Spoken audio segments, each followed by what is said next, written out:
The story begins with a voice speaking contemptuously to another person, asking how he can be such a weakling and constantly sleep. A young man with unruly, spiky brown hair and red eyes struggled to open his eyelids, as if a huge bell was ringing inside his head. He stared at the character who was scolding him as if he still didn't understand who he was, where he was, or what year it was, for example, and what calendar it was. Chung Kai, the artistic director of a Chinese media company, handed Lindsay a contract, hinting that he would help him become a respectable member of society. The young man looked at him with an irritated and offended look, not understanding why this man had even picked on him, out of all the artists in the Celestial Empire. Meanwhile, the blonde man mercilessly reminded him that the company had given the hero a second chance only because of the reputation of a certain Zhao Simon. But apparently that was their mistake. The boy still didn't understand the essence of what was happening, acting and thinking as if he had just woken up from a very heavy and bad dream. But he accepted the document for consideration. The businessman, having extinguished his cigarette in the ashtray, sternly concluded that they had nothing more to talk about, and that work awaited him with other young and promising performers. And then, for some reason, he stood up and warned Lin that he would not be able to ruin the newcomer's career, as if he could try to weave intrigues against the successor. As for Zhao Simon, Chung Kai reminded Sei in a very cold and ruthless voice to stay away from her as much as possible. It would be better for everyone. Well, yes, the blonde added finally. The protagonist has nothing more to do in this office, so he better leave on his own 2 feet before the security guards kick him in the ass. One might have expected a variety of reactions from such a statement, from furious anger to cold wrath. But Lin yawned very demonstratively and spoke like a capricious child. He was already sick of these endless new names. Everyone was young and talented and all that. But the agent with a cigarette simply slammed the door behind him, ordering Sei to sort it out himself. The brown-haired man, as if he hadn't noticed this at all, only rolled his eyes even more and continued to grumble that he didn't have to do this. He wasn't that type of person at all. And then he suddenly cut himself off mid-sentence, widened his red eyes and asked into the void who the hell he actually was. It worked like pressing a magic button, and memories of another world, similar to Earth, yet fundamentally different, flashed before his eyes. As for the main character, everything was simple with him. His name was Lin Si. He was the first son of his parents, and for most of his short life he was a loser. The blonde man was one of the heads of a large company promoting singers and actors, and it was not difficult to guess that in this story he plays the role of an evil villain. Zhao Simon, who was mentioned so breathlessly earlier, was not the protagonist's mentor, as one might assume from the context, but his ex-wife. Finally, there was Su Lei, and this little rascal managed to steal not only the protagonist's career and money, but also his lover, and everything was fine with the main characters. Lin, of course, worked hard to pay for his girlfriend's education, but they were still happy in each other's company. But it ended in a heartbreaking betrayal, when the boy was not just rejected, but literally cast out, like an aging and decrepit animal. However, remembering this now, when Sei was no longer completely the same person, he called his past self a failure, with a sad laugh, although he admitted that he himself was no better. Be that as it may, he could not stay here any longer because at any moment the guards could come, grab him by the arms and throw him into the ditch. This is a new world and a new life, and therefore new rules of the game, meaning that the main character cannot hope to repeat his old life and must look for something else. But before the former singer had even taken 2 steps outside the door, he suddenly ran into 2 suspiciously familiar passersby. It was Seaman and her new walking wallet, walking towards Sei, and he had to force himself to turn away because that page of the book was closed. Unfortunately, Zhao herself and her boyfriend had a good chance to examine him, so Lin could hear contemptuous comments from each other, each worse than the other. The young man tried his best to pretend that he saw nothing and heard nothing. He was simply walking down the corridor, and he didn't care who would be performing on stage today. And so, slowly, without any unnecessary movements, the main character with a stone face left the huge white building of the company, hanging over him like the Tower of Babel. No matter how indifferent the boy tried to appear, it was undeniable that he had had a terrible day. But even that wasn't enough for the universe. Not only did she have the protagonist run into Simon, but she also forced him to meet that scoundrel's agent, a woman named Wu Lei. Sensing that this event was also unlikely to end well, the protagonist, without further ado, asked what she needed from him. The worker simply handed him a bulging briefcase and warned him that it contained 100,000 yen, which might be enough for Lin to forget about Zhao's existence. A particularly proud person in his place would have scornfully refused such a handout. But the young man, with a surprisingly carefree smile, asked whether this amount was after taxes. This was enough for you to drop her jaw to the ground with a thud, as she had also been expecting an ugly scandal and abuse. But not this kind. And Se, as if to add insult to injury, counted the money and asked point-blank whether this was the reaction the older woman had expected from him. Quickly pulling herself together, the agent admitted outright that yes, but it didn't matter, because another major competition for young people to perform would soon begin. Without letting her finish, Lin warned that he would participate in it, and no bribes or threats would be able to force him to abandon this goal. Losing her patience, Lei yelled, asking why this boy was so obnoxious when he didn't even have a song ready to perform. Grinning as if it was the sweetest music to his ears, the brown-haired man waved carefreely at the worker and kindly asked Sule not to worry about him. Meanwhile, the city streets were bustling with life. Numerous balloons rose into the sky, colorful streamers fell everywhere, and music thundered. The protagonist, now in different clothes, sat in the room with a tense face and thought that he did not know where his brother was. But there was no doubt that he would not miss such an event. Be that as it may, it was time for him to go on stage to mark the end of his old life, with all that entailed. He still had the image before his eyes of Yu yelling at him like he was a little restless child, all because he didn't want to dance to someone else's tune. Oh yes, he really was a damn stubborn guy, and he even decided to highlight it by writing the word in Chinese characters on a piece of paper. After a while, the action moved to a small stage where Lindsay stood under the spotlights, and a small audience waited for the beginning. Very slowly, like a cowboy in a movie who carefully reaches for the gun on his hip, the protagonist touched the strings of the guitar, producing the first riff. As the melody filled the hall, the judges quietly talked among themselves about this song of his. Stubbornness. It sounded good, but it was unlike anything they knew. And the brown-haired man sang beautifully but calmly about how he uses his own resilience to resist the cruelty and rejection of this world. And this simple text, coupled with a professional and beautiful performance, was completely enough to make the audience melt into pools of pleasure. Among them was Seaman, who had previously cynically betrayed her first boyfriend, and now looked at him with bottomless, loving eyes. Chung Kai, in turn, desperately put on an inscrutable face while someone was yelling at him, and insisted that 2 decent lines would not turn a musical piece of trash into a masterpiece. Tae continued singing and playing, now talking about how he should never stop being himself, because then he would never be able to forgive himself for this. The jury, who were becoming more and more immersed in the land of great pleasure with each passing minute, croaked that yes, this damn song really does have a special drive. With each passing moment, the hall was filled with this strange, almost supernatural atmosphere, for the music and singing of the main character were truly unearthly. And it was not only the mouth that produced all these words, but also the fingers that glided with great speed and skill from one string to another. By combining these 2 elements, the protagonist created a real monster, which now, with laughter and dancing, occupied all the space in the heads of the unfortunate viewers. Everyone held their breath, and no one dared even think about looking away. No, even just blinking and missing a moment of this performance. But it was already over. And it must be admitted, in a very unexpected way, for Lin stopped playing and singing. And without saying any more words, he raised the heavy guitar behind his head. A second later, there was a sickening crack of wood and metal as the expensive instrument hit the floor, and then the once admiring hall was drowned in silence. No one moved, no one was silent, and no one even blinked, because any sound in this situation seemed like a deafening shockwave. And to say that everyone present was simply stunned would be a huge understatement. The same as saying that the world's oceans are such a big puddle. It's possible that security would have eventually rushed onto the stage, grabbed the boy by the limbs and thrown him out. But then he grabbed the microphone himself. A moment later, the music struck again, framed by divine singing that pierced the brains through bones and flesh, clinging to them with its claws and not letting go. The audience no longer belonged to itself. It had turned into a crowd of jubilant dummies who could only jump, wave their arms, and shout incoherent cries. And the echoes of the main character's voice thundered in the hall like the rumble of colossal hammers on anvils, knocking out all other thoughts and feelings. Lin Chi jumped, kicked his legs, and either sang or yelled about how he was no longer just stubborn, but a real psychopath. Then, with one casual movement, he leaped into the air to a height that seemed to defy the laws of physics without stopping singing the lyrics for a second. In any other situation, this would have been sheer stupidity and would have ended in a visit to the trauma team. But here the grateful crowd picked up their idol, and the main character smiled. The blissful, carefree smile of a happy child falling asleep with the absolute certainty that any day will be joyful.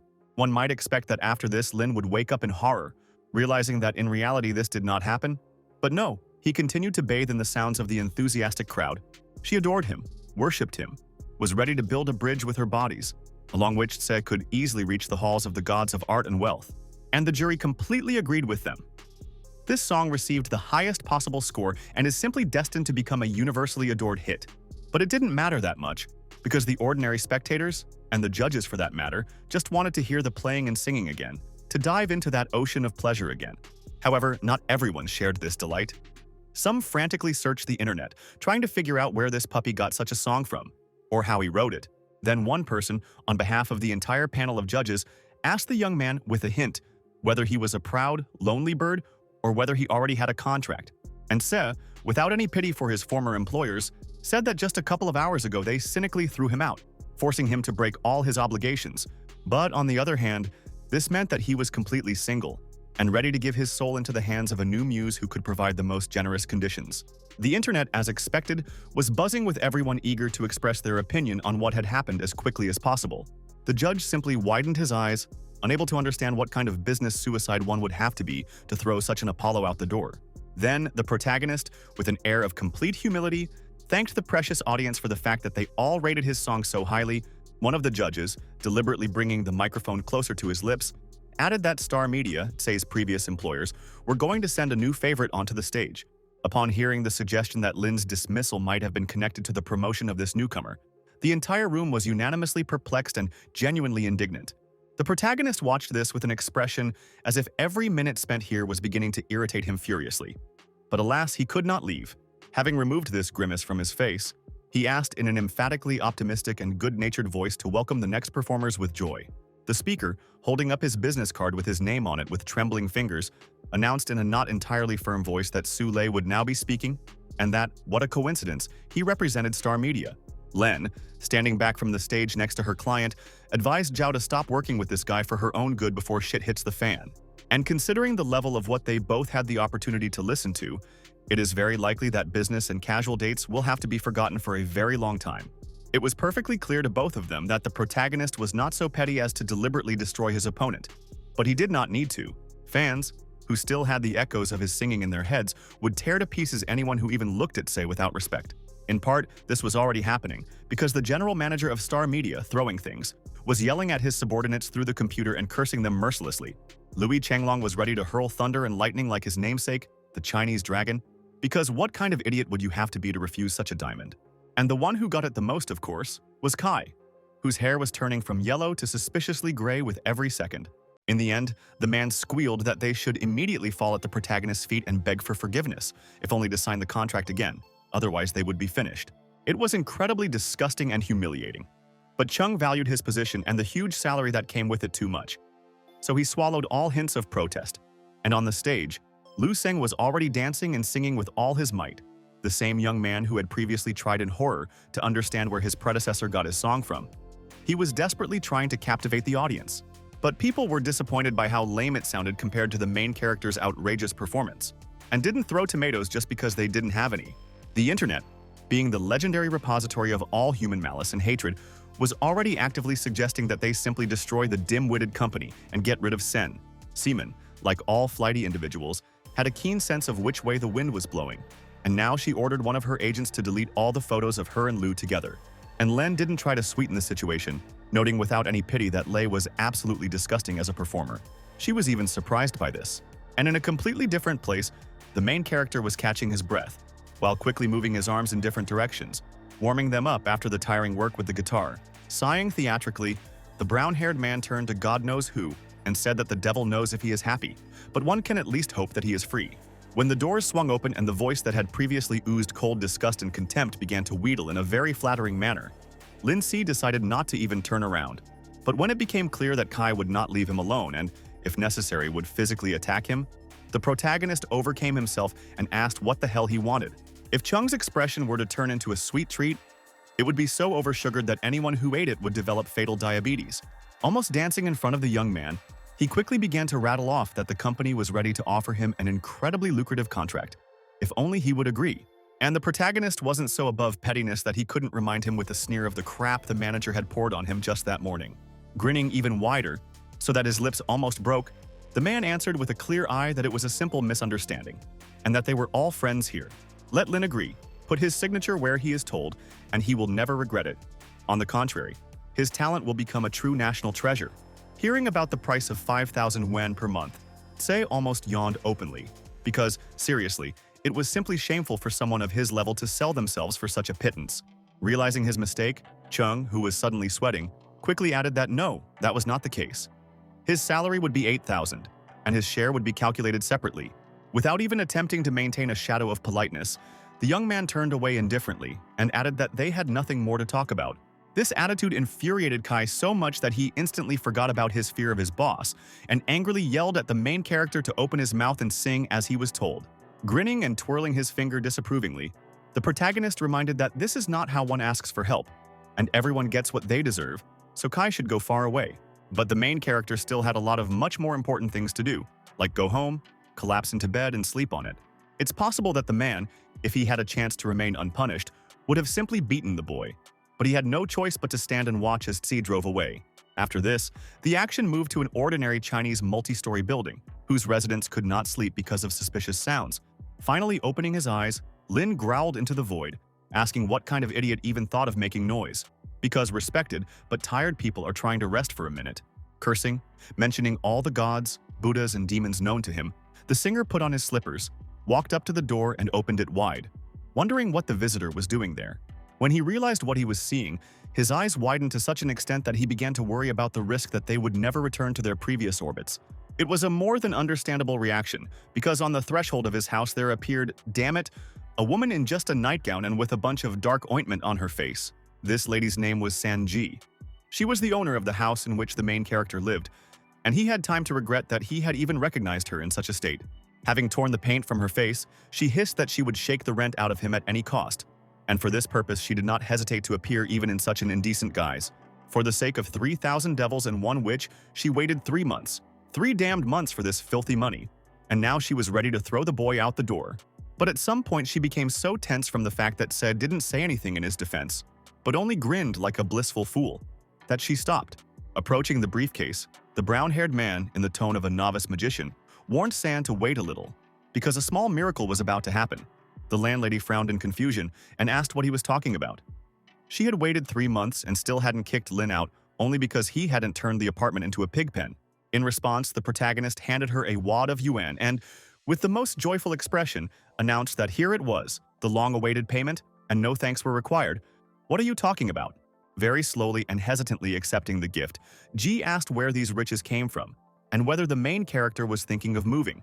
Throwing up his hands and looking confused, the main character explained that he no longer had any work, so this could be considered compensation. Hearing that he was also left without a woman, San finally changed her anger to pity and began to coo at him, saying how many misfortunes for his age, but it didn't matter. She took her money and walked away, although she graciously allowed me to turn to her for help in finding a new job. In response, Lindsay sighed wearily again, like a slave returning from the galleys to his stinking closet, and he asked the sky what he should do with his hard fate. He didn't know that Ji was still standing in the doorway, looking at him with such a displeased look, as if the boy still owed her a bunch of greenbacks. Once again, his eyes widening, the protagonist asked what the landlady wanted from him right now. Without further comment, she handed him a bag filled to the brim with chips, sweets, and other fast food. She didn't fill her stomach with that kind of stuff, but maybe it would be okay for him. Then she practically threw the bag of supplies onto the nearest chair and walked away, as if only now realizing that she was standing practically half naked in front of a man. And the main character was extremely pleased with himself, because luck smiles on him periodically, and does not allow him to die of hunger in the prime of his life. Less than 15 minutes had passed before he had already put a pot of noodles and vegetables on the stove, and was leisurely devouring the fast food when suddenly the phone rang insistently. Very unhappy that they dared to distract him from the sacred ritual of eating, the artist nevertheless picked up the phone and prepared to listen to his opponent. Hearing the request to come down, Say painfully closed his eyes and groaned that he had only just sat down to eat properly after spending the whole day on his feet. But the man on the other end of the line, driving a white car, insisted that the conversation was important and that he hoped they could get along. As long as the protagonist behaved well, the woman was willing to let him date his ex, because he definitely cared about this girl, no matter what. Wu Lang added that she is ready to make every effort to raise the main character to the top of the company's hierarchy, as well as reunite him with Zhao. In response, absolutely nothing came through the receiver, except, perhaps, an indifferent smacking sound, and the agent frowned in bewilderment and irritation. After waiting a minute or two, she finally couldn't take it anymore and screamed straight into the phone screen, asking if she could be heard at all. Filling his mouth with noodles with pleasure, Say mumbled that he couldn't help in any way. There was no longer any contract between them, and he had spent all that money and couldn't get it back. In the tone of a very strict teacher, ready at any moment to bring down a ruler on a disobedient student, Wu demanded that Lin stop messing around and talk businesslike. Sighing wearily, The protagonist explained that everything in this world is arranged according to very simple rules. If something is not useful to him, he ignores it. Although this was a very simple principle by which the entire world economy worked, Lin did not like it being used against her, and she screamed again. In response, Tse muttered that it was always like this. He did something for himself, and there was always some idiot who criticized him, so let Wu go to the star and burn in it. As it turned out, Zhao herself had been sitting next to the agent all this time, and now she was looking forward with an expression on her face as if she had been hit hard on the skull. The similarity was further enhanced by the fact that she did not react at all to her assistant's words, as if they did not exist for her at all and were just a mosquito's squeak. In the end, Simon dropped her head heavily onto her unnaturally large bust, and in a low voice demanded that the worker forget about all her plans and go, but the woman did not obey this order right away. Unable to tear her eyes away from her phone, which belonged to a brand that parodied Apple. There, the managers were arguing with each other in the chat about the impossibility of concluding a contract with the protagonist, while he himself had already eaten his fill and blissfully sank onto the bed. However, the Celestial Empire never completely fell asleep, and even now in the city where Tse lived, life was in full swing, and billions of light bulbs were flashing. For some time, Lin was clearly tossing and turning in his bed, in a vain attempt to immerse himself in the realm of the dream god. But this attempt of his was crowned only with failure. Having abandoned all hope of getting a good night's sleep and waking up fresh and optimistic in the morning, the artist simply opened his laptop and began scrolling through various websites. The hand on the mouse moved slowly from side to side when the mobile phone once again began to buzz and shake, hoping to attract the owner's attention. Feeling like he was aging 5 years with each such incident, Lin took the call and rudely asked who it was that had decided to bother him now.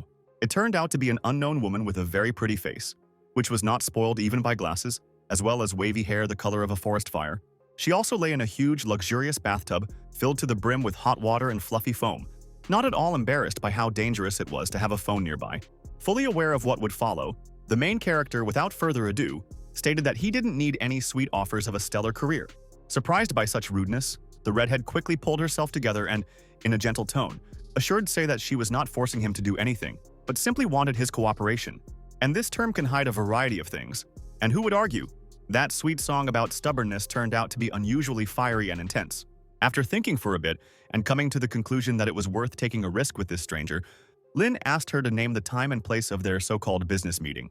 It was supposed to happen in some coffee shop on Mingshui Street, and the main character quickly went there, pulling a red jacket over his body. But he froze in the entrance when Sanji came out to meet him, and with such a displeased look, as if she was about to scold him once again, and that was almost the case. Looking at Tse with a very strange glance, she pointedly and languidly demanded to know where he was going at such a late hour. It wasn't Lin, whom Lin had happily sent to the farthest address, so he reported that he wanted to meet a friend and, if he was lucky, earn some money. The woman immediately perked up and, in the tone of a spy, hissed that the young man had burned all his bridges in communication with a large company, but was now ready to rush off somewhere at night. Apparently, the matter was extremely important. Feeling a drop of cold sweat run down his neck, the brown-haired man mumbled that he was actually very uncomfortable talking about such things with someone. G blushed like a tomato and began babbling breathlessly that he was still so young. He had his whole life ahead of him, and once you try it, you won't stop. The former artist, who was already tired of feeling as if he had been teleported from the stage to the booth, simply yelled that she knew what the hell she was imagining.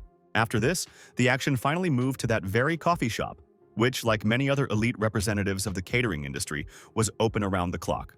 Tse measured her with the gaze of a ram staring at the new gates, and muttered under his breath whether he had really come to the right place and not mixed anything up. And then that same red-haired woman came out from around the corner, grinning as if she was already mentally calculating which part of the body would be best to start devouring the protagonist. No, she wasn't some idle rich girl looking for the latest toy. On the contrary, she was the director of the Shenhuang Entertainment Company, and her name was Fang Jin. She was also extremely curious as to why the young man was so maniacally stubborn in refusing fame and wealth, when any normal person would have sold a kidney for them. Not wanting to go into detail about his abnormal life, Lin simply stated with exaggerated boredom that he had become accustomed to the life of a gray shadow in the crowd and did not want more. Licking her lips lustfully, Fang croaked that that song alone was enough to make the owner rich. And whether the boy wanted to sell her the copyright, the young man looked at her particularly intently in response, and instead suggested that they settle for a license so that both would remain in their own right. Opening her already huge owl eyes especially wide, Jean happily announced that yes, that was more than enough considering the hype surrounding stubbornness. Here she began to dodge, prancing around the rat like a playful cat, trying to bargain for more money and the tired Sei asked to just get to the point at last. In the end, he was offered two options. Either sell his song once and for all for 300,000 yuan, or regularly receive half the payments for it, plus 50,000 yuan to start. And the main character wisely chose the second option, but on the condition that he would be paid 100,000 immediately, and he would not agree on principle to a lesser amount. Looking at him with an even more eerie, even supernatural look, Fang agreed and noted that she had certain hopes for their cooperation. Lin simply nodded in response, then extended his hand for her to shake, clearly deciding not to bother with the pompous formalities of big business. And he grabbed his new business partner by the palm and shook it, while the woman herself barely began to clench her fingers for a reciprocal gesture. After rereading the document, Lin lazily demanded that the amount of money owed to him be raised, and everything else, well, let it remain as it was for now. Getting up, Fang warned that tomorrow, by 10 o'clock, Sheng Huang would transfer the entire agreed amount to him, and if any questions arose, he should resolve them with her. Se smiled very broadly, proud that in just one evening he had secured for himself an absolutely cloudless future, without all those freaks from his old job. Jian, however, was no longer smirking, but on the contrary, was once again looking at the young man with an intent and scrutinizing but now very serious gaze. She understood that everyone has the right to whims, but she still would really like the hero to become her subordinate, and not just a lazy rich hermit. The young man had repeated for the umpteenth time that day that he didn't want to become a star, and his tone made it clear that this was his final warning. The woman conciliatorily reminded him that any show business company consists not only of performers, but also of a bunch of other workers. Nothing prevents Tsei from becoming a producer, and since the main character has already worked in this field, he should understand the basic truth, namely that singers and other guys do not actually have the main role.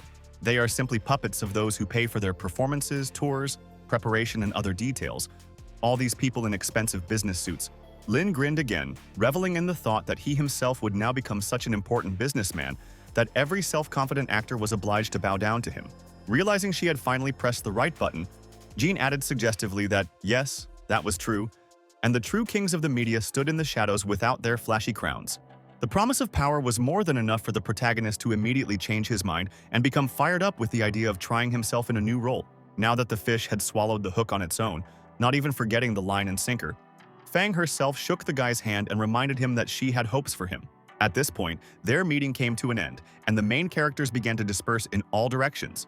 While the establishment filled with new guests, Tsei and Jin stopped the sounds of an extremely familiar song, causing them both to turn their heads and stare at one point. And there a street musician, strumming a guitar, hoarsely sang a cover of Stubbornness into the microphone, which once again demonstrated how brilliant the main character and his act were. After this, he and his new boss separated completely, and Lin moved through the night city, flooded with the light of various lamps and signs.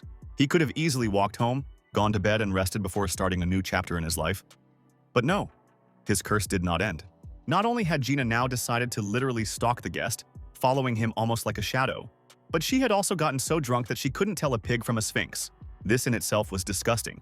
So San went even further, starting to openly harass the main character under the guise of needing a strong, male helping hand. And Lin, with all his experience in that nest of snakes called show business, was too naive in other areas to recognize such things.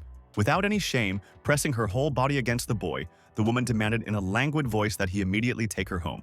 Otherwise, her legs would give way. Very carefully putting his arm around her shoulders, Tsei muttered in a confused, embarrassed voice that she was, in fact, already at home, and that no cars were needed. The drunkard didn't react at all, because she had already gone to a country where cheerful pink elephants flew on lilac clouds and threw pancakes with 3 trunks. Hissing with contempt at this drunk lady who had poured God knows how much bad liquid into herself, the former singer began rummaging through Sun's bag in search of some kind of medicine, but he eventually found something much better. The keys to an apartment where he could take this woman and leave her to deal with her problems on her own. However, he didn't have the courage to literally abandon her in the hallway, so he, like a true gentleman, helped the lady put himself to bed. But looking at her now, remembering how disgustingly she behaved, the young man couldn't help but wonder why people drink alcohol at all, turning themselves into such things. When Ji started tossing and turning in her sleep and moaning about how hot she was, Lin turned around abruptly and walked away with a gloomy face.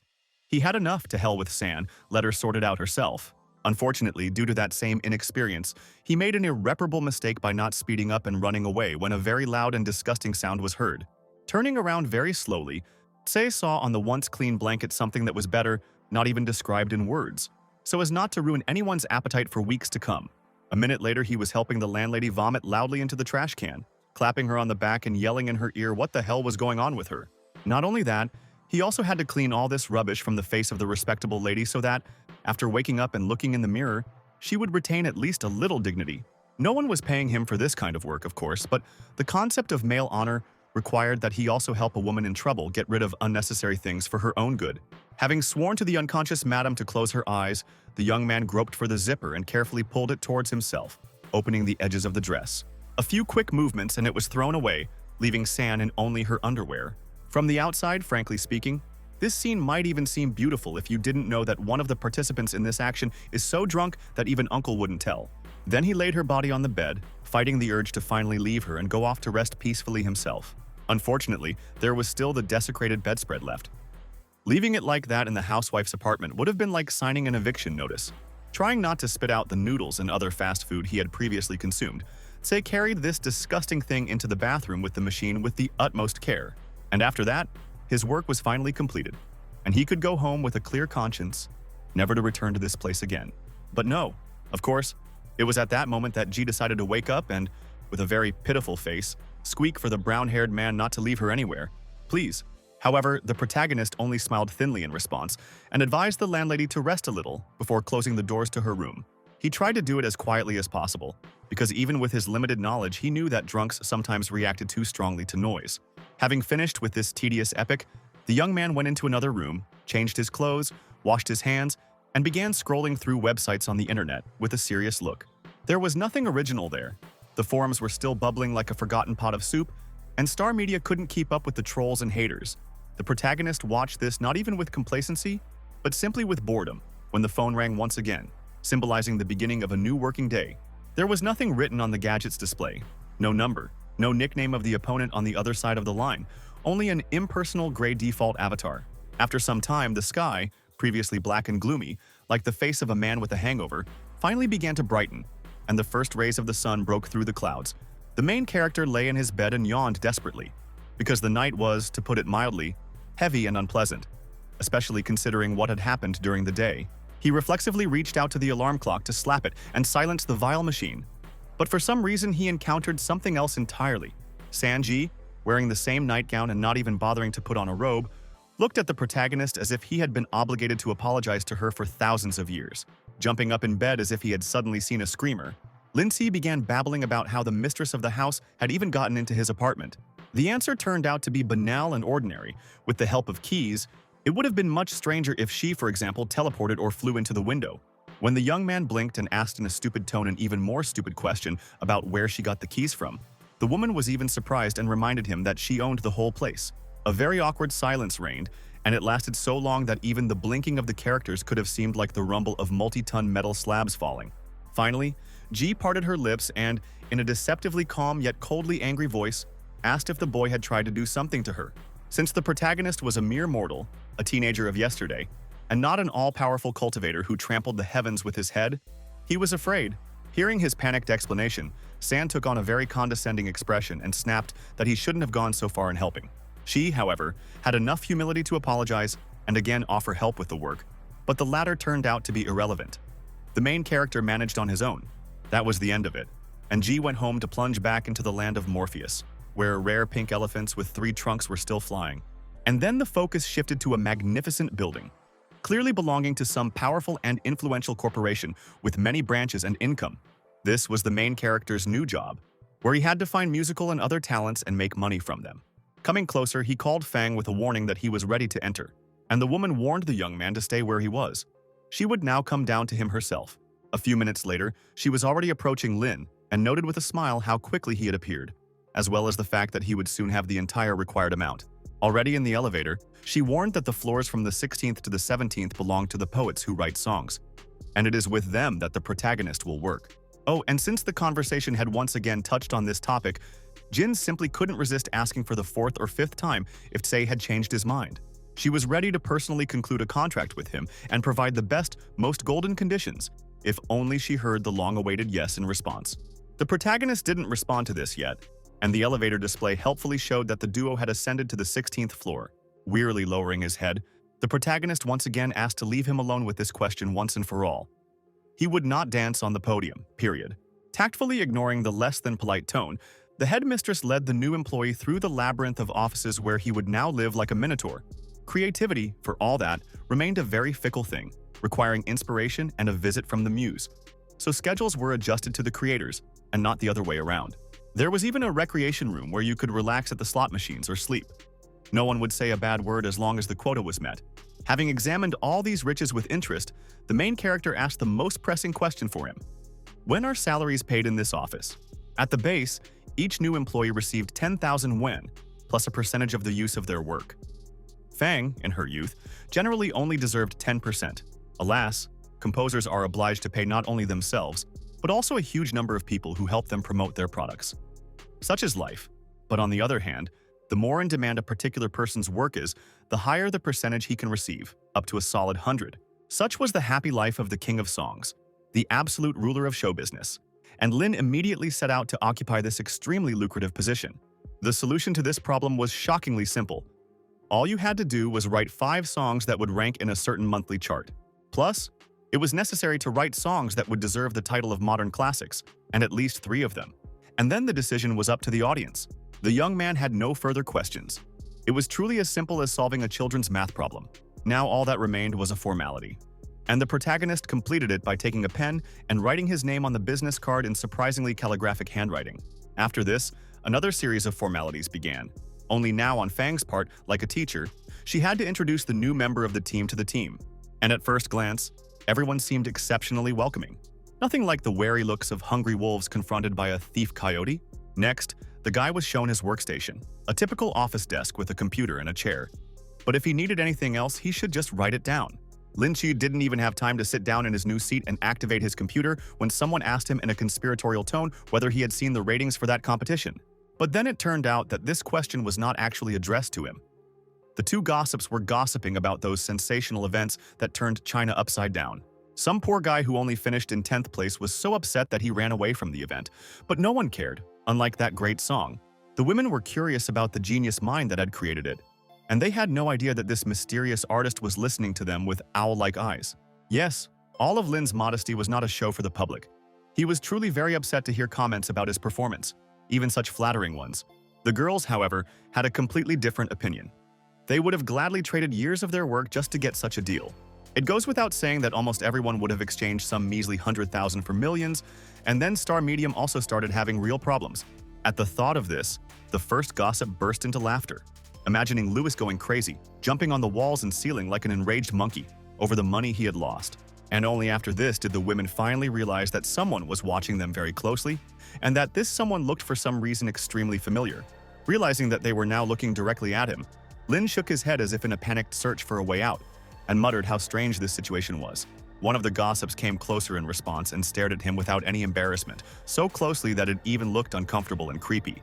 The protagonist turned his head again, but this time very slowly and with such a creaking sound, as if instead of bones his spine consisted only of small rusty bolts.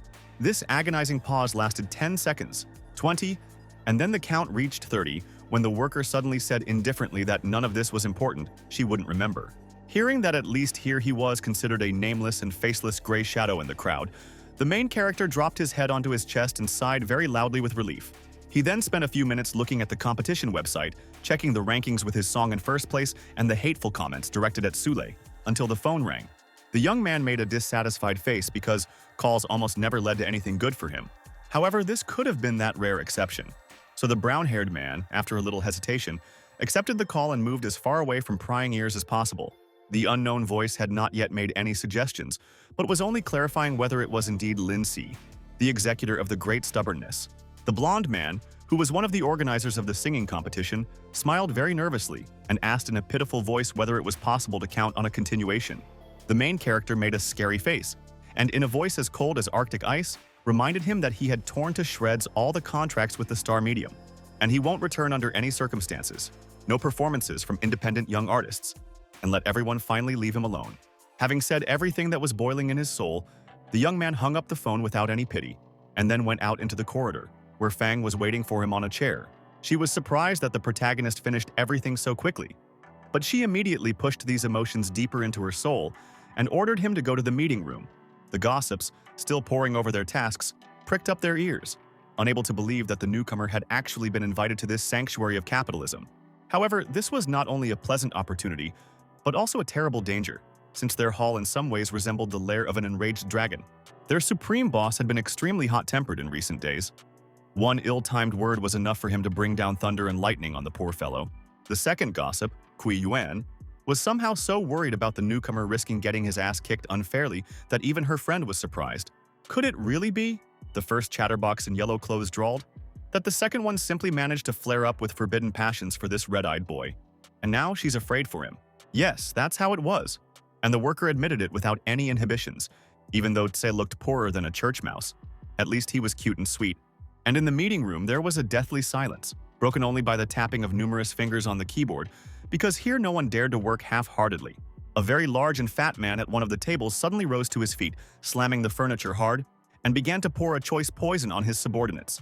He literally went over everything he could and mentioned the unfulfilled plan for the month and threatened dismissal, and demanded that the crap be shaken out of their heads. The boss only paused when he saw Fang, calm and radiating positive confidence, and the main character. Jin explained that this was the very same promising newcomer about whom there had been so much talk. She had brought him here to show him their work. Looking at them both without any piety, the man ordered the redhead to prepare that very place, because they needed to check how good the protagonist really was. And then he returned to growling at the offending composers, reminding them all that they were the local elite, and they could do anything. They just didn't want to. Lazy freaks? And to motivate them, the boss resorted to the classic Pope-electing tactic. No one leaves the room until they've done their job. No one. Sitting down next to a blonde boy with square glasses, Lindsay secretly asked him what kind of song they needed to write. After adjusting the accessory, the worker explained that a director had approached them with a request to write the main theme for a romantic film, but nothing was working out. Another guy very quietly but grumpily muttered that their dear boss was simply a tyrant, and for the price of 300,000 yen, he could dance and sing like a lark in front of whoever needed to. The blonde sighed sadly and reminded them that they had no choice in any case. If they didn't complete the task, the work would go to the floor above, and they would lose their reputation. But even in such a stressful environment, no one had any idea what they could come up with that would be different from the dozens of rejected options. The main character looked very carefully at this man, and then turned his gaze to another, but no one said anything else to him. Everyone was busy. For a while, the young man sat like that, like a humanoid mannequin placed in a chair for laughs, and then his face lit up with a sly smile. Now, without any hesitation, he placed his fingers on the keyboard of his work laptop and began writing his life-saving masterpiece. He called his new song Those Years, and Say worked on it for a long time until he finally closed his laptop with a sigh of relief. The boss, seeing this, immediately began to insult the main character, regarding this gesture not as a symbol of completed work, but on the contrary, as trivial fatigue. The blonde quickly nudged his new neighbor with his elbow and quickly whispered that he should immediately begin simulating work activity, otherwise he would be gobbled up. The protagonist looked at him as if he were some kind of fool, and only then answered in an even voice that he had in fact completed his task. The fat man blinked, like a rhinoceros who wanted to ram a flimsy thin tree, but instead suddenly collided with a monumental granite rock. He wasn't the only one with this reaction. The fair-haired composer also blinked very slowly and in surprise, because it was easier to believe in the second coming of Christ. The owner of the hall, however, began to swell with rage and anger again because, come on, who can believe that some puppy is capable of writing a song in as much as 5 minutes?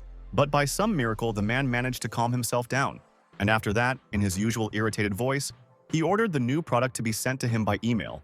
That's exactly what the smug protagonist did. And then, with a clear conscience, he headed for the exit, while the boss continued to scourge the others with words. Meanwhile, back at the Star Medium office, Louis was tearing Kai apart for not bringing Lin, the idiot blonde baboon, and worthless piece of stinking ass. Struggling to maintain his dignity and calm, Chung muttered in his defense that it wasn't him. It was the main character who didn't value his job. Naturally, his boss didn't like this answer because they could have been raking in millions and being at the top of the ratings. But instead, they ended up becoming the laughingstock of all of China. And it's all his fault, Kai. The useless, thick-headed, pig-faced, and many other colorful terms, bastard who came up with the idea of breaking the contract with Tsei. But it wasn't just him. Everyone else Changlong looked at in this room were also useless parasites. It was unclear why they existed. Trying to somehow appease this living storm, Chung mumbled that yes, he really was guilty and was ready to admit it. But there were still some nuances and circumstances. Louis stared at him with such an expression on his face that he looked not even like a human but like some kind of combat android, ready to commit murder at any moment. Feeling the scalding cold sweat running down his spine from that gaze, the blonde man timidly whispered that he had fired the main character in order to promote the couple of Zhao and Lei. Changlong screamed so loudly that the birds all around took to the sky in terror. Because how? How in the name of all the damn gods, Buddhas and whoever else could you be so stupid? The song Stubborn has conquered the internet. Every dog knows the name Tsay now. So who needs this Sule anyway? Is he really Chen's bastard if he's so protective of him? Turning off his explosive anger almost as quickly as he had activated it, Lewis turned to the rest of the staff and asked how close the protagonist and Simon were. Not wanting to end up in Kai's shoes, Wu explained without any awkward details that, yes, they shared a very strong bond. If that was the case, Changlong decided, then let this woman go to the main character and beg him in any way possible to return to the company and continue participating in competitions. The agent wanted to add or object to something, but the boss did not give her the opportunity, instead talking about something else. Once again, Lewis began to beat the soul out of Chung, threatening to deprive him of contracts for a month. No, for 6 months, if he did not rise up and help bring Sei back into their fold. At this point, the meeting was closed and everyone had every right to take to their heels and leave before the boss could find something else to complain about. Naturally, the culprit of the meeting was also somewhere around here, and she was very interested in finding out how everything went without putting her own skin at risk. The news was simple. The manager had already crossed a threshold, after which absolutely any means became more than acceptable for achieving the goal. On the one hand, Seaman may have been secretly proud of the hopes placed in her, but on the other hand, she was the first to ask whether Tsai even wanted to go into bondage. Her worker, however, tried to convince the young lady to at least make an attempt, since not long ago Lin was ready to run on his hind legs in front of her, and they, as wise women, are simply obliged to give the protagonist one last chance to become a good boy and start fulfilling their every whim again. Laughing without any real humor, Zhao nevertheless agreed to give it a try, especially since there was a lot at stake and the game was worth the candle. At Shenhuang Company, the days were no less noisy, as the boss continued to yell in his office, cursing the useless parasites who occupied high positions. Right now, he was looking at the screen where the lyrics to the next song were, and he was screaming so much with anger that it was a wonder the glass hadn't flown out of the windows yet. Then Fang entered the office with a very leisurely air, like a model on a catwalk surrounded by thousands of photographers, and in a languid voice asked what had happened. The man was simply fed up. Everything his stupid subordinates had done was complete crap, and he was tired of messing around with it. Jin had listened to this song millions of times, so she didn't show any reaction. Instead, she was only interested in how well or badly Sei had performed. The fat man, interestingly enough, didn't even understand at first who they were talking about, before he racked his brains and remembered that, yes, there was such a newcomer, cute and small. No, he wasn't even going to look at the crap he'd created because he had a sense of self-worth, and anyway, it's impossible to write a real hit in 5 minutes. The redhead simply shrugged her shoulders in response and asked if the song would turn out to be good. But the boss simply waved his hands in irritation and repeated that he had had enough. He was tired. He would now redirect everything to Zhao, and then let them figure out whether there was gold in the shit or not. While he was taking out a cigarette with fingers trembling from an approaching nervous breakdown, putting it in his mouth and taking out a lighter, Jin reminded him that this Zhao Dao always takes a lot. In response, the man simply leaned back in his chair, threw his head back toward the ceiling, and let out a painful groan, more befitting of a wounded buffalo. After some time, he had already managed to smoke a huge pack of cigars, and all this time an endless stream of the choicest curses and swear words flowed from his mouth. But a completely different person, younger in appearance, much thinner, was cursing in exactly the same way. But he was no less infuriated that not a single normal song was coming his way. This man simply could not believe that one could be so stupid and untalented. It was not even the level of first grade, but the level of the absence of any grades. It was that same director who commissioned the film, and his assistants wearily asked the master to simply choose at least something. They had long since needed to start filming. Dao responded with an angry squeal that the soundtrack, damn it, is the soul of any picture, it is vital, and without it, all their work will go down the drain. And he, the bastard, came up with a simply magnificent concept. So why is a whole hired staff of poets writing such a vile thing that makes you want to tear your eyes out? But when Dao opened the folder containing the main character's song and read the first lines, all the screams stuck in his throat like fishbones, and his eyes slowly bulged out of their sockets. His mind, as they say, floated and moved to a completely different time and place, when he was still the most ordinary, unremarkable teenager, and his life was also the most ordinary teenage life, right up until that fateful moment when he didn't see someone, a teenage girl, completely ordinary and unremarkable from the point of view of most people. But in the eyes of the future director, she eclipsed the sky itself. This man simply could not look at her without tears of love. It was like trying to scoop out the ocean with a teaspoon or build a ladder to the stars. The words of this song took the cold, hard director back to those days in a matter of seconds. And now he was shedding waterfalls of tears, unable to tear himself away from reading. The assistant, looking at this almost with horror, began to babble a plea not to take on too much. They would still manage. And precious Mr. Zhao needed to rest. Another assistant, no less fearfully, chimed in, saying, "That's exactly it, Jasper, gentlemen. You'd better go and lie down because anger has never helped anyone." Only after this did the director come to life, though only to press his palms to his face with a contrite look and groan, wondering if they really thought that. And then he sat up straight, leaned back in his chair, and shouted that here it was, a first-class song for the film. Let the others also read it and express their opinion. The guys in red and green clothes pressed their faces to the screen, stared at it for so many seconds, and then nodded in unison, saying, "Yes, this song has soul and drive." It was important to remember that they didn't even have a rough draft of the intended melody. But that didn't matter. The meat would grow on such a perfect skeleton. The second young man even blushed and felt his heart beat faster in his chest.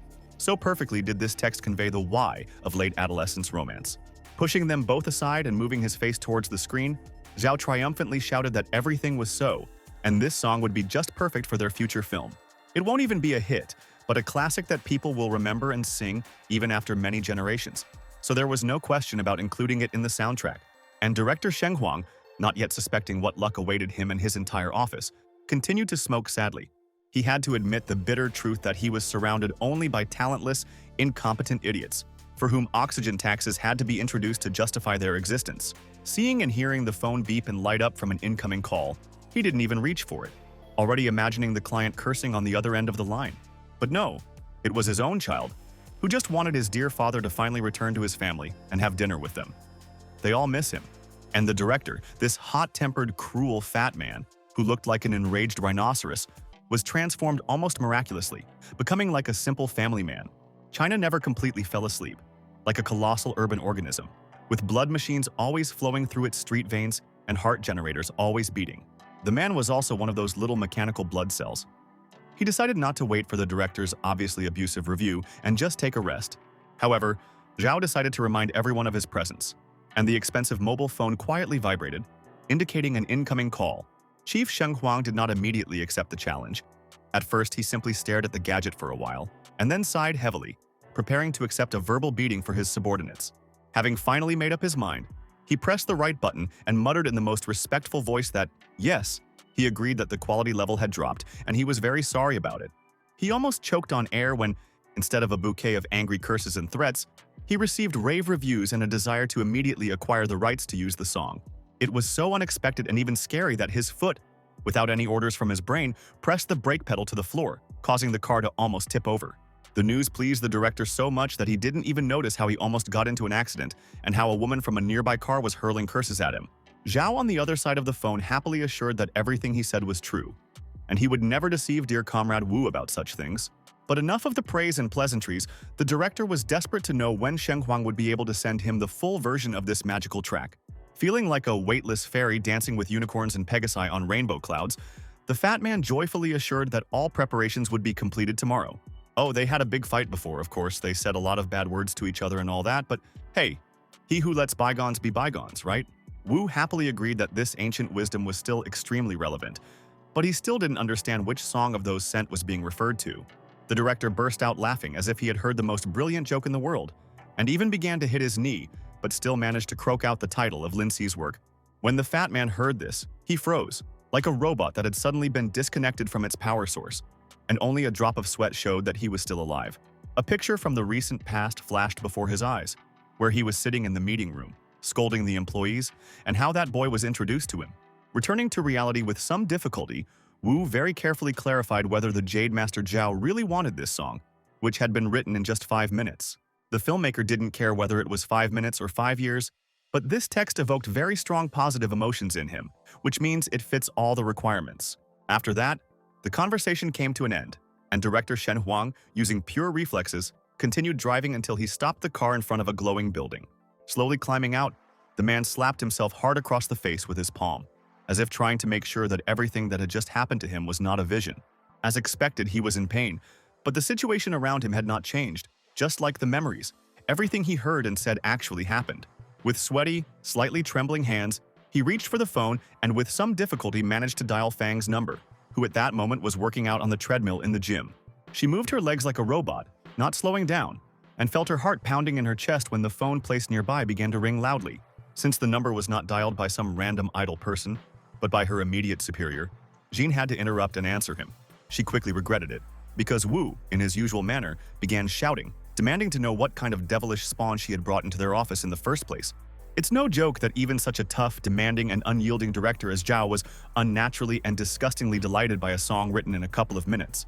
After drinking some cold water, the woman replied indifferently that yes, it was extremely wonderful, and she would contact their unusual newcomer very soon. Only after this did the boss realize that his deputy was probably busy with some important personal matters, and he quickly hung up, apologizing. But for the wicked, there was simply no peace, and very soon the phone beeped again, and a completely different voice came from it. Without wasting any time, Fang explained to the protagonist that his song had been well received by the client. So thanks to him, their team's reputation had been saved and they would receive their salary. Hearing a more than indifferent reaction, she even blinked and asked directly whether the main character really didn't care so much what others thought of his work. The protagonist responded with the same indifference that one would have to be a real idiot to prefer his work to someone else's. And after that, he decided to end the call. Afterwards, the manager muttered that she had no idea how to regard this at all, whether it was a painfully inflated ego or the healthy self-confidence of the master. But as she showered after her workout, she happily praised herself for having managed to find and pick up such a treasure. That in itself was a true achievement. And after that, the main character was shown shopping in some store, like a completely ordinary person, and not a traveler between worlds and times. Afterwards, he knocked on the door of his landlady who was practicing yoga like a professional, bending at very difficult angles. Pausing her workout and wiping the sweat that was pouring down her face like hailstones, she opened the door for the client and asked him what he needed this time. Beaming like a tiny humanoid sun, he handed over huge bags filled to the brim with a variety of food and suggested they celebrate. Delighted that she had a solid supply of food and that she didn't even have to spend any money on it, she asked to wait a while she took a shower. She stood under the hot streams of water for such and such a number of minutes, because it was impossible to have a shared meal that was dirty and smelly. And outside, another ordinary day continued, exactly the same as countless others for him, and completely repeating those that would come after it. Lin Se, who decided not to waste time on the sofa but to do something useful, was even surprised at how quickly the woman finished her business. But when he opened the door and looked at the one whom evil had brought, he was overcome with tremors, for there stood the one whom the protagonist never wanted to see again. His ex-girlfriend Zhao Simon, the same one who just a few days ago was ready to cynically leave him for a more promising young artist. In his place, many people would have gone mad with anger and thrown her out by force. But the main character, showing exceptional restraint, opened the door so that the woman could pass. Once inside the house and taking off her sunglasses, which were as expensive as the apartment, the schemer slowly admitted that she had not expected to end up here again one day. Lin, still not showing a shadow of anger, calmly confirmed that yes, he had started renting here after that unpleasant incident with the competition. Taking the drink from him, Zhao calmly lied that once this devilish mechanism started, she could no longer help him in any way, so no hard feelings. The young man shrugged his shoulders indifferently and said that he didn't remember anything anyway. For him, even yesterday seemed like ancient history covered in moss and dust. However, he noticed, approaching a large shelf with books and magazines, that he still had things that, if his memory did not deceive him, belonged to Simon. He didn't hold a grudge and didn't intend to take revenge for them, but he didn't want to keep them as a reminder either. So let the girl take all these things with her once and for all. Leaving a toy in front of her that looked like a miniature carousel with wooden horses, the protagonist asked the guest to wait while he went off to do some business. Zhao didn't say anything, but only measured this model with a very deep and strange look, as if its very presence awakened something long forgotten, but important, in her. Then, slowly moving her hand to the winding mechanism handle, she activated it, causing the device to start moving again. It didn't look like the bright, electronic-packed toys of today, but this simple mechanism and its sounds had their own unique beauty. This gift was once presented to her by the main character himself, in honor of their peculiar anniversary, namely, a whole year of relationship and communication. The memories came back to her like a real video recording, so vivid that Zhao closed her eyes tightly and shook her head. She cast the same long and thoughtful glance at the back of the boy working at the table, and it was impossible to say for sure what thoughts were going through the heads of these two, but gradually her gaze became warmer and more moist, as if Simon was gradually becoming her former self. Not yet corrupted by the thirst for wealth and power, Lin Se eventually returned to her, placing a large amount of vegetable dishes on the table, and asked if she would like to have lunch. When he turned away without waiting for an answer and returned to other matters, Zhao very carefully said that this was not what she needed, but that the boy would do her a favor. The protagonist immediately realized that the conversation was about the star medium, and he immediately answered no, not even because he harbored any grudge, but simply because he didn't care. Surprised by this reaction, Simon made her voice especially sweet and pleading, in a desperate attempt to seduce her ex-boyfriend and persuade him to make one last concession. Without turning around, the former singer calmly repeated that he didn't care. It wasn't that he was offended by all this intrigue, but that he simply didn't want to participate in this business anymore. Then Zhao looked at him again, but there was no longer any place for some kind of picturesque thoughtfulness in her gaze, only sincere sadness and disappointment from her failure. Realizing that small-caliber weapons weren't suitable, she switched to heavy weapons and asked if this wasn't the life Tse had always dreamed of before. But the main character still responded indifferently that he was now a completely different person, and that the old man Lin he was had gone on indefinite leave. However, Simon was not going to give in so easily, so she pressed herself against his chest and asked, almost tearfully, if this was really what he wanted. Looking at her for the first time with a feeling other than fear, the brown-haired man retorted that he had indeed dreamed of such a life, but had worked to make her dreams come true. And at this most dramatic moment, a loud knock was heard on the other side of the door, and San's voice announced that she had finished tidying herself up. So, let her in. At first, Zhao was scared, thinking it was some evil person. But then she realized that the voice on the other side belonged to a woman, and this made her very angry. But Tse, not wanting to play these harem games with jealousy and other cliched nonsense, simply dryly replied that the landlord was there, and then came up and opened the doors. This might even have worked if it weren't for the fact that San had some kind of principled point about moving around the house exclusively in a nightgown.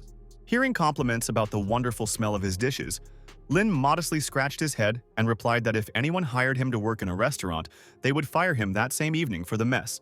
But then came an even more awkward moment when the older woman finally noticed that there was already a young, beautiful, and disgruntled guest in her client's kitchen. Realizing that with each passing minute he was becoming more and more drawn into this farce, the protagonist tried to explain that she was just an old acquaintance who had dropped in for a cup of tea. However, it was too late. Ji and Simon were already prepared to fight for him. So wonderful and unique, to the death. Like two angry cats?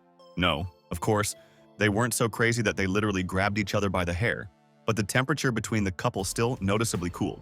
This was especially true for Zhao, while Sun, being more relaxed, even asked in a friendly voice whether the two were in a romantic relationship. Not wanting the situation to get completely out of control, the main character hastened to assure them that this was not the case, and placed another fragrant food item in front of their noses. Only after this did Simon decide to close her eyes and lower her face a little, as if doing so before would have been tantamount to admitting defeat in the battle for territory. But Ji didn't help matters at all when she enthusiastically rubbed her palms together afterwards and said that since they weren't a couple, she was very lucky. Realizing that her head would soon turn into an erupting volcano, Zhao hastened to say that she had urgent business and could no longer stay. It was clear from the protagonist's look that he didn't believe this at all, but he wisely decided not to escalate the already unpleasant tension. But the realization of this only offended the schemer even more, as if she had been given a condescending favor that wounded her pride.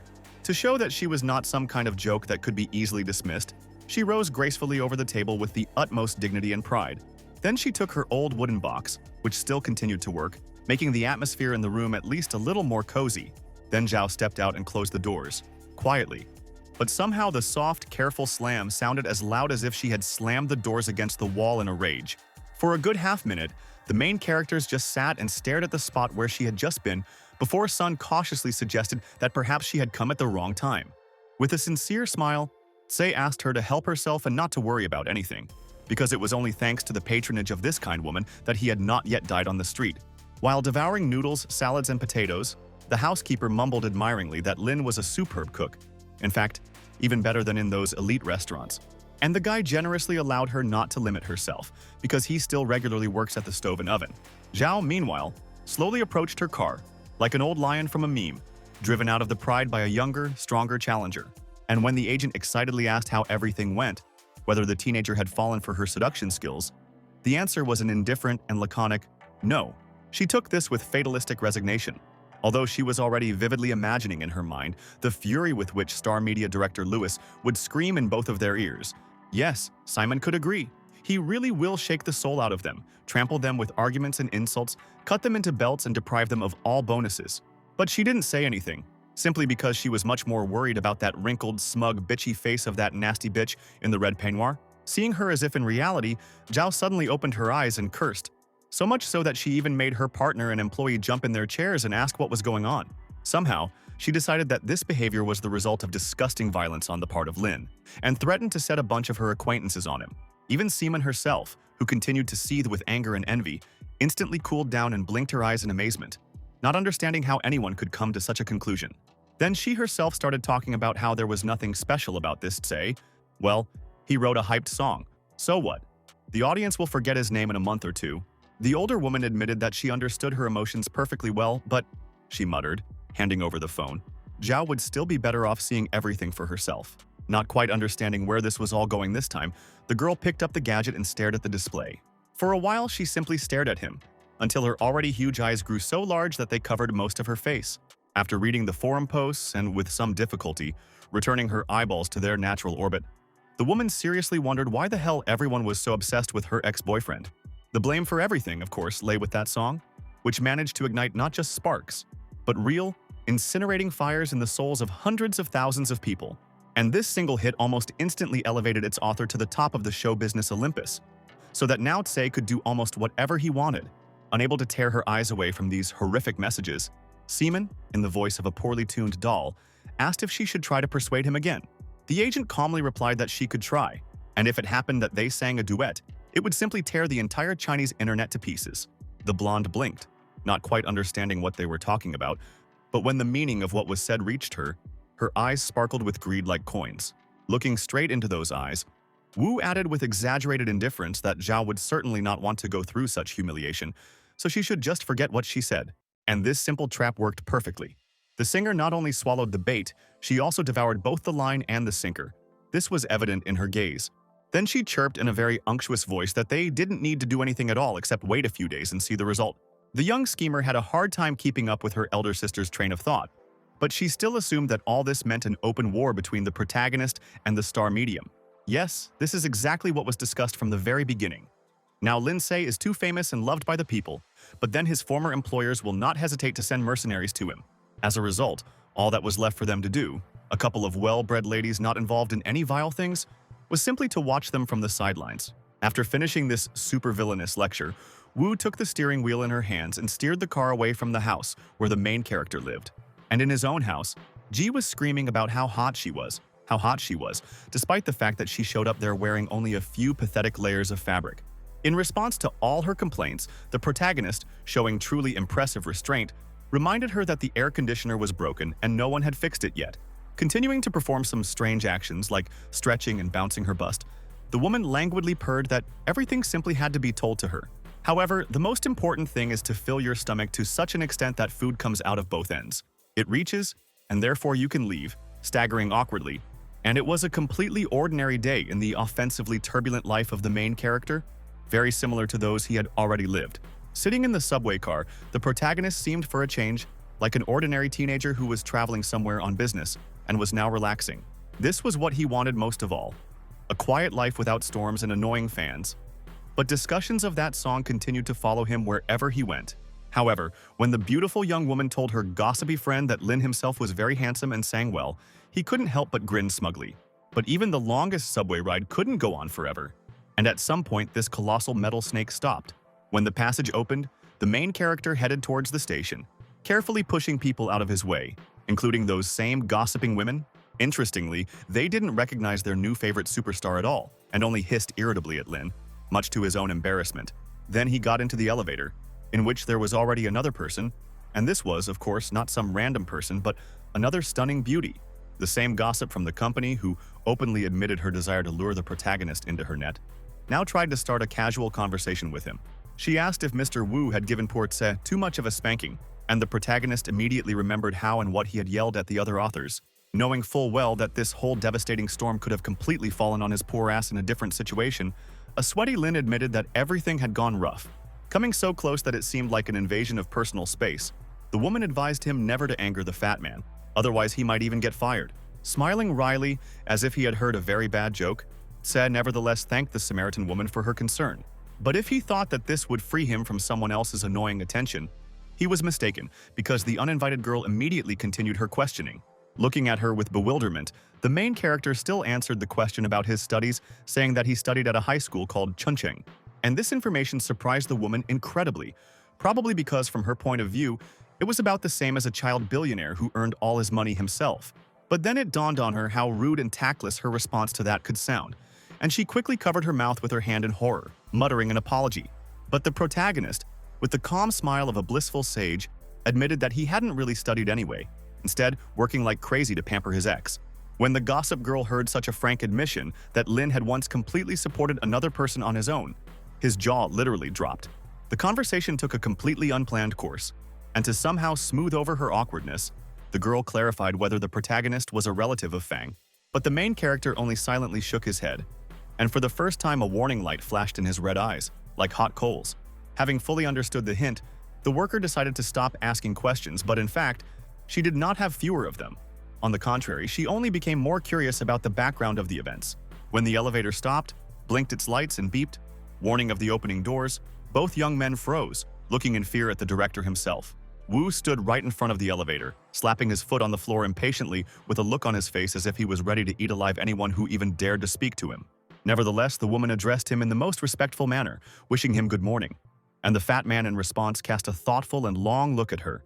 However, he never said anything to her because there was another person nearby who was much more important and interesting to him. Looking at the protagonist as if he really was his long-lost but dearly beloved son, Wu spread his arms and greeted Sei. Perhaps what surprised the gossip girl most was not even this, but the fact that the strange newcomer reacted with indifference to such uncharacteristic behavior for their boss. He wished the older man good morning with a bored expression, but allowed himself to be pulled aside for an important conversation. Even enduring a hand on his shoulders, the brunette watched them go for a long time, trying to understand what the hell this was all about. Why the tyrant boss, known for his grumpiness, was behaving this way. And of course, as soon as she got to the office, where her best friend was already, she asked the latter if she thought the world around her was going a little crazy. The second brunette, with purple eyes, stroked her chin in a very serious, thinking gesture, and then admitted that she had a theory. If you think about it, the newcomer really did look very suspicious. He had just finished school and was personally introduced to the team by someone like Fang. The first gossip repeated her theory that Sei is actually a younger relative of Gina, and all this is nothing more than blatant nepotism. Meanwhile, in his office, Wu went so far as to even offer the main character a seat wherever he wanted and asked if he would like some tea or coffee. The brown-haired man, demonstrating with all his might how indifferent he was to this performance, muttered that a glass of warm water would be enough for him.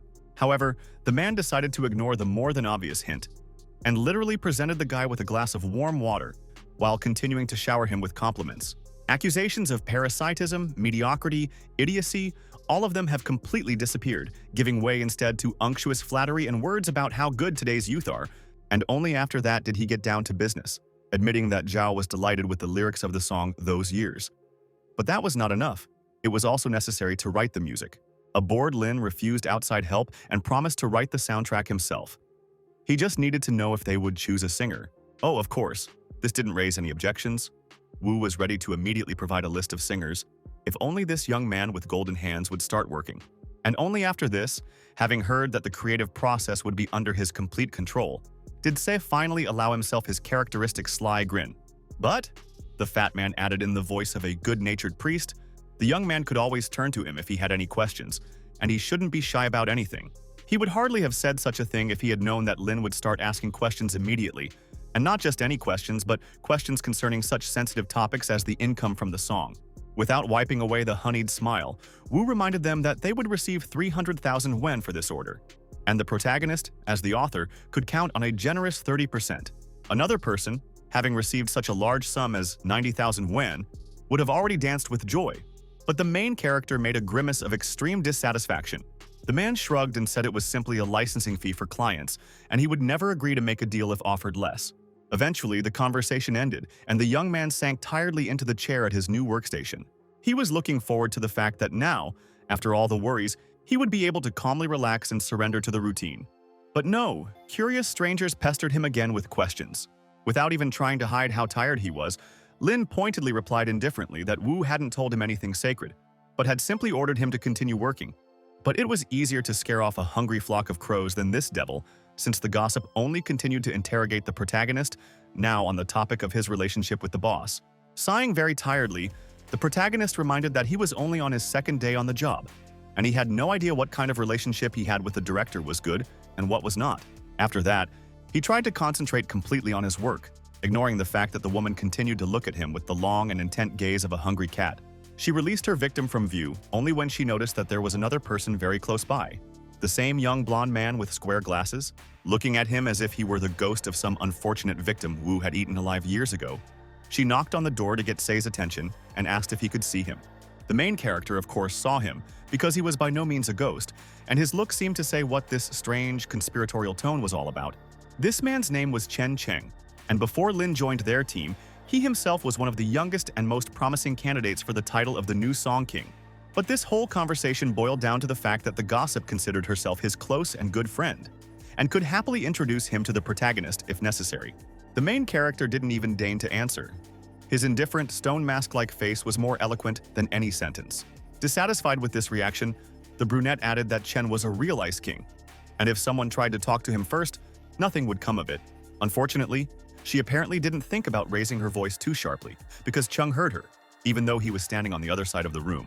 Without saying a word, the fair-haired, bespectacled man slowly approached the protagonist's workstation, like a gentleman looking for a partner for a dance. The brunette, not at all embarrassed by this, wished Brother Chen a good morning with a gentle smile, and he reflexively responded in kind. She was very surprised when she was literally ignored, as if she were some insignificant secondary character, so much so that she did not immediately end the conversation.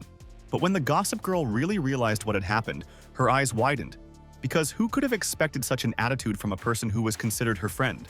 The other people in the office were actually surprised too, though for different reasons. Chen Cheng had simply never left his private office without a good reason before, and now he stood in front of the protagonist's table and announced with a beaming smile that he had finally found it, like a child who had been looking for a treat for so long. The brown-haired man looked back at the blonde and very carefully asked why he was looking at him like that, and, as if by accident, moved back in his chair. Looking at the main character with a very strange and even sinister look, the composer asked him for a moment of attention, just a minute and not a second more. Wearily realizing that this was just another ridiculous corporate intrigue, Sei demanded that Chung sit somewhere for 5 minutes because he actually needed to work. The blonde wanted to get Lin at his disposal so much that, strangely enough, he obeyed, found a chair somewhere and sat down on it. To say that this surprised everyone immensely would be a gigantic understatement. In fact, people could only look at each other in amazement.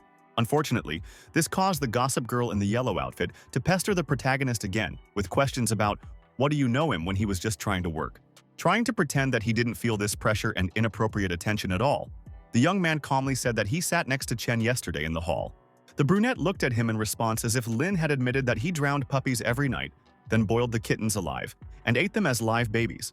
Luckily, at least after that she left the main character alone.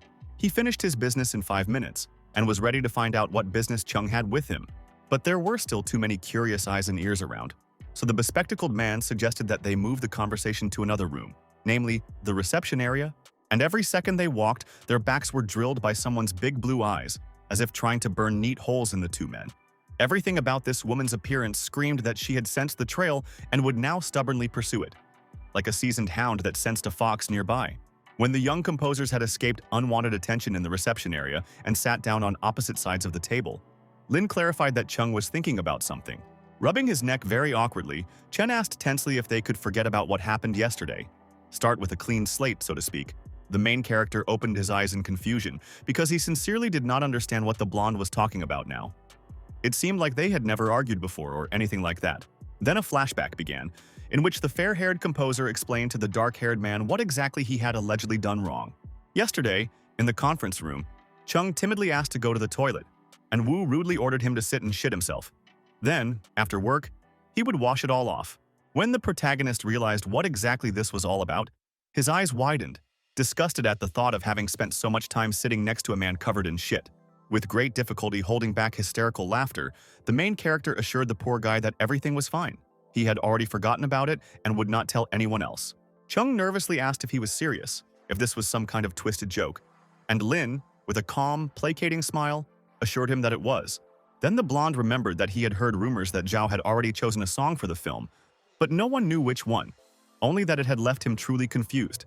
All smile disappeared from the protagonist's face when he decided to speak out seriously about this matter.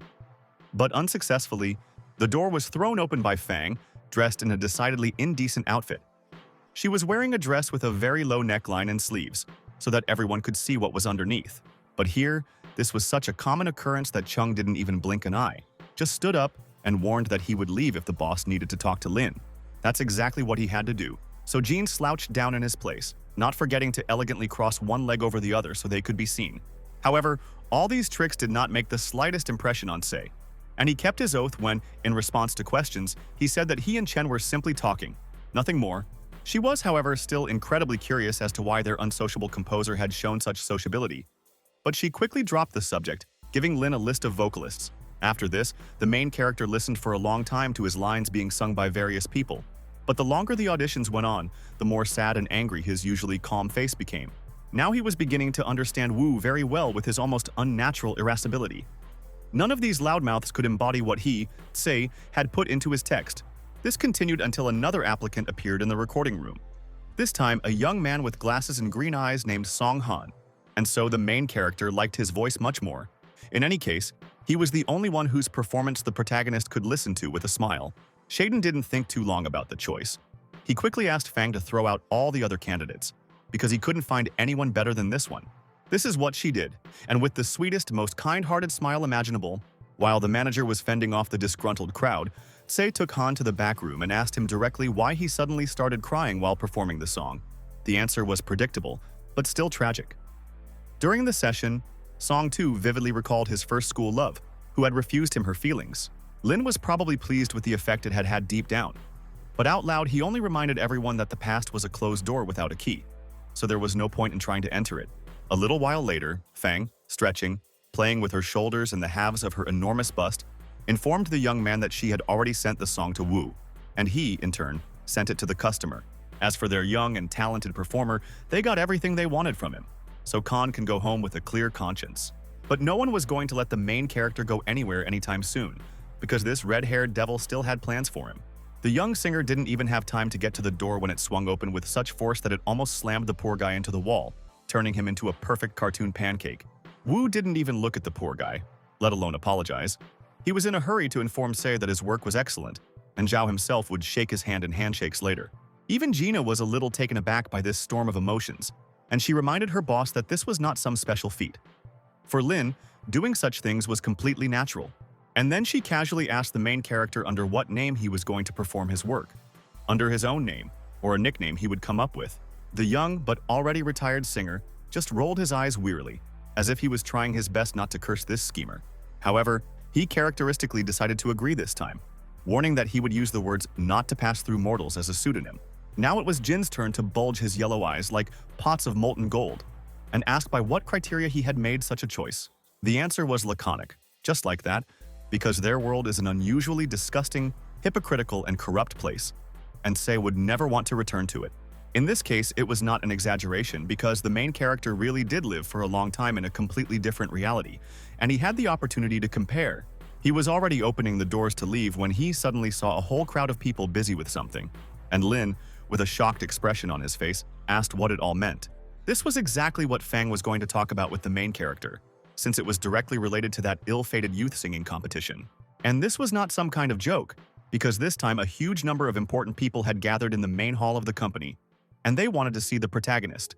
There were also ordinary Shenghuang employees there, including the brunette gossip in yellow, who immediately approached Se as soon as she saw him. In the short time they had known each other, Lin had become frankly tired of the attention of this annoying girl, and even now he looked at her with doomed weariness. But he also had enough tact to move a wheelchair towards her and invite her to sit, since otherwise everything would have turned out quite unattractive. However, she refused to sit down, and there was a very good reason for this. Only senior composers, the most valuable workers in their department, were allowed to sit at this table. And then Jean came back onto the scene, only now she was accompanied by a very tall man, so thin that it seemed like he, like Ego's critic, was not eating the food, but only tasting it. This man, whose eyes seemed colder than the entire North Pole with all its snow and ice, was called Lin Shenhai, and he was Fing's colleague, serving as the deputy head of the 17th floor. Politely, but very coldly, asking the red-haired woman for the right to speak first, he turned his gaze to the assembled composers and other workers and began his speech. But he quickly noticed Lin, focused all his attention on him, and in a completely icy voice noted that the protagonist looked unfamiliar in this setting. Jin explained with a slight smile that she had just recently hired this wonderful young man, but it was clear from Shenhai's face how little satisfaction he was getting. Moreover, after this he looked at her now, and in the same voice, in which only a little politeness was added, asked her not to interrupt out of respect. Responding to this with her own cold gaze, the red-haired woman pointedly offered her apologies calmly. After this, Lin turned to Lin again, and the first thing he did was order him to get his butt off the chair because those seats were only for senior composers. In the room, besides those sitting, there were many more people who were actually standing, unable to break the chain of command. And they all now stared at the hero. Closing his eyes for a moment, Tse responded calmly but very firmly that here, on the 16th floor, he followed his rules, and the orders of the man above were of no concern to him. Even if a bomb had exploded in the conference room, blowing away all the furniture and shattering the windows, it would not have had even a tenth of the devastating effect. Shen Huang did not continue the argument with the obstinate boy who had never been taught good manners, but instead decided to voice his complaints to Jin herself. Such insolence could not be tolerated because look at this big brat. He's acting like God knows what, and being fired would surely set his mind straight. Looking at this hysteric with a completely terrifying, even inhuman look, Feng agreed with Tse's words. This is a different floor, and this proposal will not be considered. The man retorted in a very venomous voice that yes, now he could clearly see how well the inhabitants of the lower level lived since they had such traditions. To further anger him, the woman pointedly ignored the context of the words and seriously thanked him for such a generous compliment. Not wanting to fight this any longer and make a fool of himself in front of the crowd, Shen Huang loudly announced that they could now move on to discussing the agenda. But he still couldn't resist kicking Tse, declaring that the latter better have damn good rights to put his ass down on that chair. The main character was so fed up with these arguments after 2 lifetimes that he simply gave up and said, yes, he was sitting here, and what would the Jasper Master Lin do about it? Such ostentatious disrespect and insolence so wounded Shen Huang's fragile soul, accustomed to traditions and hierarchy, that he even clutched his heart, realizing that this circus could go on forever like a damn perpetual motion machine. Fang pushed her colleague away and reminded him what they needed to do. The next competition is approaching, for which singers need to be trained and songs selected, so songwriters should carefully review the necessary documents. The technical task is that the people presented here must write lyrics so that the vocalist can choose a suitable version and perform it on stage. Then she turned to Lin and with a gentle smile asked if there was anything he would like to add. And the man rudely snapped that there was not, and in general, the meeting was over. Just as people began to disperse to their usual business, the gossip girl approached the protagonist again and whispered in a frightened voice that he had seriously angered Shen Huang. Chung added that yes, everything would be like that, but it didn't matter if this tyrant dared to put pressure on his dear friend. Then together they would give such a go-to kick in his vile horns.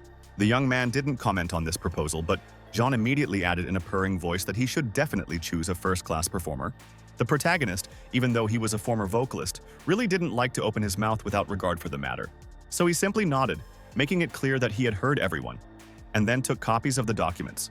For some time, the protagonist carefully studied everything that the local bureaucrats printed, until he gave up and simply asked what this rating meant. As it turned out, Sheng Huang ranked her pop performers by simple criteria: good looks and a velvety voice, and level A denoted the best in this regard. These talents were real stars, treated with extreme care and paid very well, while the lowest level, D, denoted newbies and all sorts of blockheads. Having now figured out the simple intricacies of this system, Tse smiled with satisfaction and purred that now he knew exactly who to entrust his text to. The brunette immediately decided that they were talking about someone from this elite, marked with the first letter of the alphabet. And how could it be otherwise, if everyone usually worked with them? But no, the brown-haired man stunned her with the vocation that he was going to take as a partner one of these worthless people marked with a lower sign. In fact, the woman quickly appreciated the irony of such an act. Just imagine how Shen Huang's face would stretch if such a person rose to the top of the rankings. No, it wasn't a matter of wanting to troll this blue-eyed snobbish guy, but it wasn't for any altruistic reasons either. It was simply the cheapest to work with level D. Fang was sitting typing in her office when there was a knock on the door, and without looking up, she allowed the visitor to enter and state his business. He was the main character, and the woman suggested that he needed help understanding the criteria for choosing a singer. But of course, in reality, everything was far from like that. The traveler through spaces and times had already finished creating the text and wanted to know how to send it to the candidate. Fang even choked on her water, because, hey, the meeting had only ended half an hour ago, and her protege had already managed to create a full-fledged text. To say that the young man was extremely pleased with himself would be an understatement, because now he could finally go home and rest. Meanwhile, Jean, having regained control of her emotions, reminded them that this was an important competition with very serious competition, and it should not be treated as a joke. Xiaodan assured her that everything was fine and there was no reason to worry. And as for the performers, he had already set his sights on a certain Huang Jinyano. It was obvious that this was not at all the elite singer that the company had labeled with the letter A, since the manager only blinked her yellow eyes in confusion.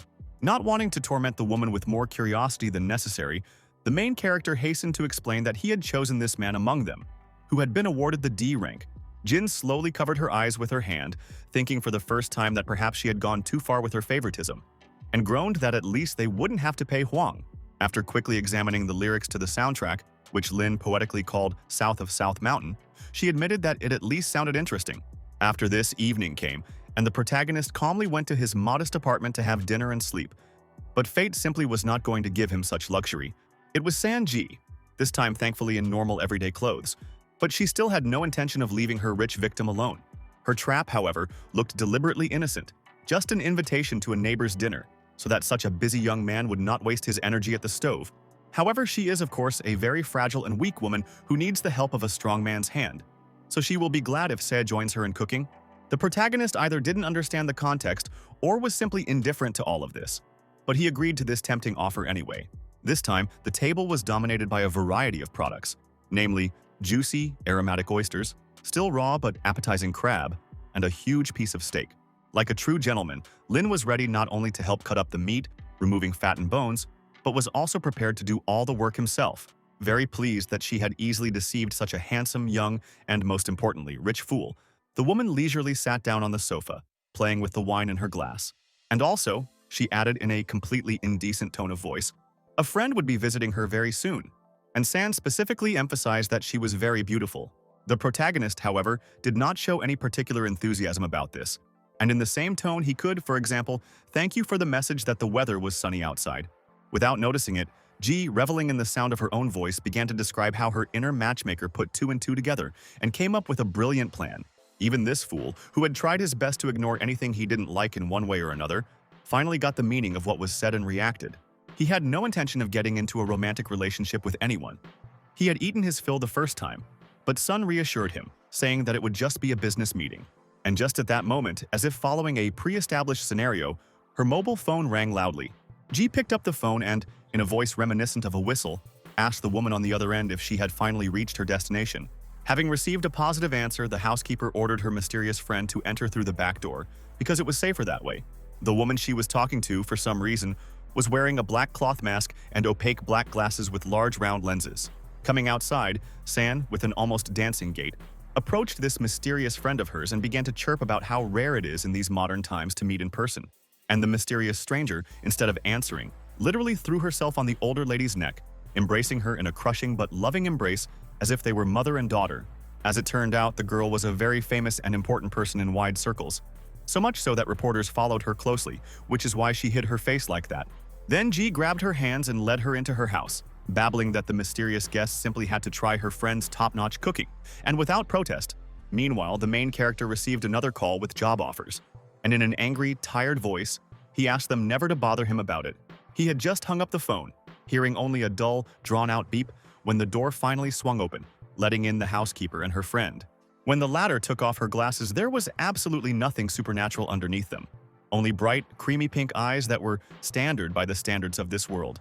And Lin, who looked more than remarkable once again, didn't even twitch an eyebrow at the sight of this visitor, but only kindly asked her to wait a little for the food. The women even looked at each other in shock, because not recognizing this pink-haired girl was, well, probably about the same as not knowing what the sun was. They didn't refuse the food, however, because they weren't such idiots as to ignore such wonderful red and seafood meat, dripping with aromatic juice. As befits a protagonist, Se was a man of enormous and extremely diverse talents. He knew how to do practically everything that could be useful in life. When Ji and the second customer had had a good taste of the dish on offer, they both froze with their eyes wide and bulging, as if they had been suddenly hit on the head. But not because the food was so disgusting that the nervous system was paralyzed by these sensations, but on the contrary, it was indescribably magnificent. Their minds even began to swim, beginning to demonstrate such strange illusions as if Lin had put special, not entirely legal ingredients inside. However, this did not last long, and the girls quickly regained consciousness, primarily due to the fact that Se himself consumed his portion as if nothing had happened. For a while, the housekeeper waited for some kind of reaction from him, words or actions. But when she didn't get any, she simply kicked the poor guy on his skinny shins. The main character, his red eyes wide and scared, asked G what had happened, what sins he had just been hit for. As it turned out, San was insanely outraged not by anything, but by the fact that this rascal still hadn't shown any special reaction towards her friend. And she was so beautiful. Instead of shrugging indifferently and continuing to eat dinner after a tiring day at work, Lin came to his senses and decided to introduce himself. The guest with pink hair and eyes also introduced herself, and it turned out that her name was actually Suzy Han. This name finally gave the main character some information, considering the fact that he froze, his mouth open in surprise and his eyes slowly blinking. As it turned out, she was a representative of the company Taveri Global, selling various cosmetics and other nonsense on TV. However, her fame extended far beyond the reach of a second-rate TV girl. She was interviewed and her face was printed in magazines. Meanwhile, the women continued to eat, no longer caring about the risk of acne, indigestion, constipation, or excess weight. It was so delicious. Sanji even sighed theatrically. How good it is to be young, when all your teeth are still whole and healthy, and you can't complain about your appetite. Naturally, this was said only to receive compliments from the main character, and he, as before, took the bait. Hearing such nonsense, as if she could easily pass for a high school student, the woman did not laugh contemptuously, but took it personally with pleasure, only pretending to be angry for the sake of appearances. And from this, her head was filled with a simply brilliant idea, namely, to put on the aforementioned school uniform, and not alone, but together with the unfortunate Zekan. Then everything started spinning so quickly that the unfortunate protagonist could only look in surprise and open his mouth. This was a prelude to completely indecent and vulgar things that little naive children definitely didn't need to know about. With each passing second, the degree of vulgarity increased until everything finally turned into a complete and unsightly mess. But then it turned out that everything shown earlier was a banal, wet fantasy of a horny teenager, who in reality only continued to stuff his mouth. After that exchange of compliments, people simply continued to sit at the table and gradually absorb more and more dishes, no longer wasting their energy on exchanging words. But in the end, Sue handed the protagonist her towel, offering him to use this thing to wipe off the grease and food particles stuck to his hands. Needless to say, Lindsay did not refuse, since a clean towel or napkin was more useful in many circumstances than naked women. While the brown-haired man was tidying himself up, the actress suddenly asked him, with a hint, whether she had heard correctly that he did not want to become a screen star. To prevent the main character from repeating the same thing over and over again, like an unfortunate broken record, San hastened to answer for him that, yes, it was useless to suggest that. The young man had been busy cleaning his mouth the entire time, so he didn't even nod in appreciation for this small service. One might think that after this, the evening would pass quietly and calmly, and everyone would go home, but Ji suddenly remembered how Sue had asked her to look for a certain person. Now she was curious about what the girl on TV thought of Lindsay, and the latter answered meaningfully that she needed to think about it for some more time. The protagonist watched them with huge, bulging eyes, and all he could do was simply repeat what was going on here. Dear and sweet Miss Sun. With a sly grin and casually folding her hands under her bust, the housekeeper replied that it was none of his business, even if it concerned him most directly. When she finally added that she was looking for a job for her client, the brown-haired man awkwardly scratched his temple and mumbled that he already had a position, and a good one at that. This reasonable argument awakened the tyrant deep within Ji, so she angrily ordered Se to shut up. She knew better what to do. After some time, when they finally left the poor guy alone, Sun asked Zihan again about her opinion about Lin. Only this time seriously, the advertising star again refused to go into details, only noting that, strictly speaking, he was a good person. But that could be interpreted however one wished. The next morning, the main character was scrolling through the internet again, checking how many times his song had been downloaded from legal sources and calculating how much money he would receive. Having finished, he stood up and got dressed, boarded the bus, rode it through several city blocks, and then got off at the next stop. Having reached his workplace, he did not even have time to sit down in his chair and begin his routine when the gossip came up to him again to share interesting news. It was again about his last performance on stage and how great it was, how great and popular the song was, and so on. The protagonist, it's worth noting, despite his modesty, was never opposed to finding out what people thought of his work, and especially how much they were willing to pay for it. The brunette couldn't tell him anything new, though. Everyone believed that the people from Star Medium were complete idiots for offending such a wonderful artist. Carefully shifting the documents, the brown-haired man could not resist and warned that the mysterious singer should not be pitied because he was raking in money from this song. The woman blinked in shock and muttered that it shouldn't be like this. writing such wonderful things just for the sake of money. That person should be upset. Grinning in a completely bitchy way, the young man whispered that if the mysterious genius was disappointed with anything, it was the lack of billions in his wallet. The brunette heard it anyway, and she asked with disgust how it could even be that such beautiful things were created out of a cynical thirst for profit. The main character also asked himself a question, but a completely different one. Namely, how come he had not been recognized until now, although he did not wear a mask and did not hide his name? Feng later happily repeated that Lin Xi's hit had reached 5th place in the weekly rankings, and that it had only failed to rise higher because they had published it late. This was all great, of course, but the main character was still only interested in money. Let them pay, and then they could say whatever they wanted. Zhang frowned just like the brunette, and with sincere pity said that others wanted praise and glory. But for this one, look, only gold is enough. Alas, if the hero wants to move permanently to a tropical island where attractive models will give him daily massages, he will have to pay a lot. Unable to contain herself, Fang once again suggested that the main character reveal his magnificent talent to the whole world. Then he will become rich, but also gain fame. As expected, the main character refused. Only this time he even covered up his dissatisfaction with a beautiful and pompous proverb that he himself composed. Carefully hiding her disappointment, Jean promised that she would never pester the boy with this question again in her life. But still, damn it, it was a shame.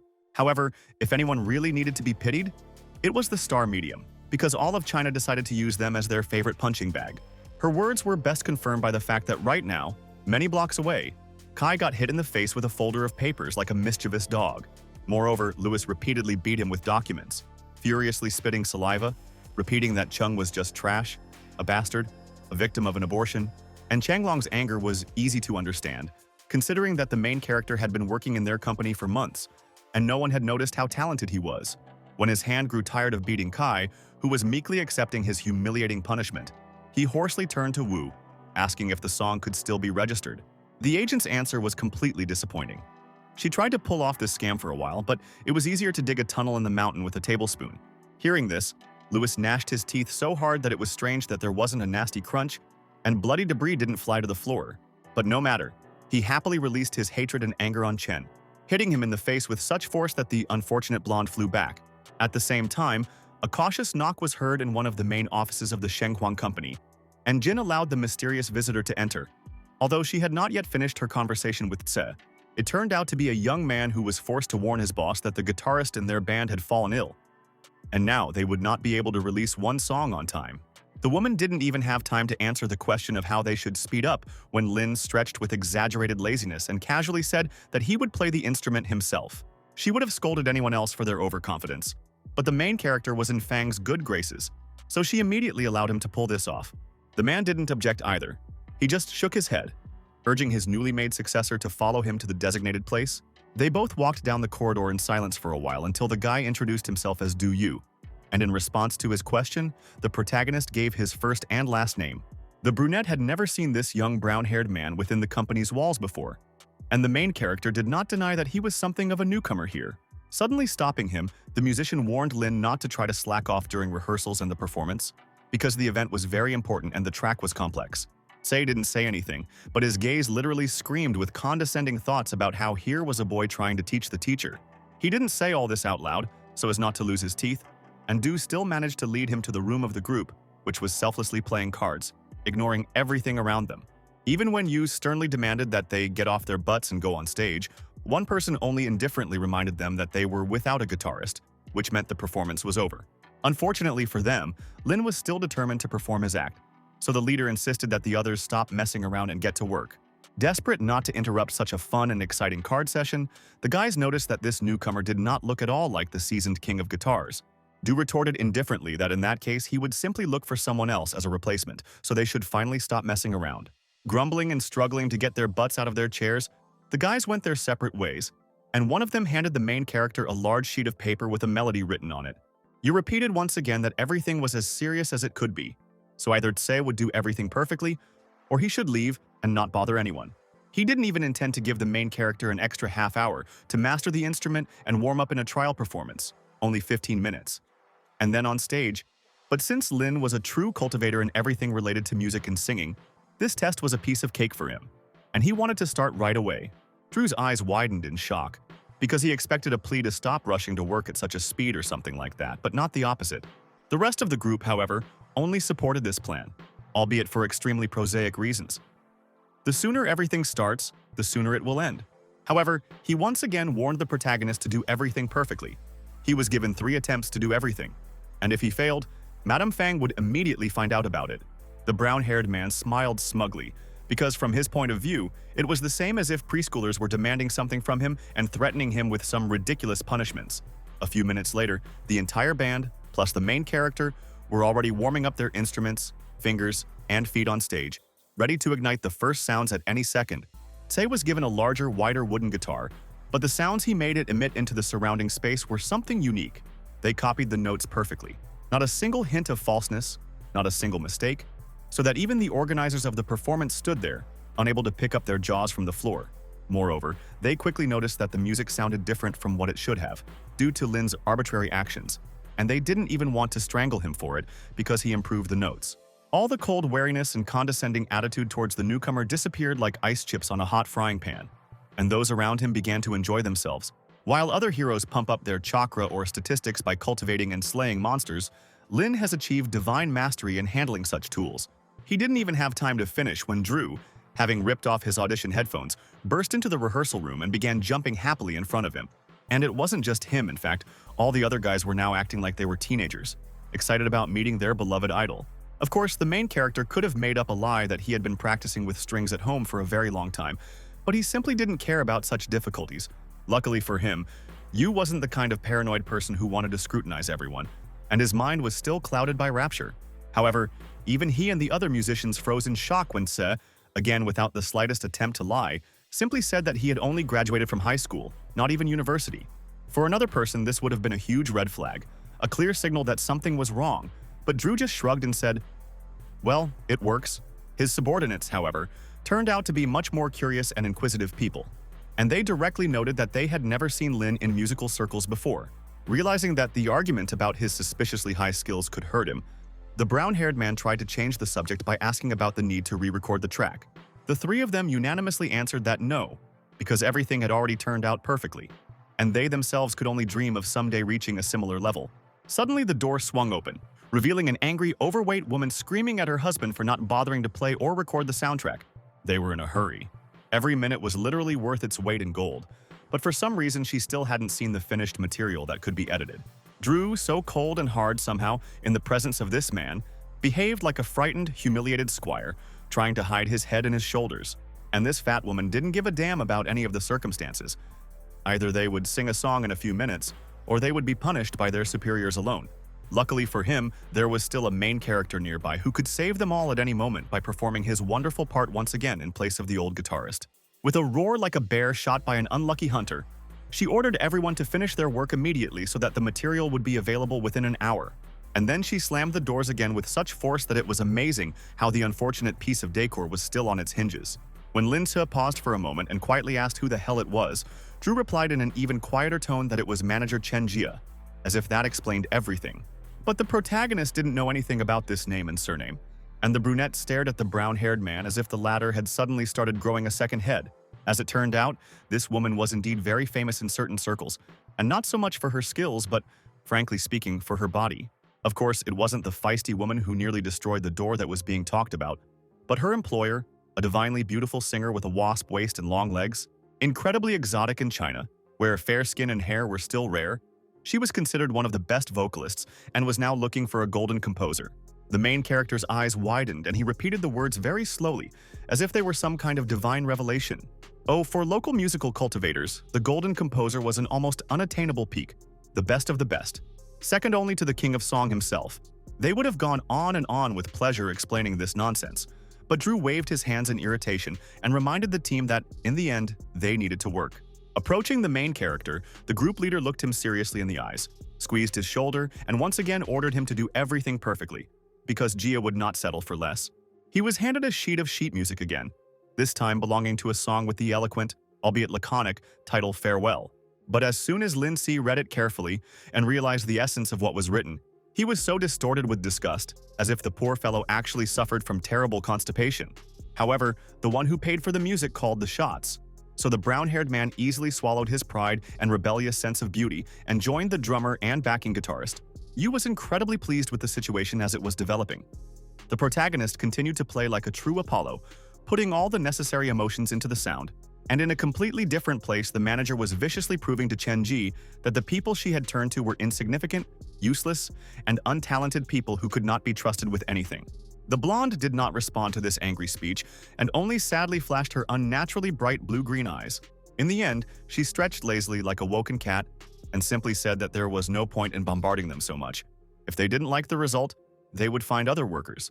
But the fat woman didn't calm down at this point, and she continued to spew venom, saying that these freaks should kiss their feet for allowing them to make money at their expense with their talentless acting. Then they received a message saying that the required track was somehow ready, and Chen opened her sapphire eyes in surprise, the sight of which would make any marauder take out a knife. After listening to a copy of the recording, the vocalist slowly noted that this new vocalist was actually very good. At least the old one was no match for him. Even her manager humbled her nasty nature and admitted that they had to find someone truly special to record such a heavenly tune. At this point, Jia suddenly stood up to her full height and chirped admiringly that this melody was really what they needed. And again, the guitarist played like a god. The older woman, pleased that her mistress was so happy, flatteringly noted that she should now be ready to begin recording her own song. Having called the manager by her last name, Lee, for the first time, Chen also unexpectedly asked what the latter thought about the possibility of keeping this newcomer in the group permanently. The main character once again fell into the trap of his own talent, when an influential person once again decided that such a treasure should be used for himself. Naturally, the manager quickly agreed to this idea, because what is good for its owner is also good for her and her modest, not at all fat wallet. However, this couple would never have come to terms with the fact that this mysterious Orpheus could write a melody for someone else. No, now he is only theirs. With her chest puffed out and her arms working like a seasoned soldier, Lee set out to find Lindy, confident that she would be able to bribe him in just a few minutes. This woman walked through life like a living tank with legs, and she would never have thought that anyone could turn down the opportunity to bask in the glory of a person of Jia's stature. Her mere appearance in the studio was enough to make Drew Yu and the rest of the guys immediately tense up like fawns who see a hungry wolf. Desperately trying not to show his fear, the group leader stepped forward and very politely asked Sister Lee if there was something wrong with the recording she had sent. Luckily for the others, she wasn't about to complain about non-existent mistakes, but instead wanted to find the guy who played lead guitar.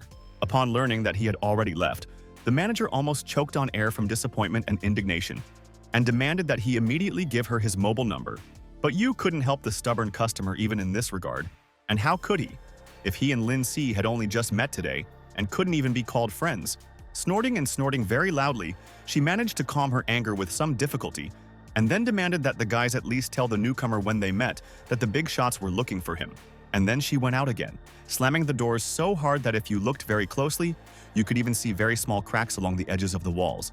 The backing guitarist finally decided to hiss that his dear sister was really overdoing it with her piggish attitude, as if they were some kind of slaves.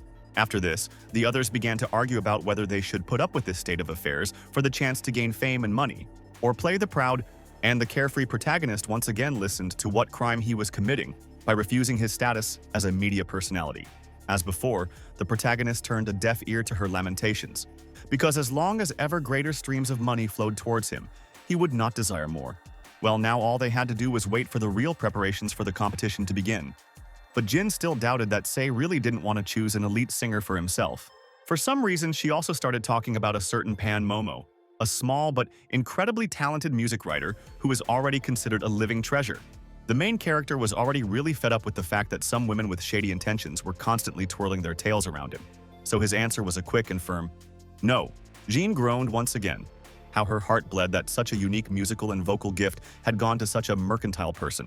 But the brown-haired man not only indifferently turned his back on her, waving his hand, but also directly declared that he would disappear from her life forever as soon as he accumulated enough wealth.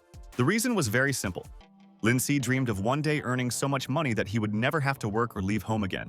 Feng, after hearing all this, did not even say a word of objection, but it was still clearly visible on her face how disappointed she was with such a hedonistic desire. But the main character did not notice this, because in this company he did not care about anyone except himself. Here, no one was his friend, matchmaker, or buddy.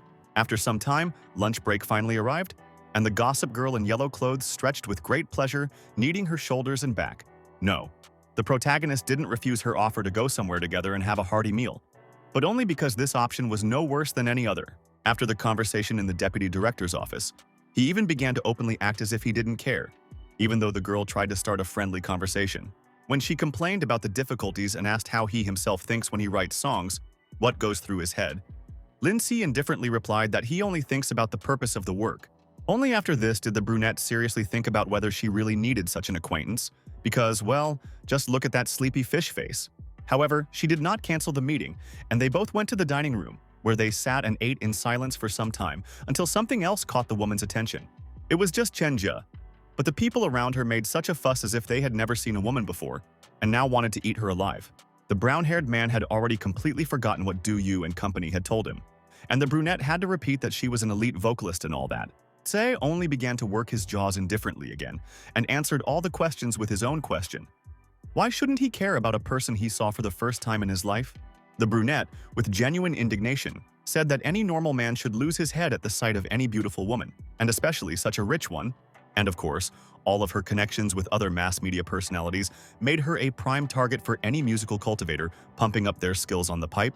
But the main character still didn't give a damn. All these stupid achievements and races for worldly glory didn't interest him nearly as much as hot soup. Feeling her eyelid twitching with such frequency and force that it could generate electricity, the gossip tried to figure out what was wrong with his mind. Luckily for her, the universe itself decided to come to her aid. So Lin, in the most stupid and cliched way, literally out of the blue, poured soup on Jia. Naturally, this also led to a major scandal, because how else could the young superstar react to such an incident, even if it was unintentional? It should also be noted that dozens of greedy, lustful eyes were still watching Chen's every move. But now, sensing the approach of a quarrel, a whole crowd surrounded her. What's more, even that very composer who earned the golden title and the blonde's patron, Zhang Yan, materialized out of nowhere, feeling the echoes of the storm. The hero, although he tried to clarify whether the woman was hurt, did not feel guilty at all for the rest of the incident. And why should he, since it was she who crashed into him?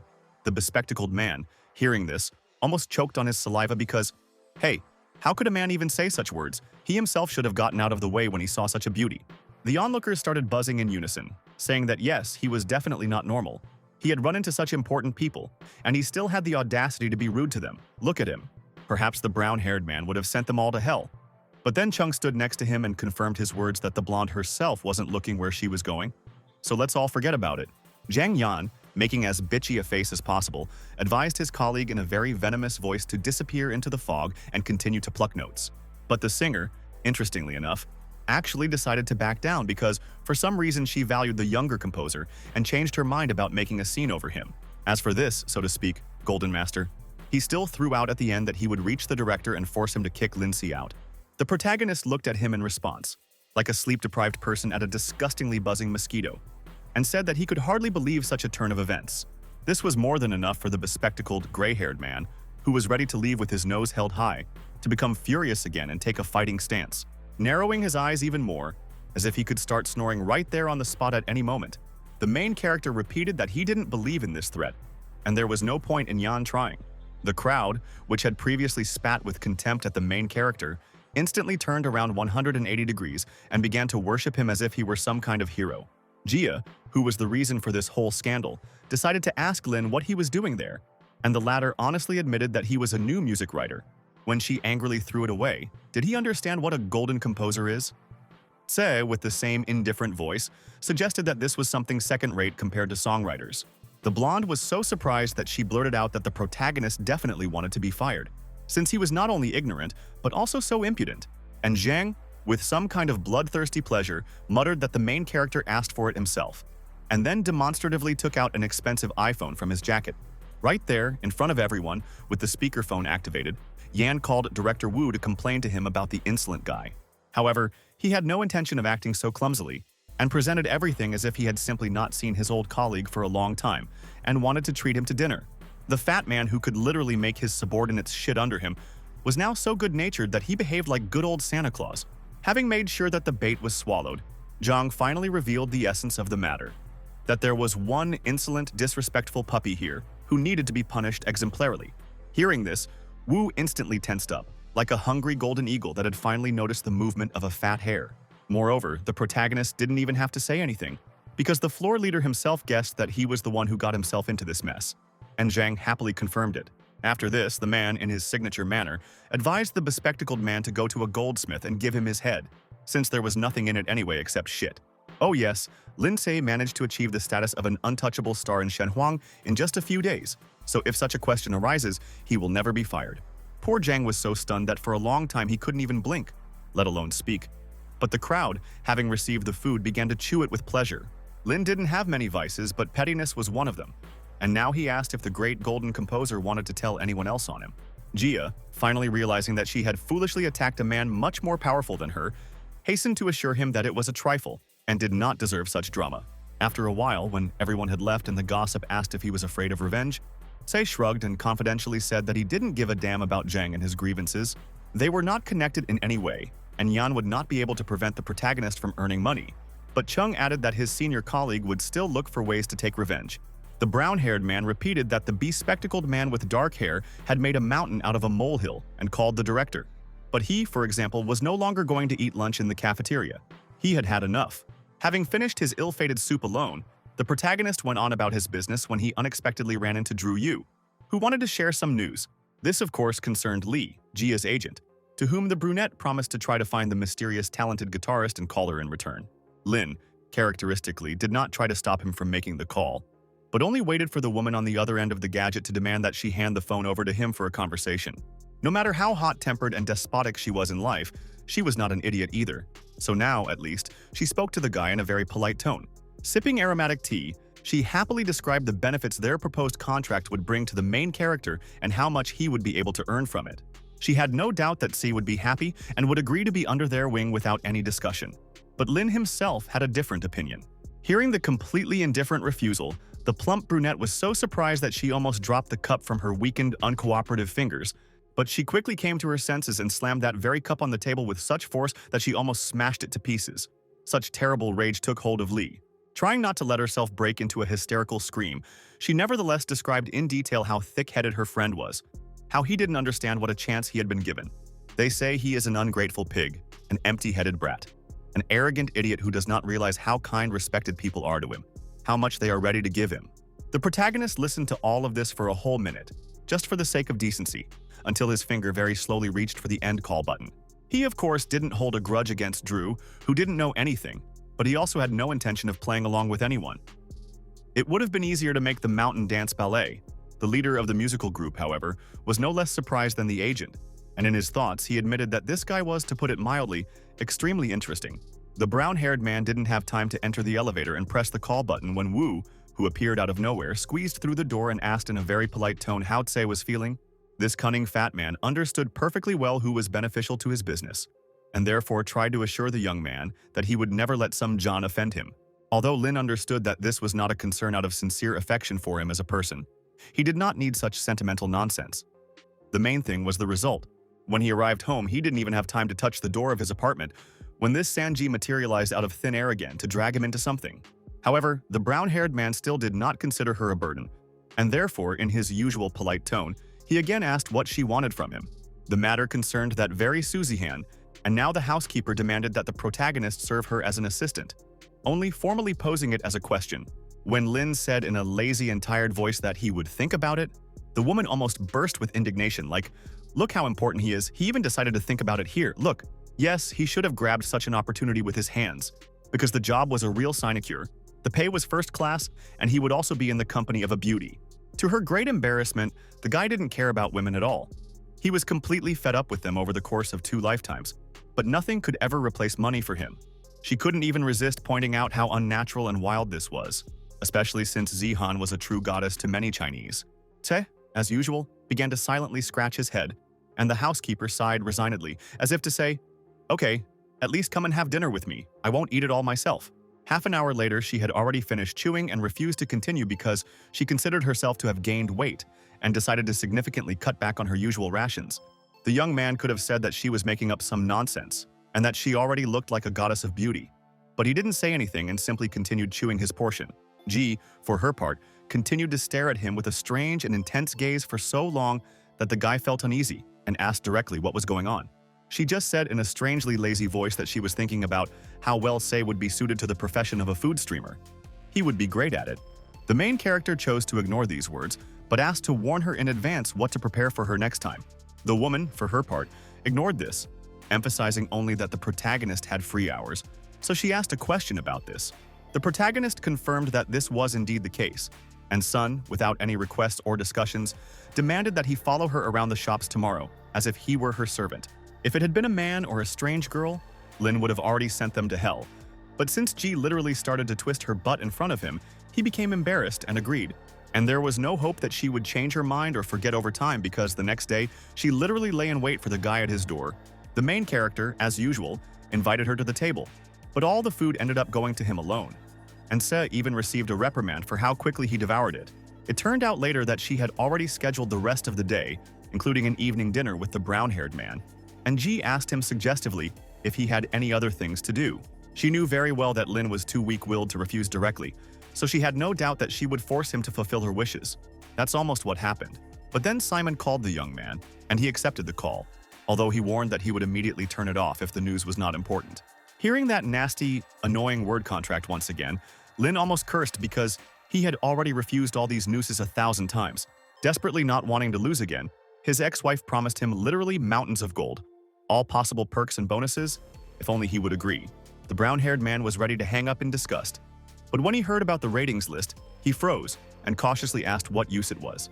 Ji, in a very sweet voice that was absolutely not hinting at anything, chirped that since her gentleman had business, she would go home. But the young man stopped her. Hearing her voice, Simon again turned into a jealous and angry cat, completely forgetting how she betrayed C himself for money and fame. And she even dared to take offense at the main character when he replied in an icy voice that it was none of her business at all. When the characteristic long beeps symbolizing the end of the conversation were heard on the line, she hysterically threw her incredibly expensive phone on the floor. And Lin, for his part, was forced after this to once again explain to San that no, she was no longer his woman and had no relation to him. The former singer was unable to remind her that this was his own personal matter and no one else's business, and he again began to moo like a lost calf. Ji decided to change the subject, so she grabbed his hand and chirped that yes, he was absolutely right. It was none of her concern, and she hadn't gone shopping in a long time. As for T himself, he quickly became so sick of all this hypocritical nonsense, these useless purchases and so on, that he practically howled. He desperately wanted to just throw down those damn heavy bags and leave the landlady to deal with everything alone. But the mindset that had been hammered into his head didn't allow it. He almost lost consciousness when he found out that the neck suit cost more than 100,000 yen. And San, without batting an eye, bought it, because it was not she who was paying anyway. After this, she even had the nerve to demand that the poor guy immediately drop everything and go change his clothes. Unfortunately for him, he was too cowardly to refuse it, and San knew perfectly well that she could tie him up with a ram's horn. However, he quickly changed his mind when he put on the suit, realizing that he looked like a god in it, and everyone in the area would drop their jaws at the sight of him. Moreover, Ji was actually even ready to take money from her own wallet to pay for such an expensive item. The only payment she demanded from the main character was that he accompany her to a party in this outfit that evening. And no, this is certainly not a date. C still wanted to refuse all of this, and then buy similar clothes at a discount. But San made it clear that this offended her.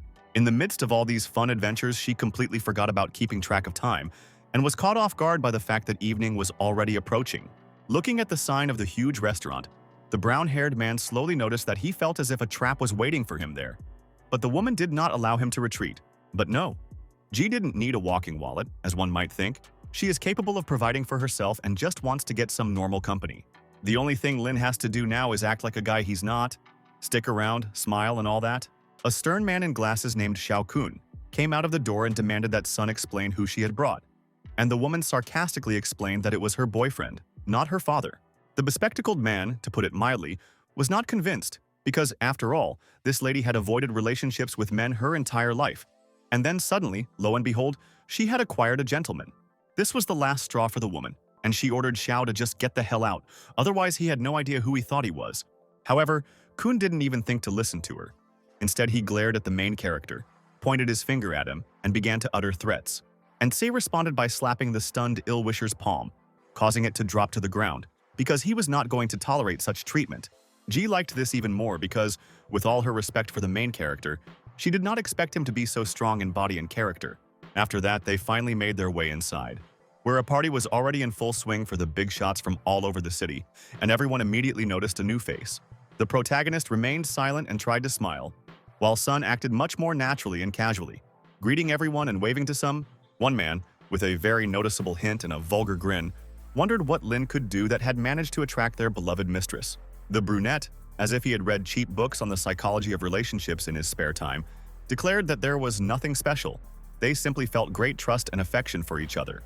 However, the onlookers were so impressed that their eyes lit up even more, and they admitted that this unfamiliar boy looked interesting. And San, either jokingly or seriously, was indignant. What kind of jokes were these? After all, Se should be thanking fate simply for the fact that she liked him, like a beautiful toy. The people around him sighed in unison, how they envied Lin, how Ji had been a queen and goddess among them in the past, and how lucky he was to become her man. The main characters exchanged compliments once again, and then the man at the piano quietly touched the keys, giving birth to the first notes of beautiful music. All the people in the hall, no matter how many there were, immediately turned their heads, as if they were hearing something like this for the first time in their lives and were immensely surprised. It turned out to be Kun, and, as it turned out, his presence here irritated everyone much more than Lin, because he was a stalker who did not understand the word no, and he stalked, of course, for Ji, even now, in response to puzzled exclamations. He declared that he was simply playing a serenade for his precious beloved. No matter how badly people treated him personally, even they couldn't help but admit that Xiao played first class, because the melody he created literally captivated everyone. No one else dared to try to interrupt him, let alone throw him out into the street by force.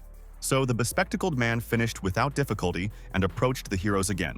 Handing the woman a bouquet of luxurious and very expensive-looking roses, he chirped pitifully that he had been a disgusting fool in the past. But now he was completely different. Someone else might have been fooled by this, but San was too old for that, and she only asked Kunya with disgust whether he even had a conscience. And then the protagonist stepped forward like a brave knight, and in a very polite but firm voice suggested that they simply end the dialogue on this note and go their separate ways.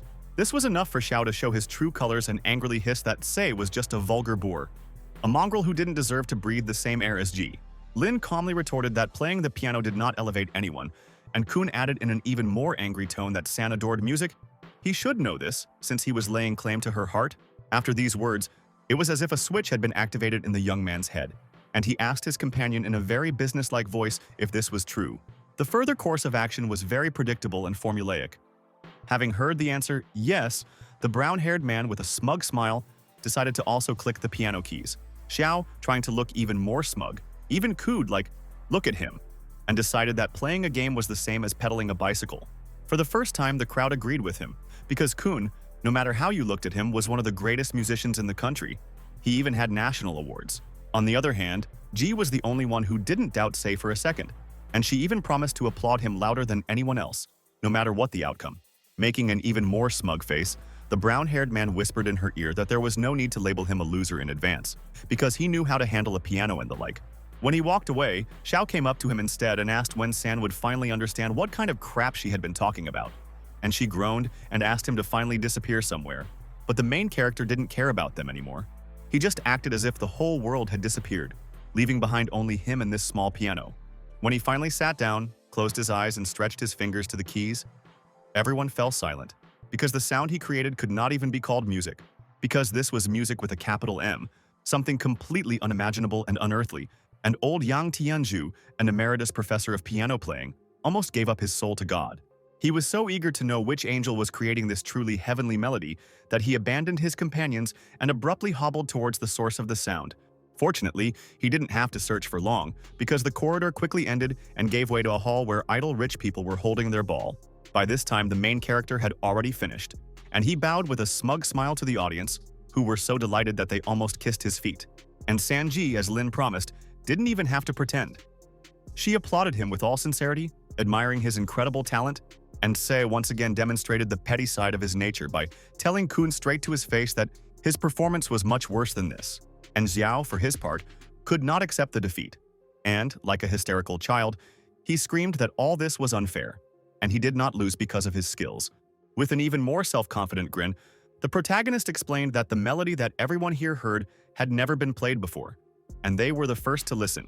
It goes without saying that this was said specifically so that everyone around would admire him even more and start practically kissing the main character's boots, especially Sanji, who seemed to accidentally grab the brown-haired man by the collar of his suit, and then, without any hint, pulled him towards herself, forcing him to lean in for a kiss. Then, right next to his ear, Kun yelled that this was simply impossible, And the brown-haired man, annoyed by the ruined moment, indifferently allowed him to think whatever he wanted.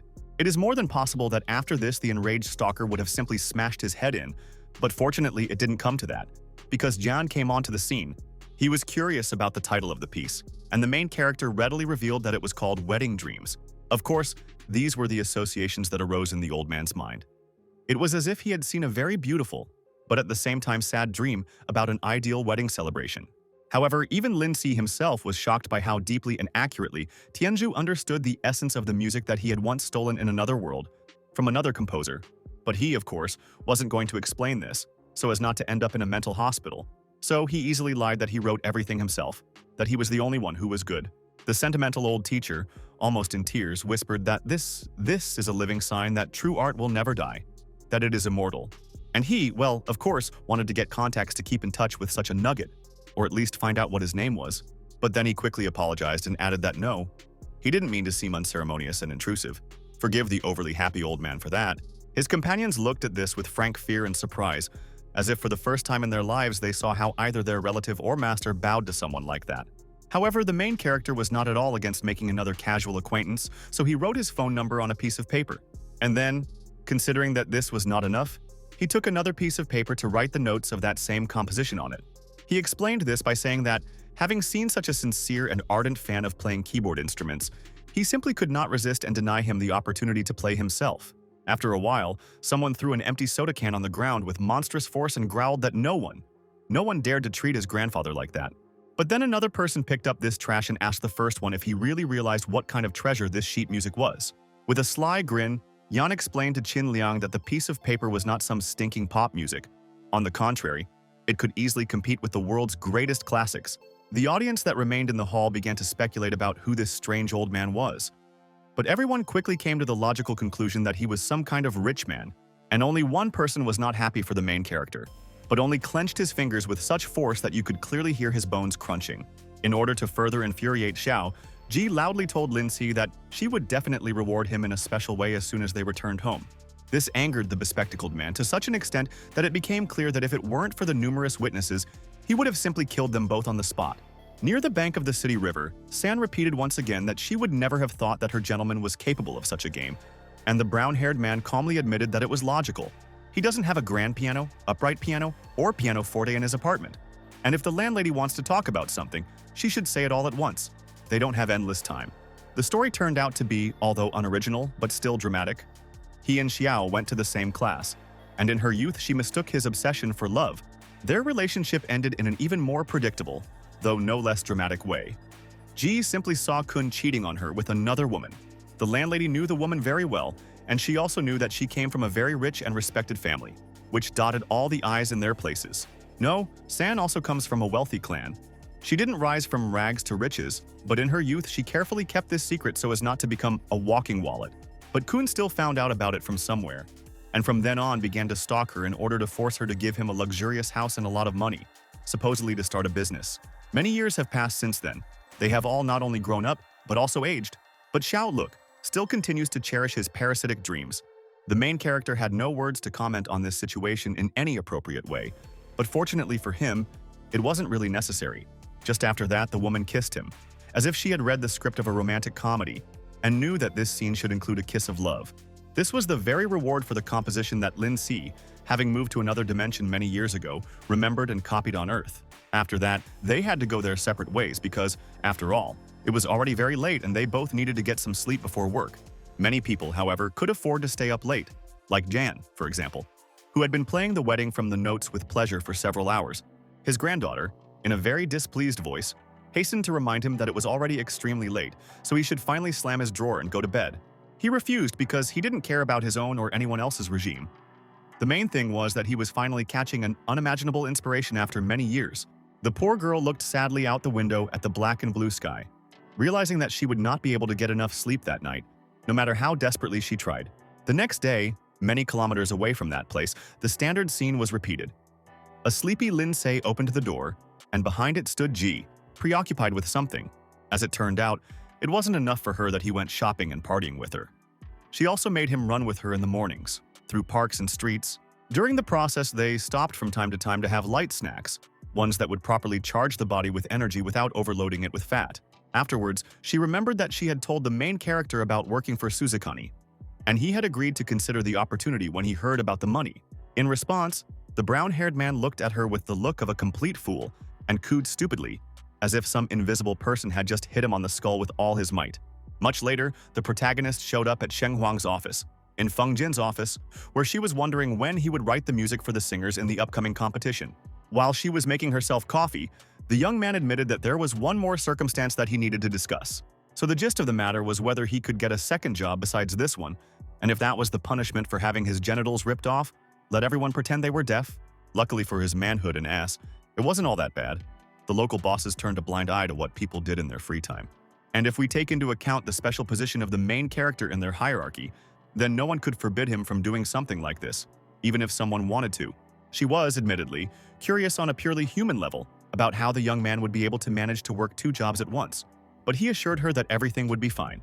When the redhead heard about the assistant position, her mouth dropped open in shock, because from her point of view, it was like using a diamond to crack nuts. And when she heard once again that money was the deciding factor in choosing a protagonist, she just chuckled awkwardly, not knowing what to add to that. Pulling herself together, she promised to take over the negotiations with Wu, but still warned that being late for their work and not meeting deadlines was out of the question. At the same time, the brown-haired man should not have taken this for granted. In fact, a huge exception to the rule was made for him, and he was obliged to understand this. Finally, she asked if the main character would like to change the singer, because the last opportunity had arrived. They were about to gather in the conference room. Of course, he didn't change his mind, because he was so greedy that he would even agree not to breathe if he lived in a country where oxygen was taxed.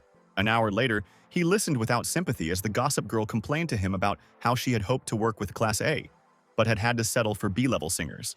The other women, having finally finished their business, hurried to the conference room because all these star vocalists had already begun to gather there, and they wanted to look at them.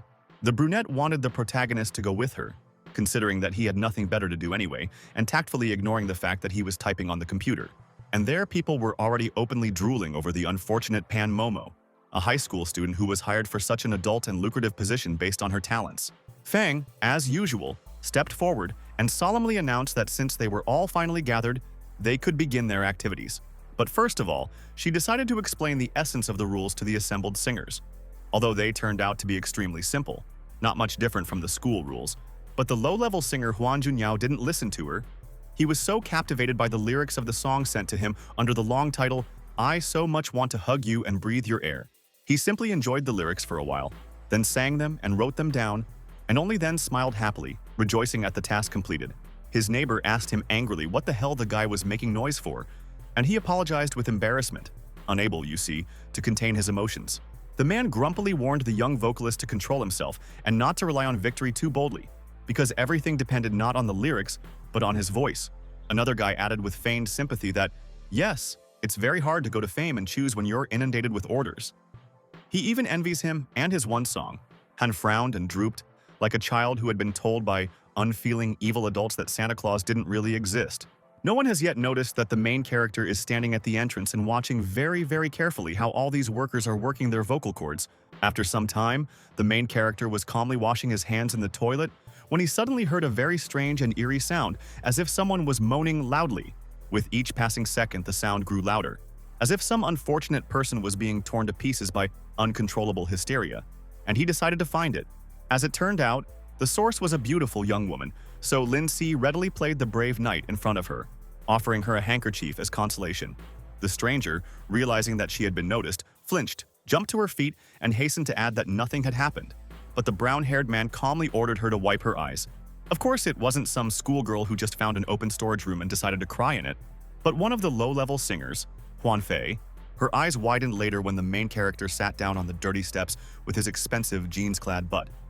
But he couldn't care less about such trifles. He asked the girl if she had received any songs by mail, and she mumbled something unintelligible, thus confirming that he was right.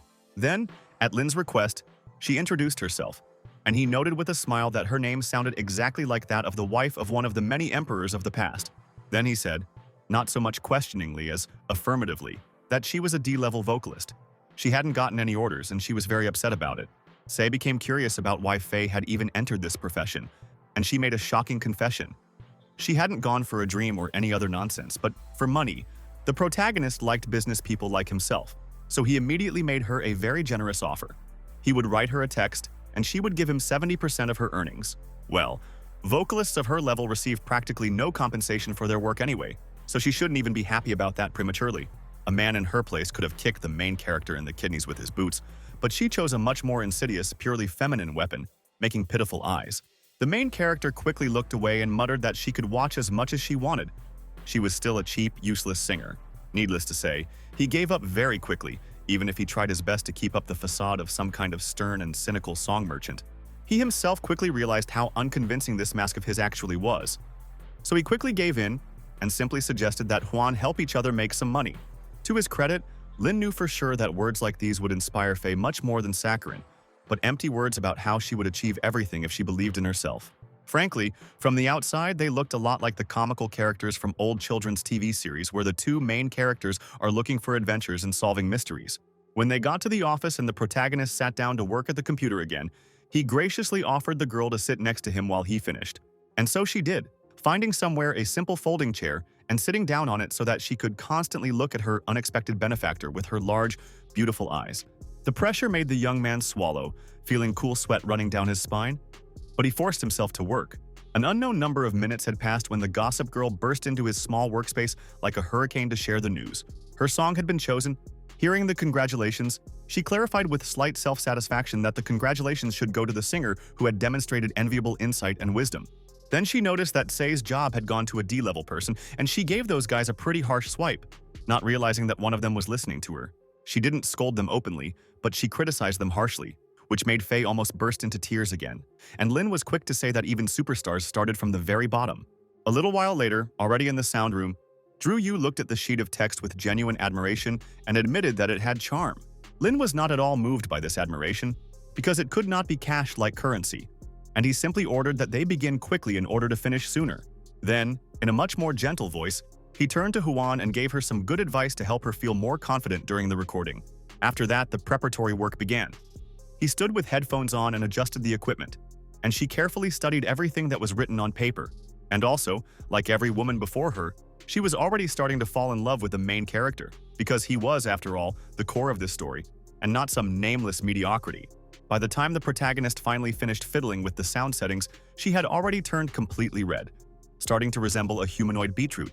Drew and the team, after assessing the results, unanimously agreed that yes, this song really did have a first-class twist and would be a success. Now Faye needed to start singing, and the protagonist checked to see if she was ready, to which the girl only nodded. Rising to their feet, they headed to the recording studio, which was located on the other side of the soundproof glass. As for the musicians, for the first time they thought about who he actually was. But they also quickly came to the conclusion that they didn't care as long as there was a result. When a person thinks that everything should go perfectly as planned, the gods in heaven laugh. And that's what happened this time when Zhang Yang was found in the studio. Upon seeing his newfound enemy, the bespectacled man immediately reared up, hissing that his client was currently occupying the premises and that he could go to hell. Somehow, he also figured out that Huan was a D-rank employee, so he rubbed her nose in the fact that she was considered a nobody in an especially venomous tone. The main character quickly and abruptly turned away, and then in a cold voice suggested that the girl go look for another recording studio. Alas, Zhang was the kind of person who simply couldn't stop kicking someone when they were down, and he contemptuously shouted at Lindsay to get the hell out of Shenghuang. When Chen Jia finished and asked in confusion what had happened, Yang put on an angelic face and quickly replied that nothing, just some nameless fools had passed by. After assessing her work, he admitted with a smile that it was first class.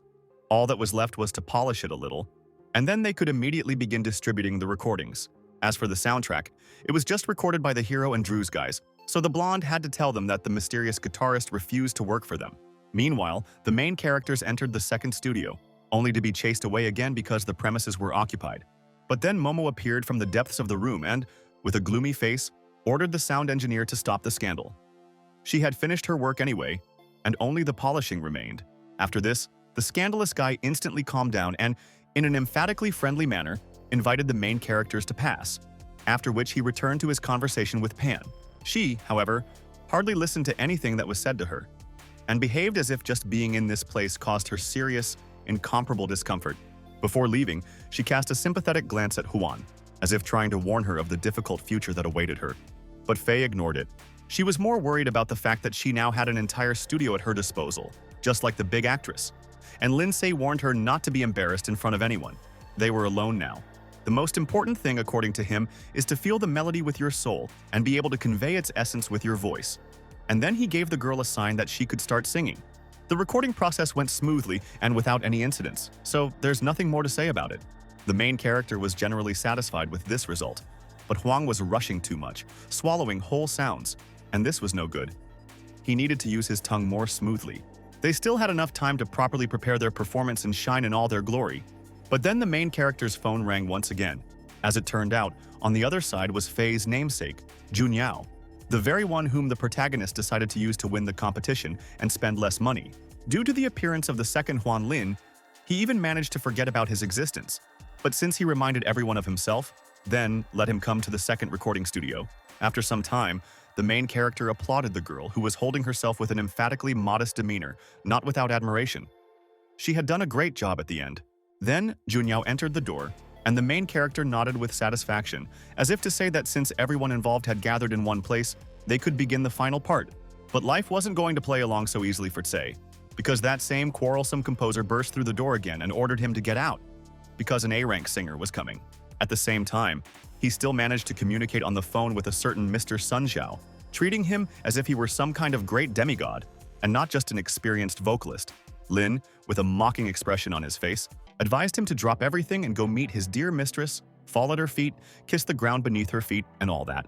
The composer in blue growled, asking if this brat had gotten too brazen, and if he didn't immediately get his ass out of here along with these D-level cheapies, there would be a scandal. But he really needed to meet the client, so he turned around and left, warning at the end that he would complain to the directors if the studio was not empty.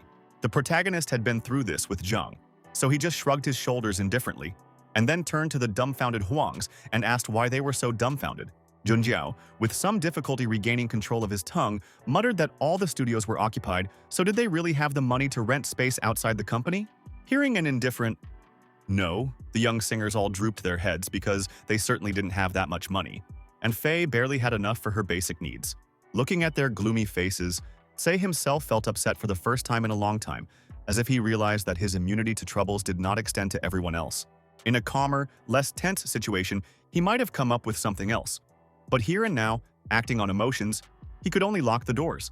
The Huani's eyes widened in unison, because this was a gross violation of all possible rules. For something like this, the brown-haired man simply had to be fired without any mercy. Tsai, as if guessing their thoughts, simply squealed that he didn't have money to pay the rent, so let them get their butts moving and work. As for the rules, he didn't give a damn about them. He was so special that he was officially allowed to use them as toilet paper. Again, there is no A-level soloist here. There is none anywhere, so let the young singers clear their throats and start singing his lyrics like good boys and girls. The main character had an amazing talent for making women fall madly in love with him, and now Fei was looking at him as if she was ready to eat him alive. Meanwhile, the same director was desperately trying to unlock the doors inside the studio, almost sobbing from the way the dissatisfied client was lashing him with angry words like a whip. Sweating profusely and feeling his very being turning inside out, the boy confessed how he tried to kick out a couple of D-rank singers. The reaction of the great soloist was such that after this, the sound engineer began to beat on the doors with his hands and feet and scream at the top of his lungs to be let in. Needless to say, no one paid the slightest attention to this because inside, the sound of Junjiao's strong voice ruled the ball.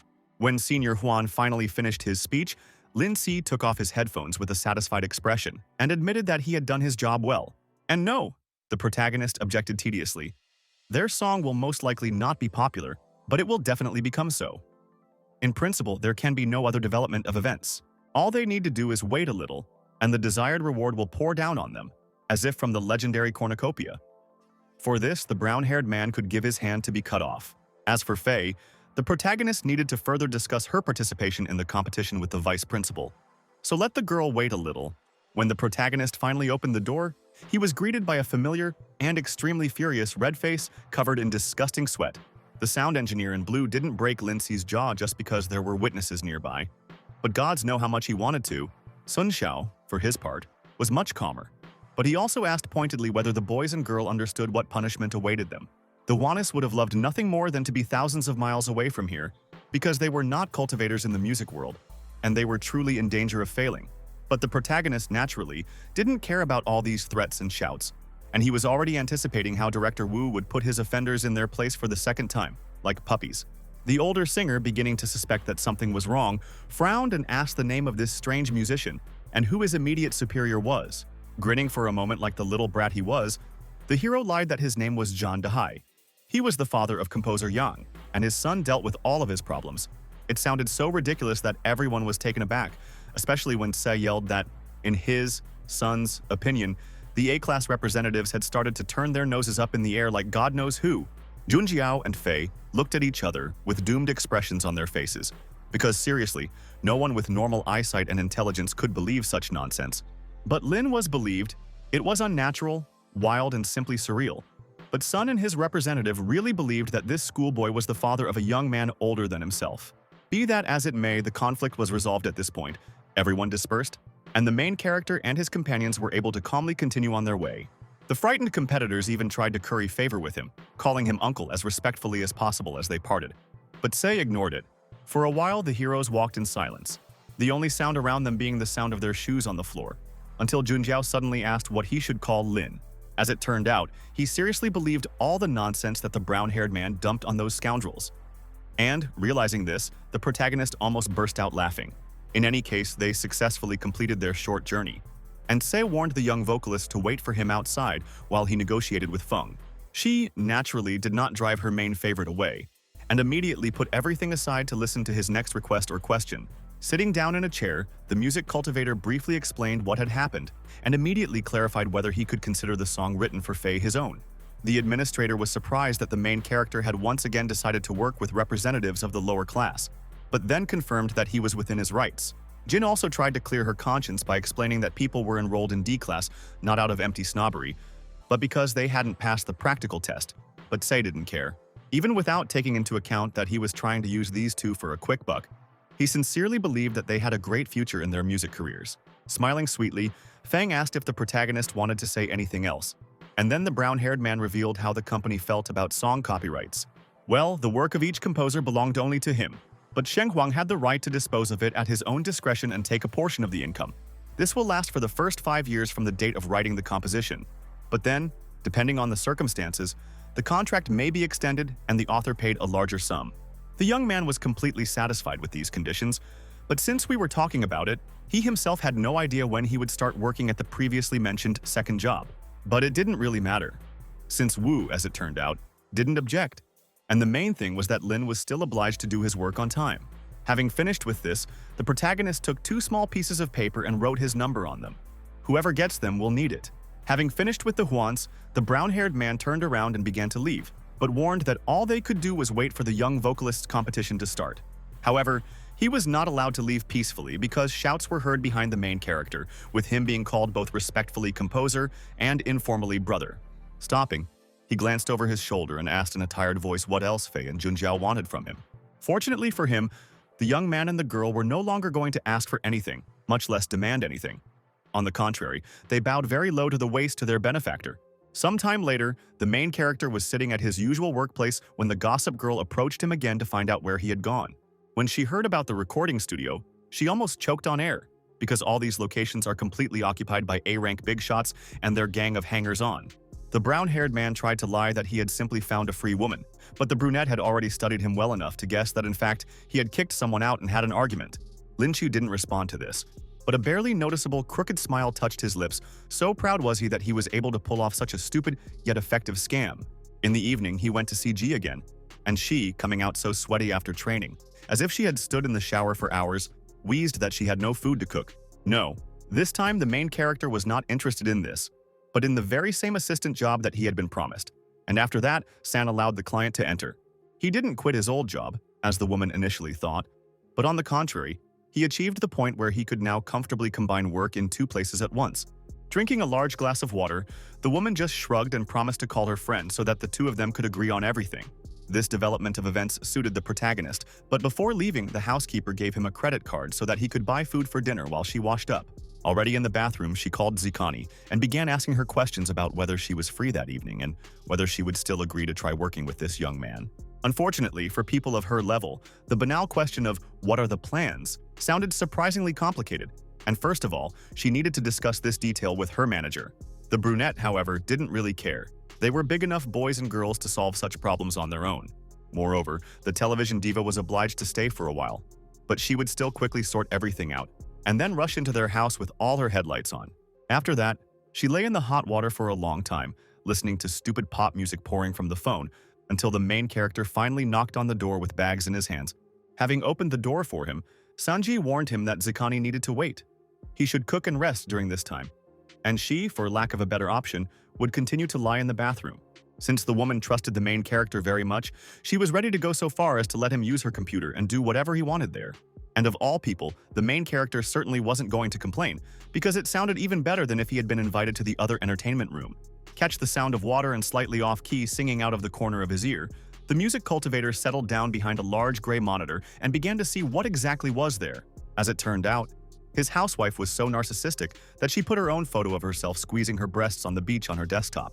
It is unknown what the young man thought about this, because after this the action immediately moved forward an hour, when G finally left the bathroom. Playing with a glass that had appeared out of nowhere, San reminded Se to be a good boy, because this job could easily be lost simply by calling the wrong person an inappropriate name. For some people, this would already be a serious reason to refuse work as an errand boy, but for the sake of money, Lin would do even more, so he was not impressed. Leaving the alcohol aside, the brunette noted that her friend should already be arriving, so she needed to meet her, otherwise it would definitely turn out ugly and impolite. As before, Sue wore a loud and bright but generally effective disguise that prevented random passersby from recognizing her. But now, when no parasites with television cameras could threaten her peace and anonymity, she took great pleasure in throwing off her unnecessary things. They weren't hot, and the weather outside wasn't exactly the warmest, but the pressure of having to hide like that weighed on Zikani's shoulders worse than steel shackles. When G looked into the protagonist's kitchen, he was still cooking and asked to give him another 10 minutes to finally finish everything. Sun immediately boasted that his food would be perfect for Sue's sensitive stomach, much better than eating something in a cheap cafe and then suffering from diarrhea or constipation for hours. Moreover, after this, they began to discuss the young man in such words and tone as if they were talking about a wedding ceremony, and not about getting a job as an assistant. This time, the main character prepared a variety of completely different dishes, all of which had one thing in common. They were deep-fried and had a bright flavor. Grabbing the plate, G barked like an enraged dog, asking why there was so much rice in it. She was trying to lose weight, and he was fattening her up like some kind of pig. Without asking permission, she poured most of the rice into someone else's plate and ordered its unfortunate owner to help him swallow the whole mass. This unfortunate woman turned out to be Zikani, and she decided to transfer part of this punishment to Lin, whining pitifully that she could not eat much food. Seeing a real small mountain in front of him, the brown-haired man sighed sadly and muttered that he too could turn into a ball of fat if he was forced to eat that much. G displayed a delightful double standard by ridiculing him for being afraid of getting fat on his sides and ordering him to eat what was on his plate. To somehow ease the already tense situation, Sue began to devour her portion of rice with gusto, lamenting that it was so delicious, simply unbelievable. After eating a bit of her portion, Sun admitted with surprise that all this time she thought that the protagonist was only capable of cooking fish and Western dishes well, but no. Taking some more meat, the TV star repeated that it was truly magnificent, and that she was not trying to pretend to soften anyone's feelings. However, she froze when she suddenly realized that her plate was almost completely empty, with only a dozen grains of white rice lying forlornly at the bottom. She looked at them with such a face as if they were not harmless scraps of food, but disgusting maggots writhing in a pool of slime, which she mistook for rice. The protagonist, not paying attention to the look on her face as she looked at her plate, brought her another one, filled to the brim with porridge, and offered to eat it too. Zikani very slowly raised her head, then even more slowly looked at Lindsay. And in her eyes there was so much longing and pain that no puppy or kitten could ever dream of. The fear of overeating and spending the night in the toilet with diarrhea fought in her soul with the desire to eat her fill for the first time. And it was the latter that ultimately won out. Just as slowly, as if afraid to ruin the magic of what was happening with a sudden movement, Sue accepted the second portion from the brown-haired man, placed it in front of herself and picked up chopsticks. After some time, it turned out that both women, unable to restrain themselves, ate everything that was placed in front of them on the table, and were now burping with pleasure. This would be pleasant for an ordinary person, but for someone with a problematic stomach like Zikani, it turned out to be especially wonderful. And so, in her eyes, the main character was also special, just an ordinary guy that many wouldn't even notice. But for Susei, he became something more than an assistant. Okay. G clapped her hands. They had had enough fun. It was time to finally get down to business, for which they had all gathered on this eventful evening. Instantly putting on a serious face, the young TV star asked the brown-haired man if he even knew what he was supposed to be doing. And the young man calmly replied that he had picked up the basics. With an even more serious look, the girl added that the assistant's job was not difficult overall, but he would have to be literally prepared for anything, even an invasion of Cthulhu. San added her contribution in a mocking voice, saying that Sue was too boring and shouldn't be so afraid. And Lin was actually a handsome guy, not an athlete or a fighter, but he could punch someone and had some serious abs.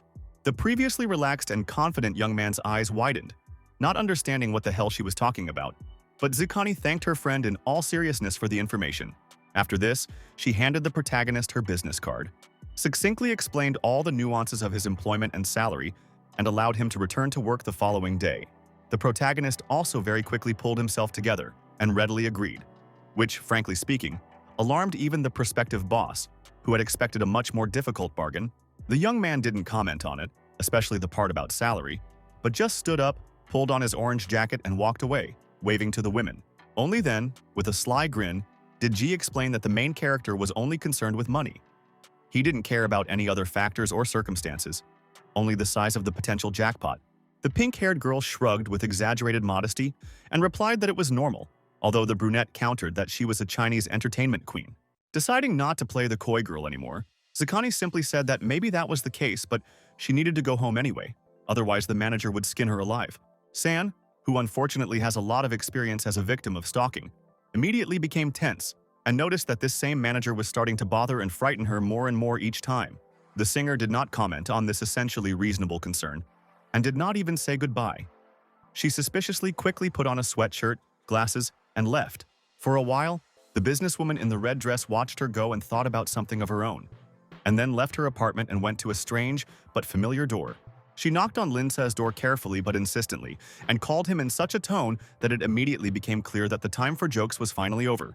Now, more than ever, she needed the help of the main character, that very knight in shining armor that any woman could only dream of. But right now he was silent. The housekeeper waited 1 minute, waited 2 minutes, but the main character still showed no signs of life, as if he had already died or run away somewhere. Frowning at the realization that the whole thing was starting to stink more and more like top-notch shit with each passing second, she carefully inserted the copy of the key into the keyhole. Opening the doors, Ji decided to start the conversation by saying that she had found him such a worthy and respected job. Lin was obliged to make every effort not to disgrace her, and but there was one more thing that she had to tell her protege beforehand. And this thing was truly important and did not tolerate any delay. For some time, silence reigned in the apartment, as if its old owner had somehow actually managed to go to the court of King Yama. But then the doors opened slightly. The brown-haired man came out of the bathroom, wearing only a towel covering his hips, so that the whole world could see his sculpted body, which looked as if it had been painted by an incompetent artist. If you told her who San was in the past, she would have laughed and assured the speaker that she wouldn't even blink an eye. But her reaction eloquently said otherwise. The hero never went to the gym, didn't spend hours lifting weights, and didn't follow a diet. But he still had muscles that would make a bodybuilder envious, just like that. Pulling herself together, the woman shouted in a voice especially angry with embarrassment that she had actually called the guy a bunch of times, but he, look, hadn't even batted an eye, like some old deaf stump. And since he has nothing to say in his defense or anything else, then, okay, she doesn't need him like this even for free. And she leaves him, while Ji even proudly threw her head back. Naturally, the main character was deeply upset by this incident, because he hadn't even done anything, he was just calmly swimming. And then someone burst into his house and yelled at him. He, fortunately, did not even suspect that right now the woman, having lost her last strength, was pressing her back against his door, and her legs were acquiring the hardness of 2 damp pieces of cotton wool. While Lindsay was getting dressed, he didn't know how to react to such an intrusion, what to think, or what to talk about with the housewife later. But then his phone rang again. Now fully dressed, he picked up the phone and, as it turned out, his mother was on the other end, wondering why her child had not made any contact for so long. Feeling like a shameless pig, the brown-haired man mumbled that he was just too caught up in routine matters, and he was actually going to call her right now. But his mother had just gotten there first. Somewhere, many kilometers away, the protagonist's mother, Sun Xiaohua, chirped that she had already told the rest of the family many times that there would soon be a star among them. But no one believed her. Everyone treats her like an ordinary crazy old woman who just wants to chat. So let Lin Si come here immediately and introduce them to his girlfriend. The main character, of course, didn't have a partner, but he was too weak-willed to say this and break his mother's heart. So he only mumbled something in agreement. After this, the young man turned off the phone and released it from his weakened fingers, as if he was afraid that his dear mother would crawl out of the screen and bite his head off. The next day, he was already standing in front of the gates of a beautiful, albeit small mansion, surrounded by skillfully trimmed trees. But he was not particularly impressed. The brown-haired man would easily have agreed to work in a dog kennel if he had been promised a lot of money for it. So he simply entered the garden and explained who he was and what he wanted.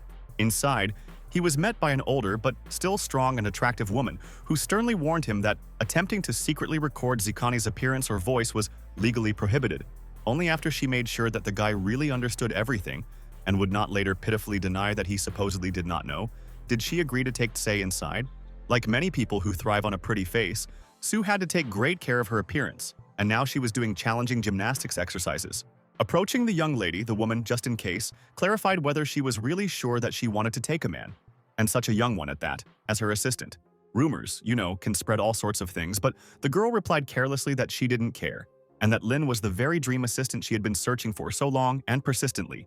This, Miss Shu retorted with displeasure that Zikani could not afford such an attitude because she was already walking fodder for gossip. And what did she see in this Tae anyway? Here the protagonist himself spoke up, and he couldn't think of anything better to say than to admit with an innocent and optimistic look that he could cook a variety of dishes very well. The young star confirmed that this was indeed the case, which left her old assistant almost speechless. Who could possibly make such an important decision just because of some food? Pouting her lips capriciously and tucking her legs under her chest, Sue, who had dropped to the floor, said that she had already made up her mind, and no Sister Shu could force her to change her mind. The poor woman first tried to find the words to somehow object, but then she realized that it was easier to drill into the wall with a screwdriver, and sighed heavily. Before leaving, the woman once again addressed the protagonist, promising that she would personally skin him alive if she found out that he had done something perverted with Zikani. She also reminded Sue that she had a meeting with a promising director that day, and if his project was successful at the box office, they would all benefit. The young TV star simply replied that she understood, giving the stern warden a smile that would have given a diabetic a fatal attack. Oh, and Shu barked again at the main character, saying that he, such a blockhead, was standing there like a pillar, instead of doing his new job in cooking. After some time, the actress stretched her entire body with great pleasure, feeling how her stiff, numb muscles regained their flexibility and mobility. As it turned out, she had been sleeping all this time. But now, contrary to the protagonist's ideas, she was not going to have breakfast, instead wanting to freshen up in the shower. But then, her stomach made such loud and drawn-out sounds that casual onlookers would have their eyes popped out of their heads from the realization that this was not coming from some fat middle-aged man. The main character very tactfully and wisely pretended not to have heard anything like that, and Zikani, unabashed, began listing the food and ingredients in her kitchen. This gave the protagonist enough information to know exactly what he should prepare, and he hurried to his new workplace with a sweet smile. By the time the woman came out of the shower, fortunately dressed in a fully closed white robe, Lindsay had almost finished preparing. Only 1 minute left to wait. Naturally, she enjoyed the food immensely, but the protagonist ruefully admitted that he could have made his noodles much better if they had come from a fast food store. His client didn't care because she hadn't been able to afford to overeat like that for years, and anyway, let him join in the meal. As long as Miss Shu didn't hover over them like a hawk, they could behave as they pleased, without regard for formalities, and the brown-haired man had no intention of giving that up. But he immediately stopped when he realized that he was once again being drilled with a very intense and very strange gaze, as if they were trying to strip him down to the very core of his soul.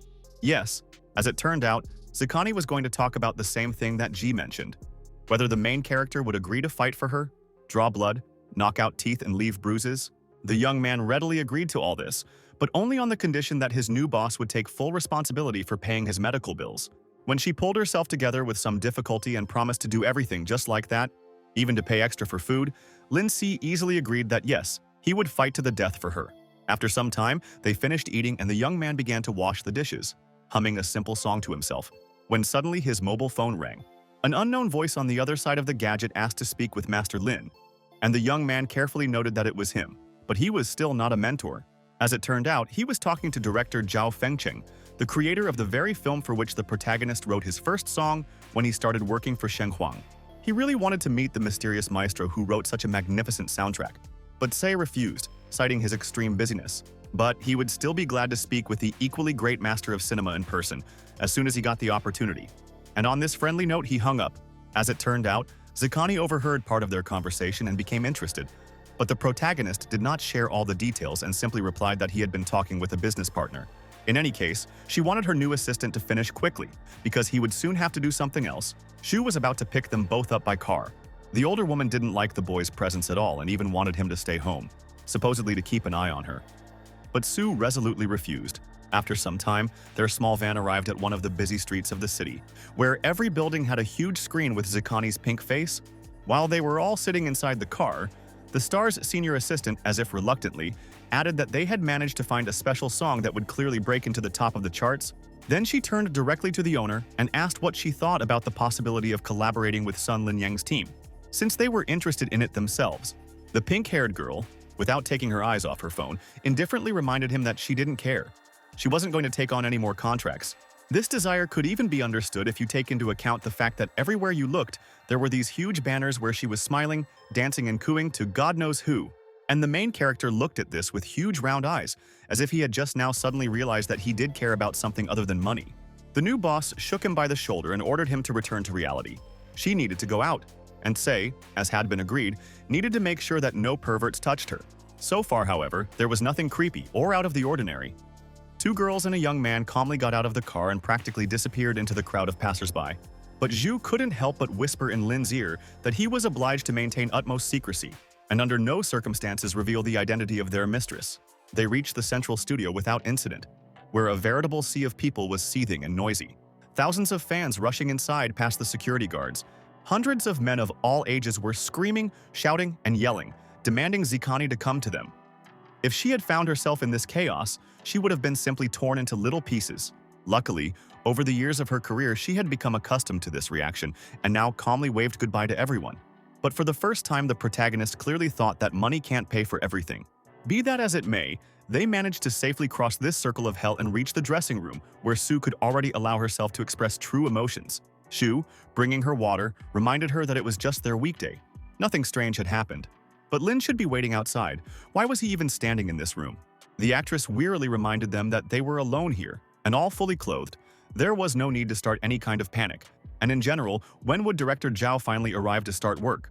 Having calmed down and pushed the most unpleasant emotions deeper, the woman promised the client with a smile that she would immediately find out this information.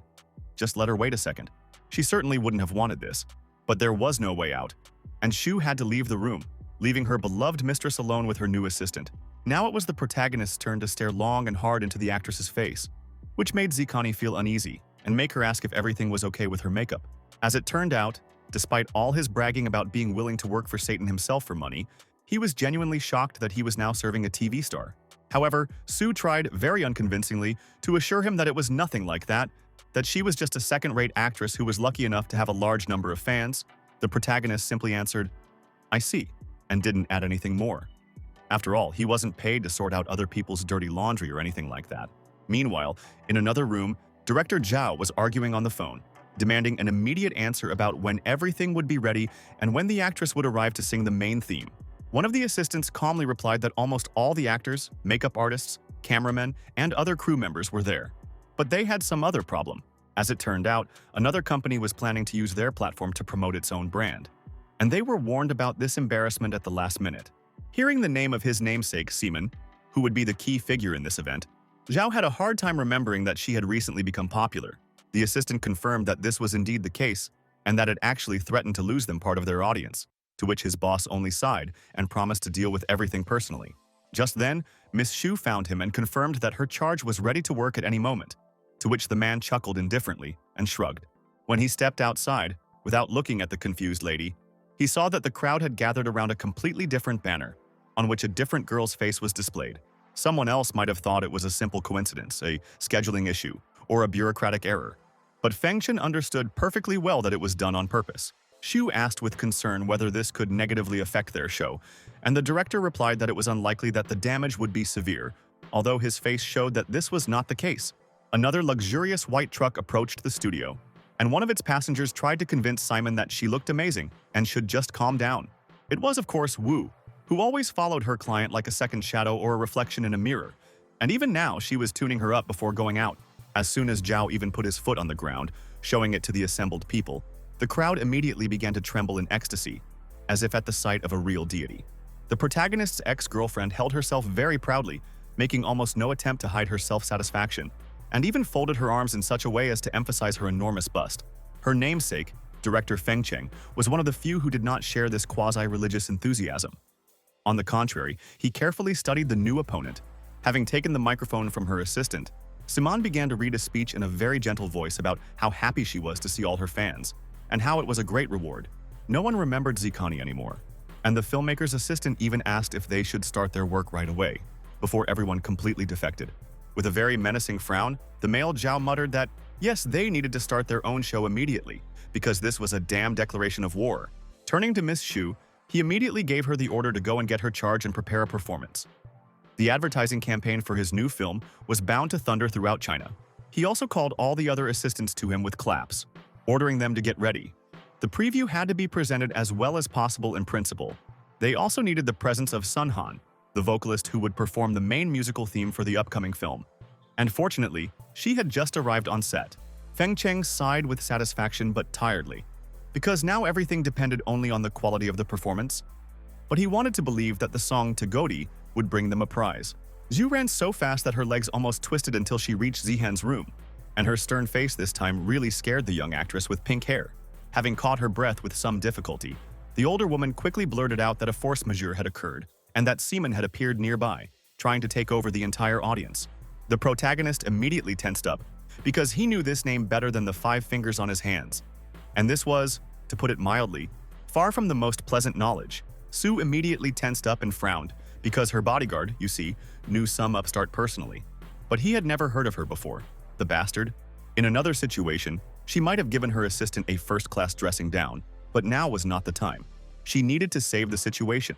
Rising to her feet with her eyes very tightly closed, as if she were straining, trying to really tense her abdominal muscles, the girl ordered herself to pull herself together one last time. She walked out into the corridor, Lindsay shadowing her right shoulder and the faithful Shu looming behind her left, when Zihani suddenly heard someone call out to her, as if she were an old acquaintance. It was Liu He, a young but very famous Chinese actor. He wore a fabulously expensive business suit, which could have bought several poor districts. The protagonist, to be honest, couldn't stand him, because she didn't even try to feign false cordiality, as was customary in the circles of the powerful. Coming very close to her, the guy boasted with hypocritical friendliness that he had prepared well for his current performance. It would definitely be a masterpiece. It was quite possible that he would have gone so far as to put his arm around Zakani's shoulder, as if she were his girlfriend, friend, or sister. But then a hand appeared between them. The protagonist waved his hand as if trying to drive away a nasty, annoying insect. And Liu. He instinctively actually took a few steps back. But realizing exactly what situation he was in, the actor growled angrily, asking what the hell this puppy was doing, to which Lin indifferently replied that he had driven him away with his hand. His agent joined in the outrage because his client is a very important person. And if something bad happens to him, who will be able to compensate for all this damage? Then he turned to Shu, as his colleague in rank, and asked whether they had even tried to teach this brute good manners. Zakani, putting her hands on her hips, said that Lin firstly was not some nameless and faceless employee, and secondly, was it not the teapot trying to call the pot black? Liu He gnashed his teeth bloodthirstily, feeling an incredibly strong temptation to demand a gun so he could blow C's brains out and punish Sue properly. But even he couldn't afford that. And a regular tantrum would only ruin his day completely, so the actor decided to pretend that nothing had happened. However, before he had even taken 5 steps around the nearest corner, he crashed head-on into some guy who was reverently carrying a large, ancient-looking wooden guitar in his hands. It was just an accident, but Liu was already on edge, so this incident completely turned him into a vicious, drooling chihuahua. Now he had finally given up on trying to portray a cold-blooded and majestic gentleman, and the guitarist rubbed his neck and wondered what kind of psycho he was. Perhaps the incident would have ended there, but not this time, because the bespectacled man turned his head and saw Su Zihan and Lin Qi himself walking nearby. It was as if numerous tiny stars were sparkling around the guitarist. He was so overjoyed to see the main characters so close. Of course, he decided to approach them, although not as openly and brazenly as Liu. He had done a few minutes earlier when this ugly conflict had flared up. The main character hadn't done anything yet, and his charge looked calm, as if she had never seen this young man. But Shu grimaced, as if she had eaten a lemon. She muttered for her mistress to just continue on her way, but it was too late as the young man approached the protagonist and called him teacher, looking at him without much affection, but also without hostility. The main character confirmed that yes, he too did not think that fate would bring them together in this place. The bespectacled man blinked his eyes in confusion, not understanding what this was about, to which the brown-haired man only put his hand on his shoulder and said that it didn't matter. Everything could be discussed later. After blinking for a few more seconds, Han gave a deliberately courageous and cheerful smile and assured his new mentor that he would do everything in the best possible way. Oh yes, he will be the best first-class musician and singer. Everyone will look at him with admiration, but the longer he spoke, the more bewildered Sei looked. No, the bespectacled man whined, desperately trying not to burst into tears. No words are needed, he understands everything perfectly well and respects the kindness of his dear mentor. The former singer didn't say anything, but his face literally screamed that he really had no idea what this weirdo was even talking about, or how best to respond to it. However, he quickly came to his senses, so he smiled sunnily again, kindly patted the young man on the shoulder, and advised him to simply not worry about anything. Shu, persistently leading her mistress away, very discontentedly rasped that the protagonist was disgusting. He had only been working for a day and had already forgotten about his task. All these supposedly random meetings will not lead to anything good. Not even a week will pass before all his numerous friends will start demanding money or services from Sue. The young actress wearily told her to stop demonizing the brunette, but the woman, with the same fervor, reminded her that you can't judge a book by its cover. They argued for a long time about who was trustworthy and who was not, and the director was already finishing setting up the equipment and giving the order to begin the show. It was at this moment that the main character entered the set, looking very calm and confident. Even the presence of her partner Liu.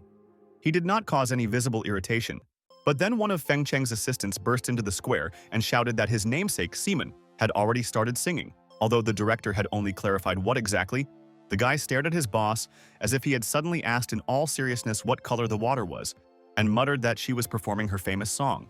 The director growled that he didn't give a damn who exactly wrote the lyrics. He needed to know what song she was belting out, the title, the content, and all that. Outside, the crowd was buzzing with excitement, exchanging comments and anticipation that they would finally be able to hear the famous Zhao live and up close. But inside, among the representatives of the company filming and promoting the movie, the mood, for obvious reasons, was much less rosy, and few knew what to do at all. The man rolled his eyes in despair and asked in response what they could do, because once the show started, it could not be interrupted.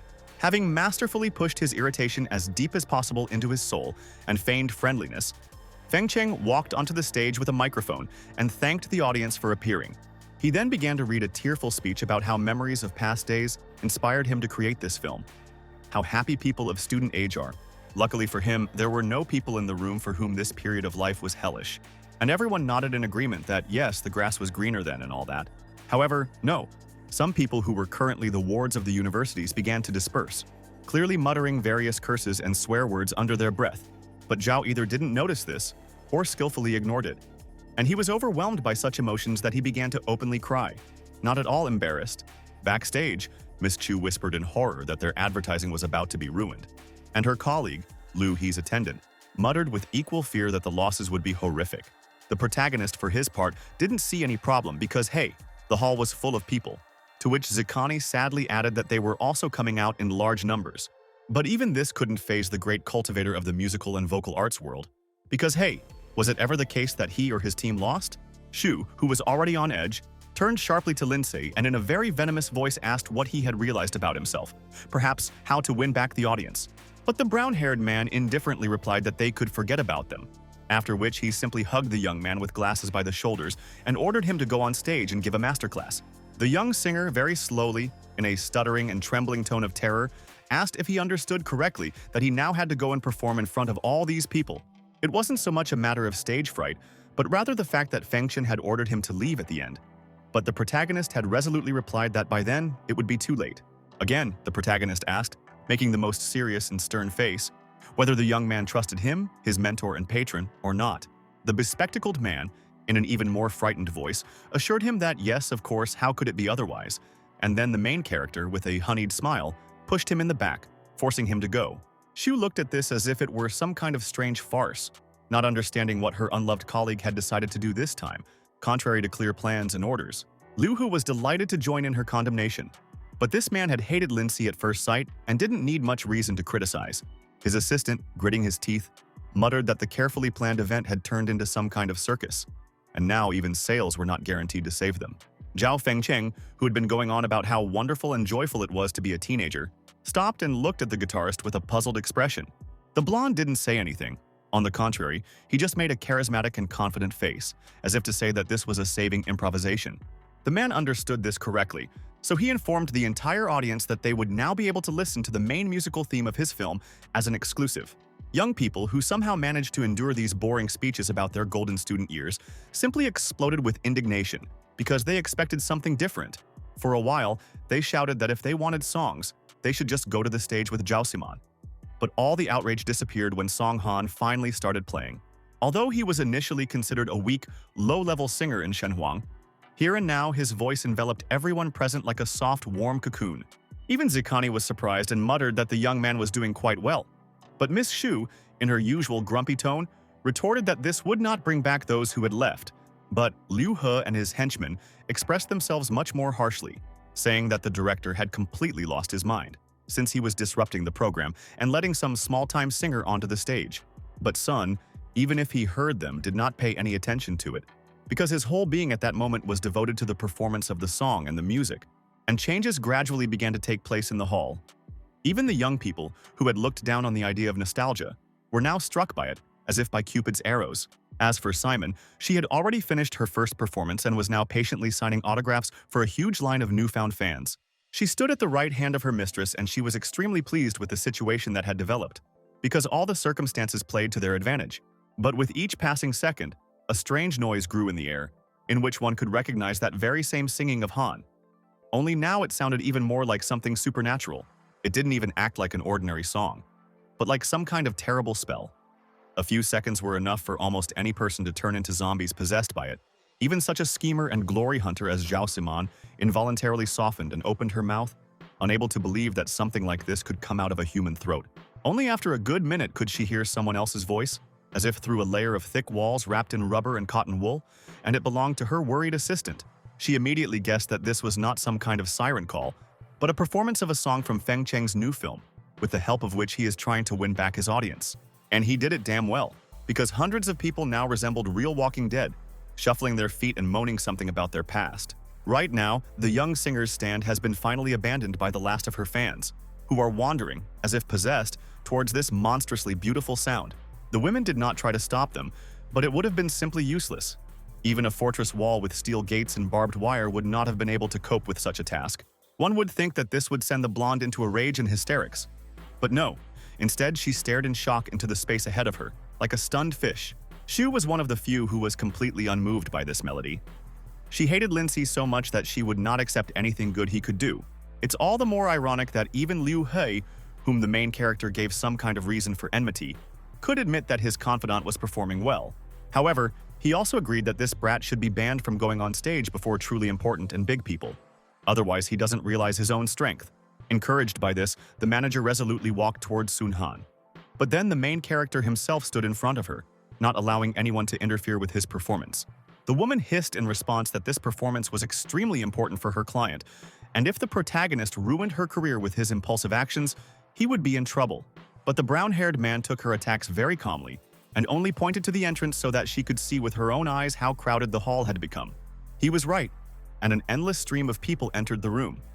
At some point, it even became clear that there simply wouldn't be enough free space for everyone who wanted to come.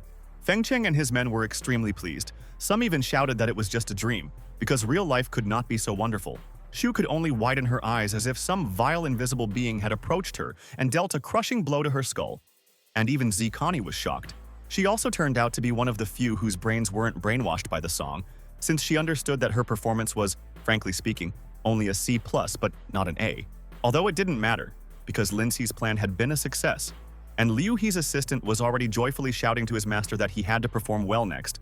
The actor was already running his fingers through his hair, giving it an attractive carelessness, and he grinned smugly, anticipating his future success. But all attention was still focused on Sun Han's singing, and even he himself did not notice anything around him, as if he was no longer a person, but simply a conduit for someone else's power. The people in the audience were sobbing, crying, screaming, waving their arms and jumping up and down in their seats, begging him not to stop and to give them some more of this wonderful nostalgia. Some guy, wiping tears and snot across his face, sobbed that he remembered his first woman, whom he left because her parents didn't like his candidacy. Another one cried that he now remembered how he promised some girl to be her classmate in high school, but ended up going to another one, and their paths diverged forever. But then there was a couple who started to coo. without any embarrassment, saying how wonderful it is that we are each other's first love and have gone through all the trials of fate. It is unknown how this would have ended, perhaps even mass psychosis. But then Sunhan finally stopped singing and Zhao Fengcheng came back onto the stage. He was extremely pleased that the crowd was now demanding the film. And with such enthusiasm, as if they were cultists begging to meet their idol, the film's creator demanded that the young man say a few final words of praise to the audience. But the bespectacled man was so stunned by their abnormal delight that he swallowed his tongue. Unfortunately, he had nowhere to escape this attention, and the young man, taking the microphone again, nervously thanked everyone for coming to listen to him at all.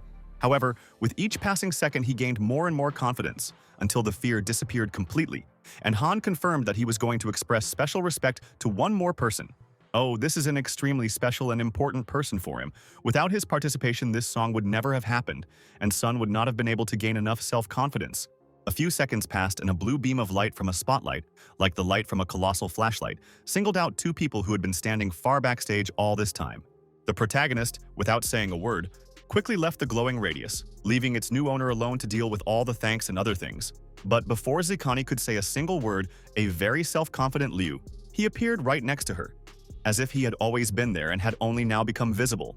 However, the main character didn't disappear either. He stood right next to him in the shadows and was ready to break this dandy's arm at any moment if he decided to do something reprehensible. So far, everything seemed quite normal. The man extended his hand to the girl, like a gentleman trying to invite a beautiful lady to an evening dance. She looked at her for a few seconds, then ignored her and walked forward, making Liu feel insulted and humiliated. But there was nothing he could do about it. Needless to say, as soon as Zikani finally appeared on stage in the spotlight, people started squealing like monkeys, declaring their love for her.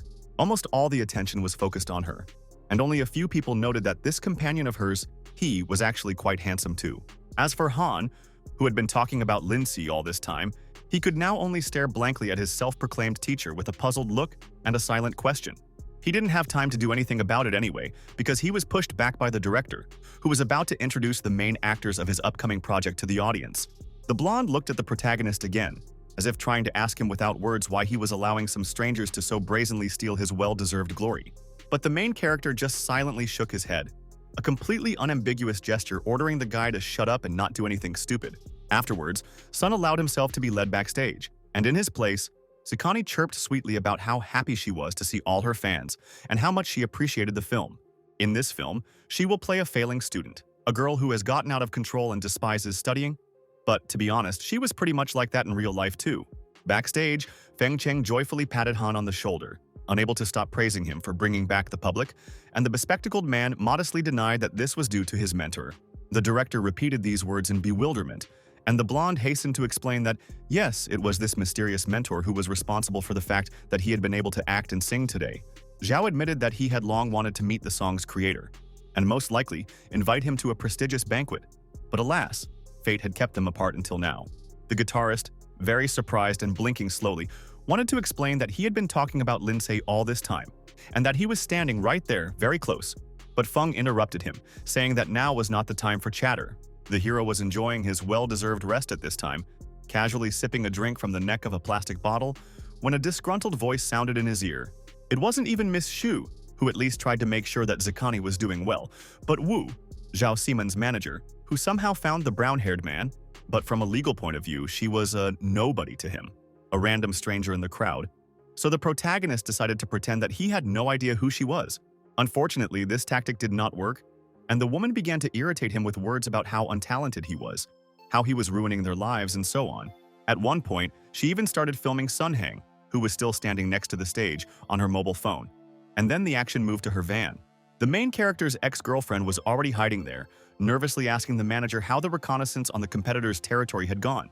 Instead, Wu showed the young owner a photograph of a young guitarist who, she felt, would soon become a new pop star. The blonde shrugged indifferently and noted that what was important was not the throat that spewed out the words and sounds of the song, but the fingers that were able to write these words. The older woman admitted that she actually shared this opinion, and then let out a loud yelp and jumped up, as if she had accidentally sat on a sharp button. Only after that did she decide to tell Seaman that she had accidentally bumped into her ex-boyfriend, and that this was definitely not a coincidence. He was probably the author. Zhao rolled her eyes in disappointment, as if she were an elder teaching an inexperienced newbie, and snapped that it was impossible to create two masterpieces in a row in such a short time. Feeling ashamed, Wu quickly agreed that yes, she had made up some nonsense, and would now throw all her efforts into finding and enslaving the real composer. While she muttered various promises and assumptions under her breath, addressed to no one in particular, the young vocalist could not tear her gaze away from the landscape outside the window.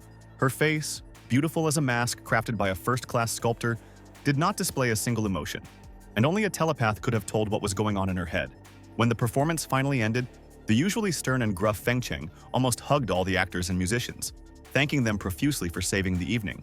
The production team immediately added that the director himself also needed to be thanked, and Zhao, not being a very modest man, did not deny this. Manager Liu He, like a well-trained neural network, immediately flattered his master, declaring that he was the star of the event and should invite Sue on a date.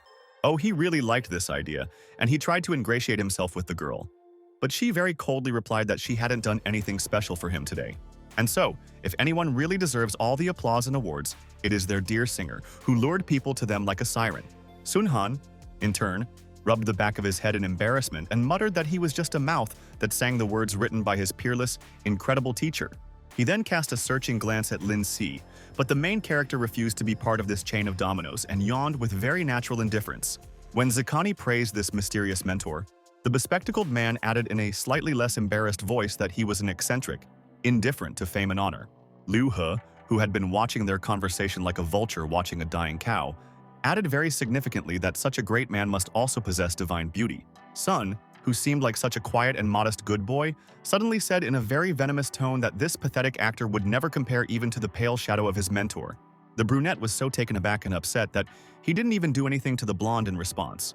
And Miss Xu surprisingly good-naturedly concluded that the main thing was that everything ended well. Feng Cheng, who now looked disgustingly like some kind of good-natured domestic uncle rather than a brutal shark of the entertainment business, confirmed that this was indeed the case. He then asked Han to convey all possible thanks and wishes to his mysterious mentor if possible, because Zhao's schedule was too busy for that. Xu guessed that this mysterious man was none other than the famous King of Songs, but the director didn't know for sure, although he could agree with it. Feeling monstrously proud of the protagonist, the young singer immediately boastfully declared that he would easily become the master of song in the future. No, he would even outgrow this title. And all this time, Lin Si stood to the side with exaggerated modesty and listened to these honeyed praises with such a wide grin that it was strange why his cheeks didn't tear.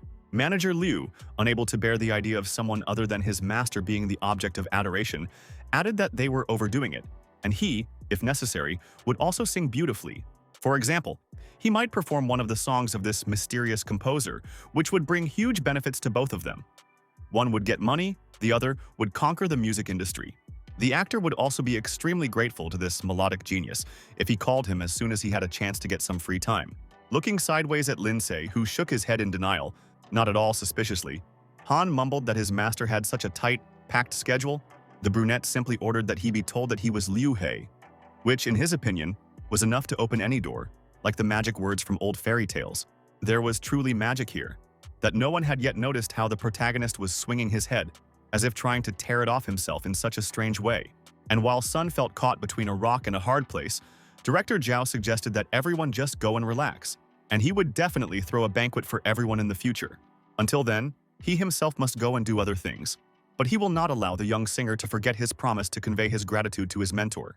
Liu He immediately approached Zakani and asked her again if she would mind having dinner with him that evening. And the girl, of course, was against it, allegedly because of business. The brunette, instead of forgetting about her and relaxing in another way, continued to insist, going so far as to bring his face very close to hers, whispering all sorts of words in her ear. Because of this, he almost choked to death on air when someone else, clearly a man's hand, covered his mouth and part of his nose, forcing him to reflexively recoil. Lin Che, without even trying to hide his irritation and hostility, reminded that his mistress had refused this offer and did not intend to repeat it again.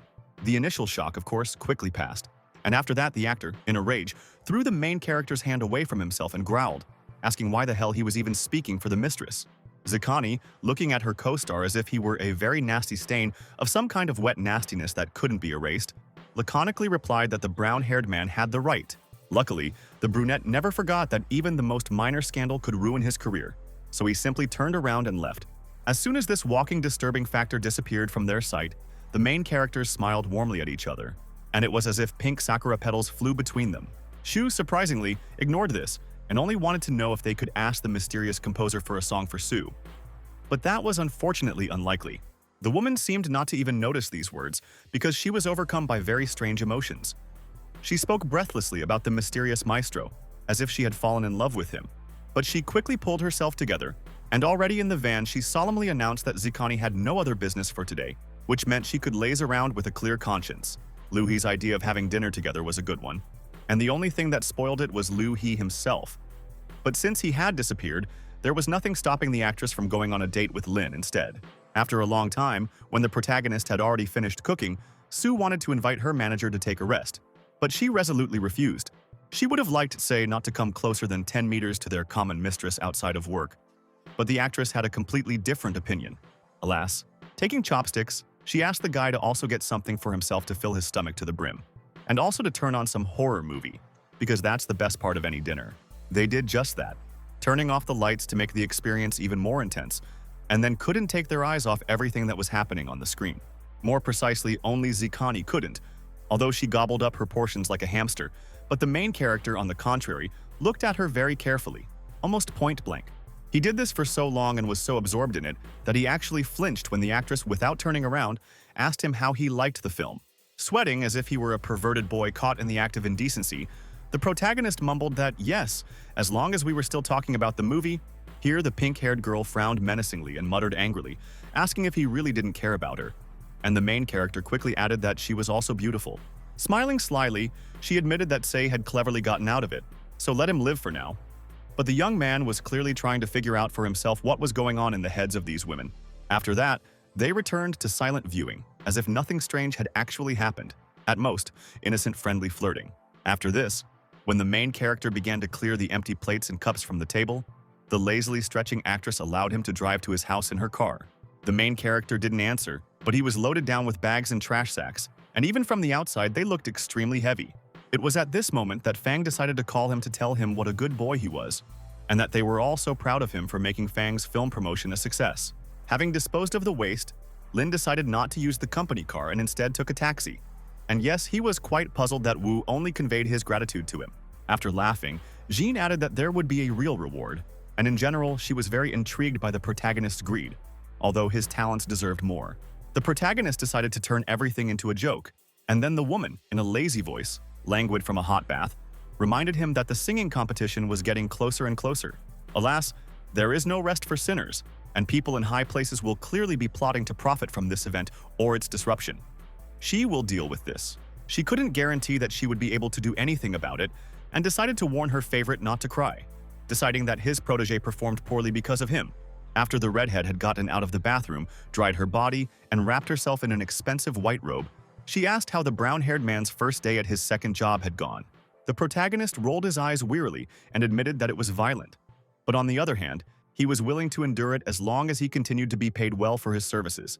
Then the doorbell rang, and the main character hurried to hang up, because this was clearly a very important guest who could not be kept waiting. He turned out to be right, but it was by no means some new face, but the same Sanji who had come to visit her wayward ward for the umpteenth time. The girl was also planning to visit the store, and seeing the light in the windows of her good neighbor, she thought that it was worth visiting him and checking if there was any cola in the depths of his refrigerator.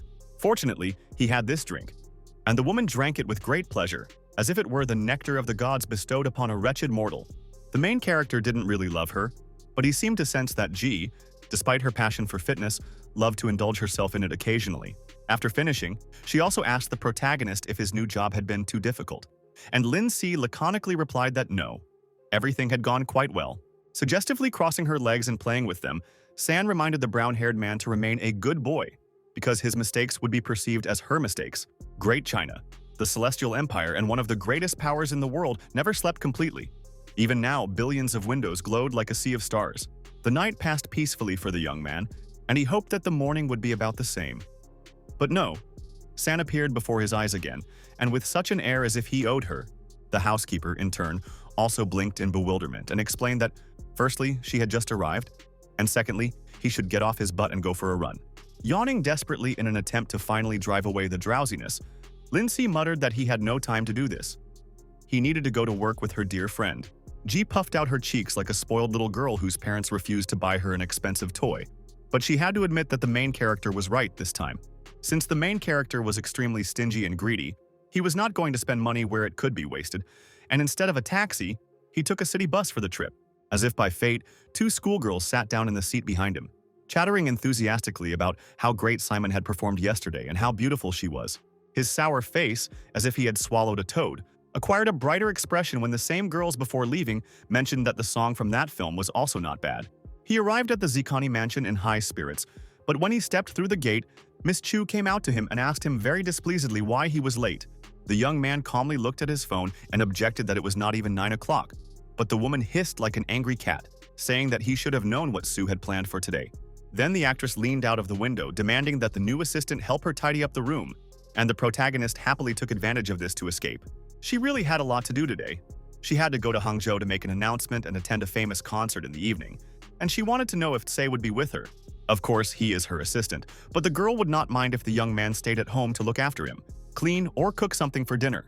But since there was already obvious romantic chemistry between them, Lin did not refuse, and with his whole appearance tried to convey that where she went, he went too. True, the protagonist quickly doubted the correctness of his decision when a delighted Zikani pointed out to him a literal mountain of very heavy and large suitcases. Even he had a hard time carrying so many things to the car, and Shu, meanwhile, was finishing his conversation with director Feng Cheng, who had some great news. As it turned out, his film went into theaters, and on the very first day it attracted over 1 million viewers, which was an incredibly good result and covered all the costs. Then both women looked at the main character with a searching look, as if they had guessed one of his many secrets, and Sei felt his skin begin to sweat. Luckily, his phone rang and the former artist stepped away to talk, although even Shu found this coincidence extremely strange and far-fetched. However, this was not a trick to avoid an uncomfortable topic. The call really happened, and the very optimistic voice almost deafened the poor brown-haired man. It was director Zhao, and he now knew perfectly well that he was talking to the author of the song Te Goda, and was very grateful for it, as a person and a businessman. Looking back at the women, the hero remarked that he had simply written a decent composition, and Feng laughingly retorted that then only a few works deserved the title of excellent. In any case, he regretted that he had not been able to meet the great maestro in person, and hoped at least that he would be able to thank him later with a banquet. Unable to tear his eyes away from Shu and Zihan, the main character muttered something unintelligible, and then admitted that he was unable to make any promises. If the situation had been different, Zhao might have been angry, but now he just laughed again, thanked the young man for the second time, and advised him to read the reviews at his leisure. Once in the car, the actress's manager persistently asked her if she had misheard the protagonist speaking to Mr. Director, and the young man assured her with a smile that he had not. Zhu was very indignant that she couldn't get a reaction from Feng, and he called this boy himself, but skillfully disguised it as concern for the reputation of the hostess.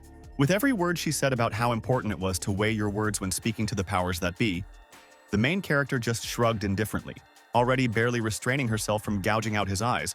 The woman asked Zikani to carefully consider whether it would be worth replacing this clown with someone more competent. It would have been best to have a second female assistant that would have eliminated all rumors of forbidden romances, but Sue, in an uncharacteristically stern voice, snapped that she would not fire Sei.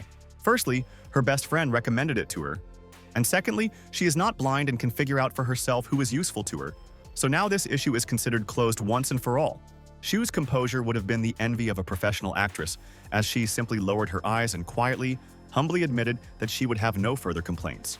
But the actress quickly lost interest in that, as she went online and was amazed at how many varied reviews their film had managed to garner. Her manager was very interested in this, although she added, as if between the lines, that she never doubted that Maestro Zhao's next masterpiece would only collect awards. She was very disappointed and surprised when it turned out that almost everyone was only interested in the song Te Goda, and her client was spoken of as some kind of secondary element. No, she could have allowed the film to enter the people's memory thanks to some earworm, but for one single composition to overshadow everything. Zikani, who was not upset at all about being left behind in the race for fame, sadly added that many people simply took the song's lyrics too seriously. Sighing tiredly and leaning back in her chair, Shu muttered that she was now obliged to meet her mysterious creator, just to look him in the eyes. But Linsa pouted like an angry, capricious child and muttered that he wouldn't go anywhere with her, that he didn't like this nasty woman, and that was all. After some time, the main character's van finally arrived in the Hangzhou region, surrounded on all sides by monumental, austere gray buildings. While Zikani was getting her makeup done, her manager warned her that she would go looking for the organizers, and that Sue should prepare and learn the script for the upcoming announcement. As soon as she stepped out the door, the actress, with a sly grin, asked the protagonist if he was bored, and the brown-haired man, with the same grimace, replied that he was not.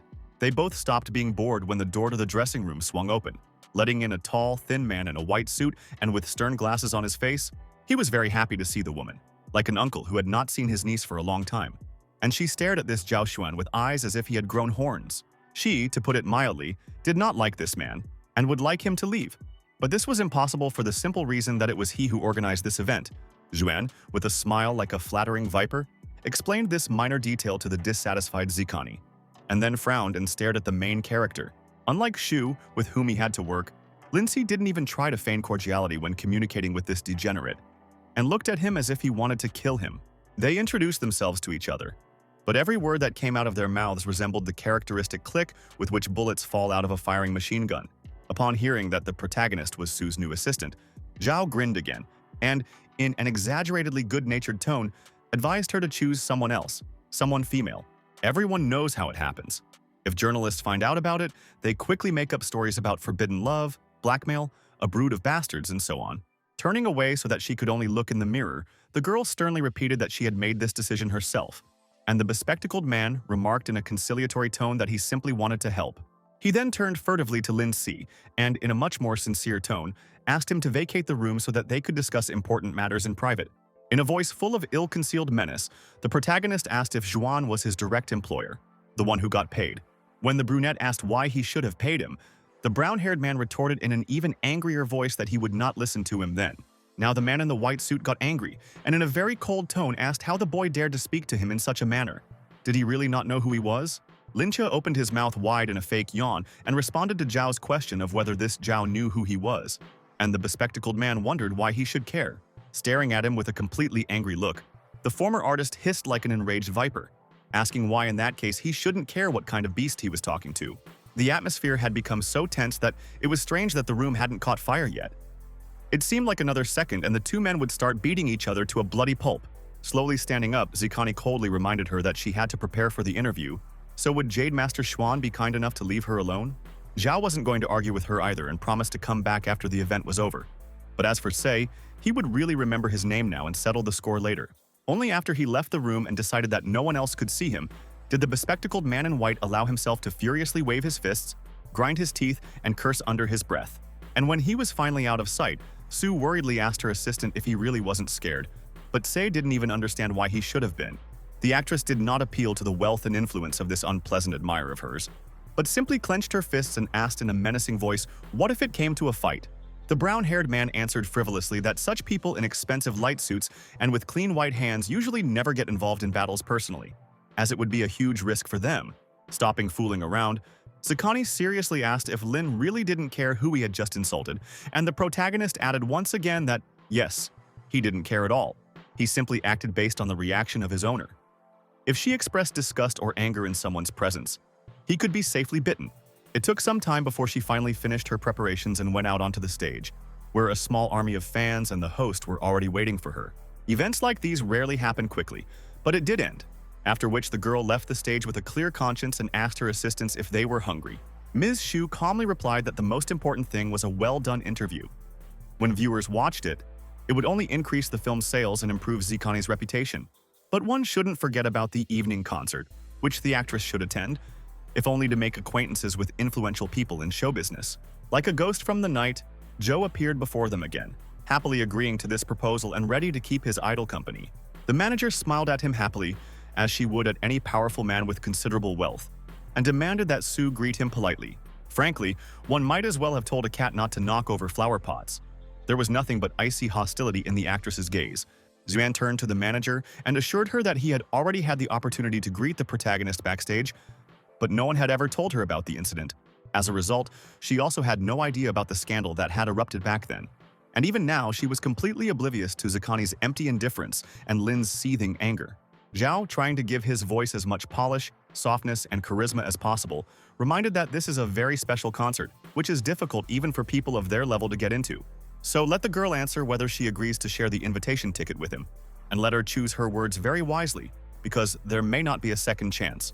The actress continued to look through him as if he were an empty space, until Shu reminded her that dinner was not yet marriage, and then she agreed with a submissive sigh.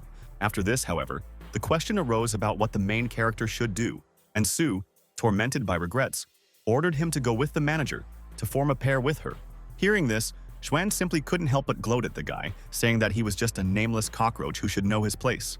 The main character didn't answer, but Zikani's senior assistant immediately became wary, wondering if this fool had actually managed to quarrel with director Zhao himself. It may have been just a business lunch, but both the brown-haired man and the pink-haired girl felt as if a piece of their own hearts had been cut out of them. After a moment of silence, Sue acknowledged for the first time with respect that Sei had indeed done the right thing in protecting Zihan from Xuan, but that angering him was still dangerous.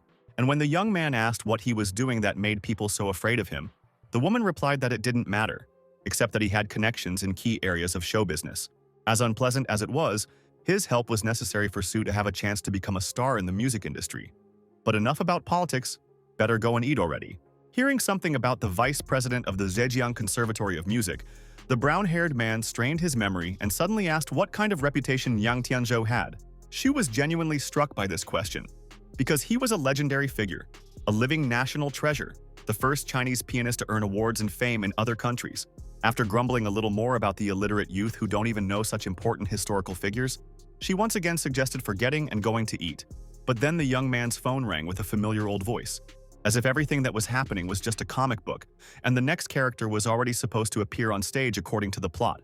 And of course, it turned out to be Yang Tianzhou himself, thus saving the main character from having to dial his number himself. Once depressed and gloomy, the great musician now beamed with optimism as he tried to ask permission to perform the wedding dream at some important celebration. His descendants watched this with completely stony faces and empty gazes, as if they had long ago accustomed themselves to the idea that these eccentricities simply had to be put up with. The protagonist, who was already trying to be nice to random people, became the epitome of politeness when he discovered what a great person he was actually talking to. Yes, he was happy to give his blessing for the performance of his composition, and Tianzhou happily vowed to thank Lin with a dinner at the earliest opportunity, but that was still a long way off. For now, he had to silently consume his food in Shu's company, and the tension between the two of them was still as taut as strings. And then the protagonist's phone beeped again, this time from an incoming message asking him to show up for a meeting at some fabulously expensive restaurant. Meanwhile, Sue sat at the opposite end of the table and still tried to pretend that Zhao Xuan didn't really exist, that he was a fiction. The brunette repeated that if she was a good and obedient girl, she would see Yan Tianzhou himself, but she coldly corrected him, saying that she simply wanted to attend the concert. To emphasize how much she disliked him without having to say it directly, she even wore large sunglasses that hid almost a quarter of her face. After this, the actress also stood up and walked away because she could no longer stand the company of such a clingy person. But she had to stop because her hand was caught. Everything else happened too quickly. Zikani didn't even have time to say anything when, as if from underground, an angry Lindsay appeared and slapped Zhuan on the arm, forcing him to retreat.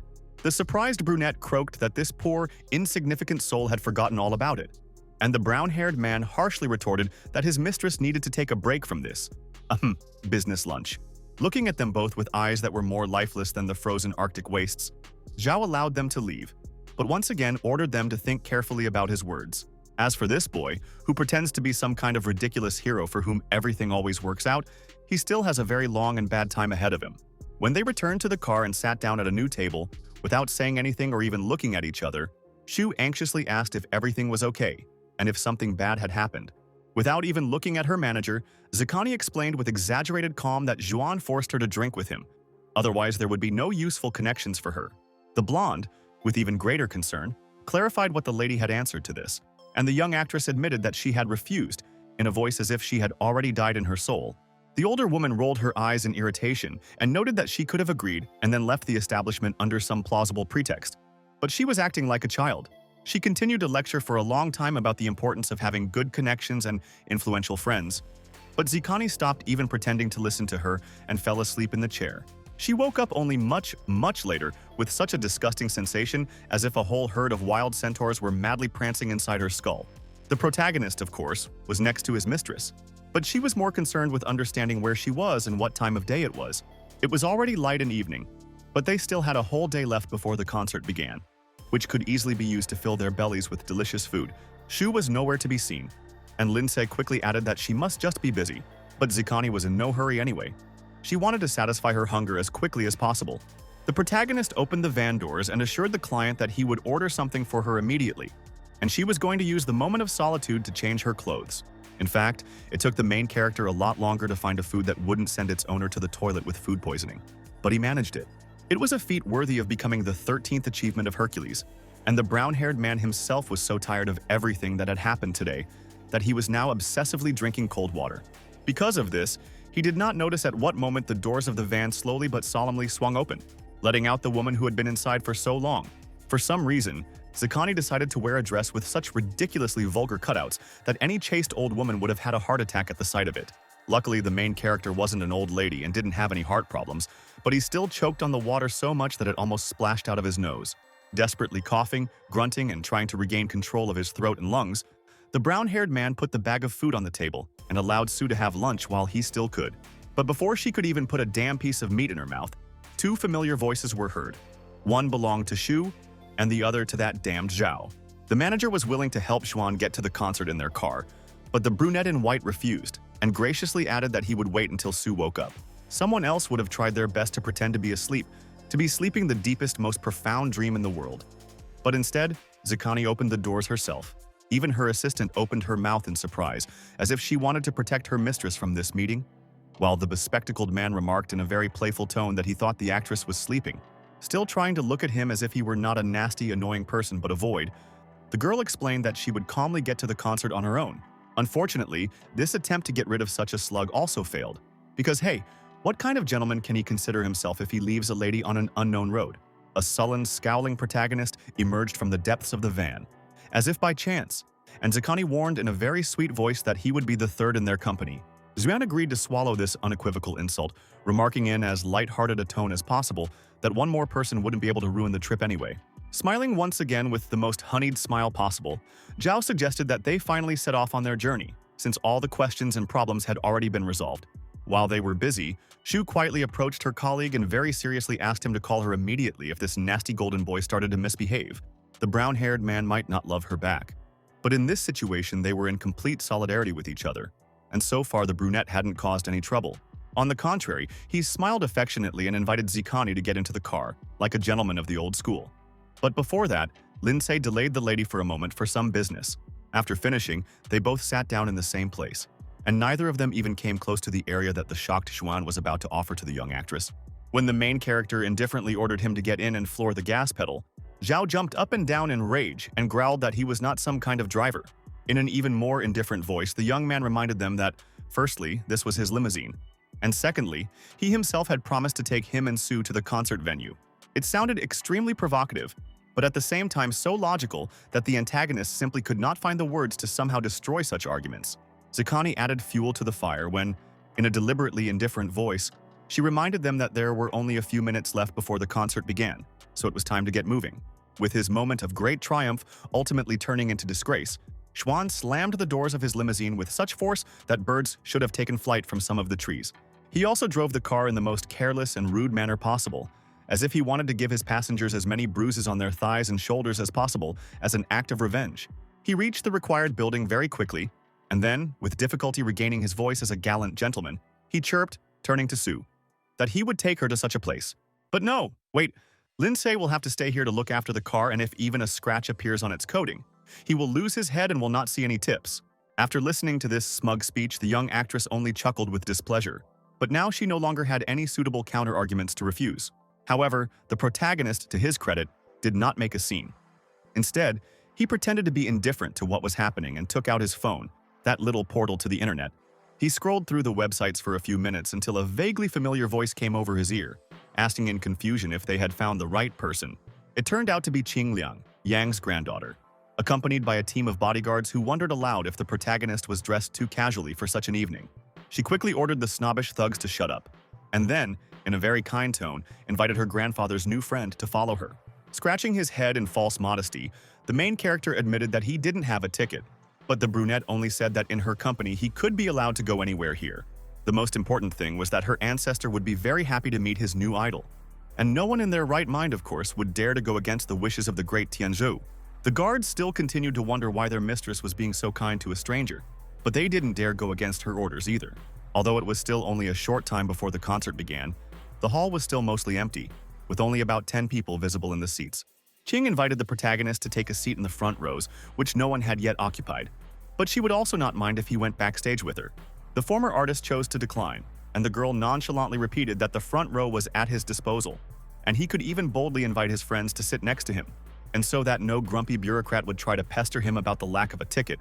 She handed Lindsay a piece of paper with a faint, barely visible code. For some reason, she would have really liked the brown-haired man to join her backstage, but the young man refused once again. He was more comfortable among the ordinary spectators. Elsewhere, Zhou Xuan whispered conspiratorially into Zihan's ear that many big shots from the music industry had gathered in this place and they would see them all. He would be happy to introduce her to all these people in due time. But for now, he simply bragged about how elite this event was and how difficult it was for even him to get in. Then his gaze met Lindsay's. And no, at first neither of them said anything to each other. The brunette's brain was simply so surprised that it couldn't process the data right away. Then he jumped up, pointed a shaking finger at the protagonist and squealed about how the hell he got there, and the boy calmly replied that he just walked in. The bespectacled man almost choked with rage when he came to the most logical conclusion for himself, that this vile sneak had secretly made his way into the hall where the great people were gathered. Looking at his opponent not even with hostility, but simply with indifference, Tsai said that he didn't need this concert, only the front row of the audience. He then looked straight at his young mistress and asked her if she would like to sit next to him, since they were both in the same room. Zhou, almost panicking that the situation had gotten out of his control, wheezed again that Lin had no right to be here. This was the abode of the greatest and richest people in China. He nearly jumped when Zakani responded to Lin's proposal with obvious pleasure and tried to convince her that her assistant was not trustworthy. Security checked everyone for tickets, and when it became clear that Sei had gotten in by deception, they would expel not only him, but also everyone suspected of being in league with him. But the girl simply approached the main character and asked him if they were in danger of such a misfortune, and the protagonist assured her without hesitation that no, nothing of the sort. These laconic words from the main character were worth 1,000 times more than Zhou's fiery speech, and Zikani accepted the invitation without hesitation and with a smile. As a result, the antagonist could only watch in bestial rage as they sat down in the front row and muttered terrible curses under his breath. But then he caught sight of 3 guards, and the delighted Zhuan immediately called them, lying that there, at the very beginning of the stage, the vile ticketless had gathered. Let them go right now and ask some truly decent people if any of them know this poor rat. It will be funny when he starts to dodge and lie. The guards exchanged calm glances and told each other that they needed to check on this guest, and the brunette in white almost giggled like a stereotypical cartoon villain. Despite all the protagonist's assurances, Zikani wasn't sure that they could actually occupy the honorable front row. But Sei calmly noted that there were plenty of empty seats. When the security guards approached him and politely asked for a ticket to the hall or an invitation to the front seats, the brown-haired man, without even blinking an eye, reached for the title documents. The ticket given to him by Yan Tianzhou's granddaughter, of course, had no intention of disappearing anywhere, like some magical artifact from old fairy tales. It was in its place. Upon seeing him, the security guards all bowed so low that their noses almost touched their toes and muttered apologies for disturbing the Jasper Lord.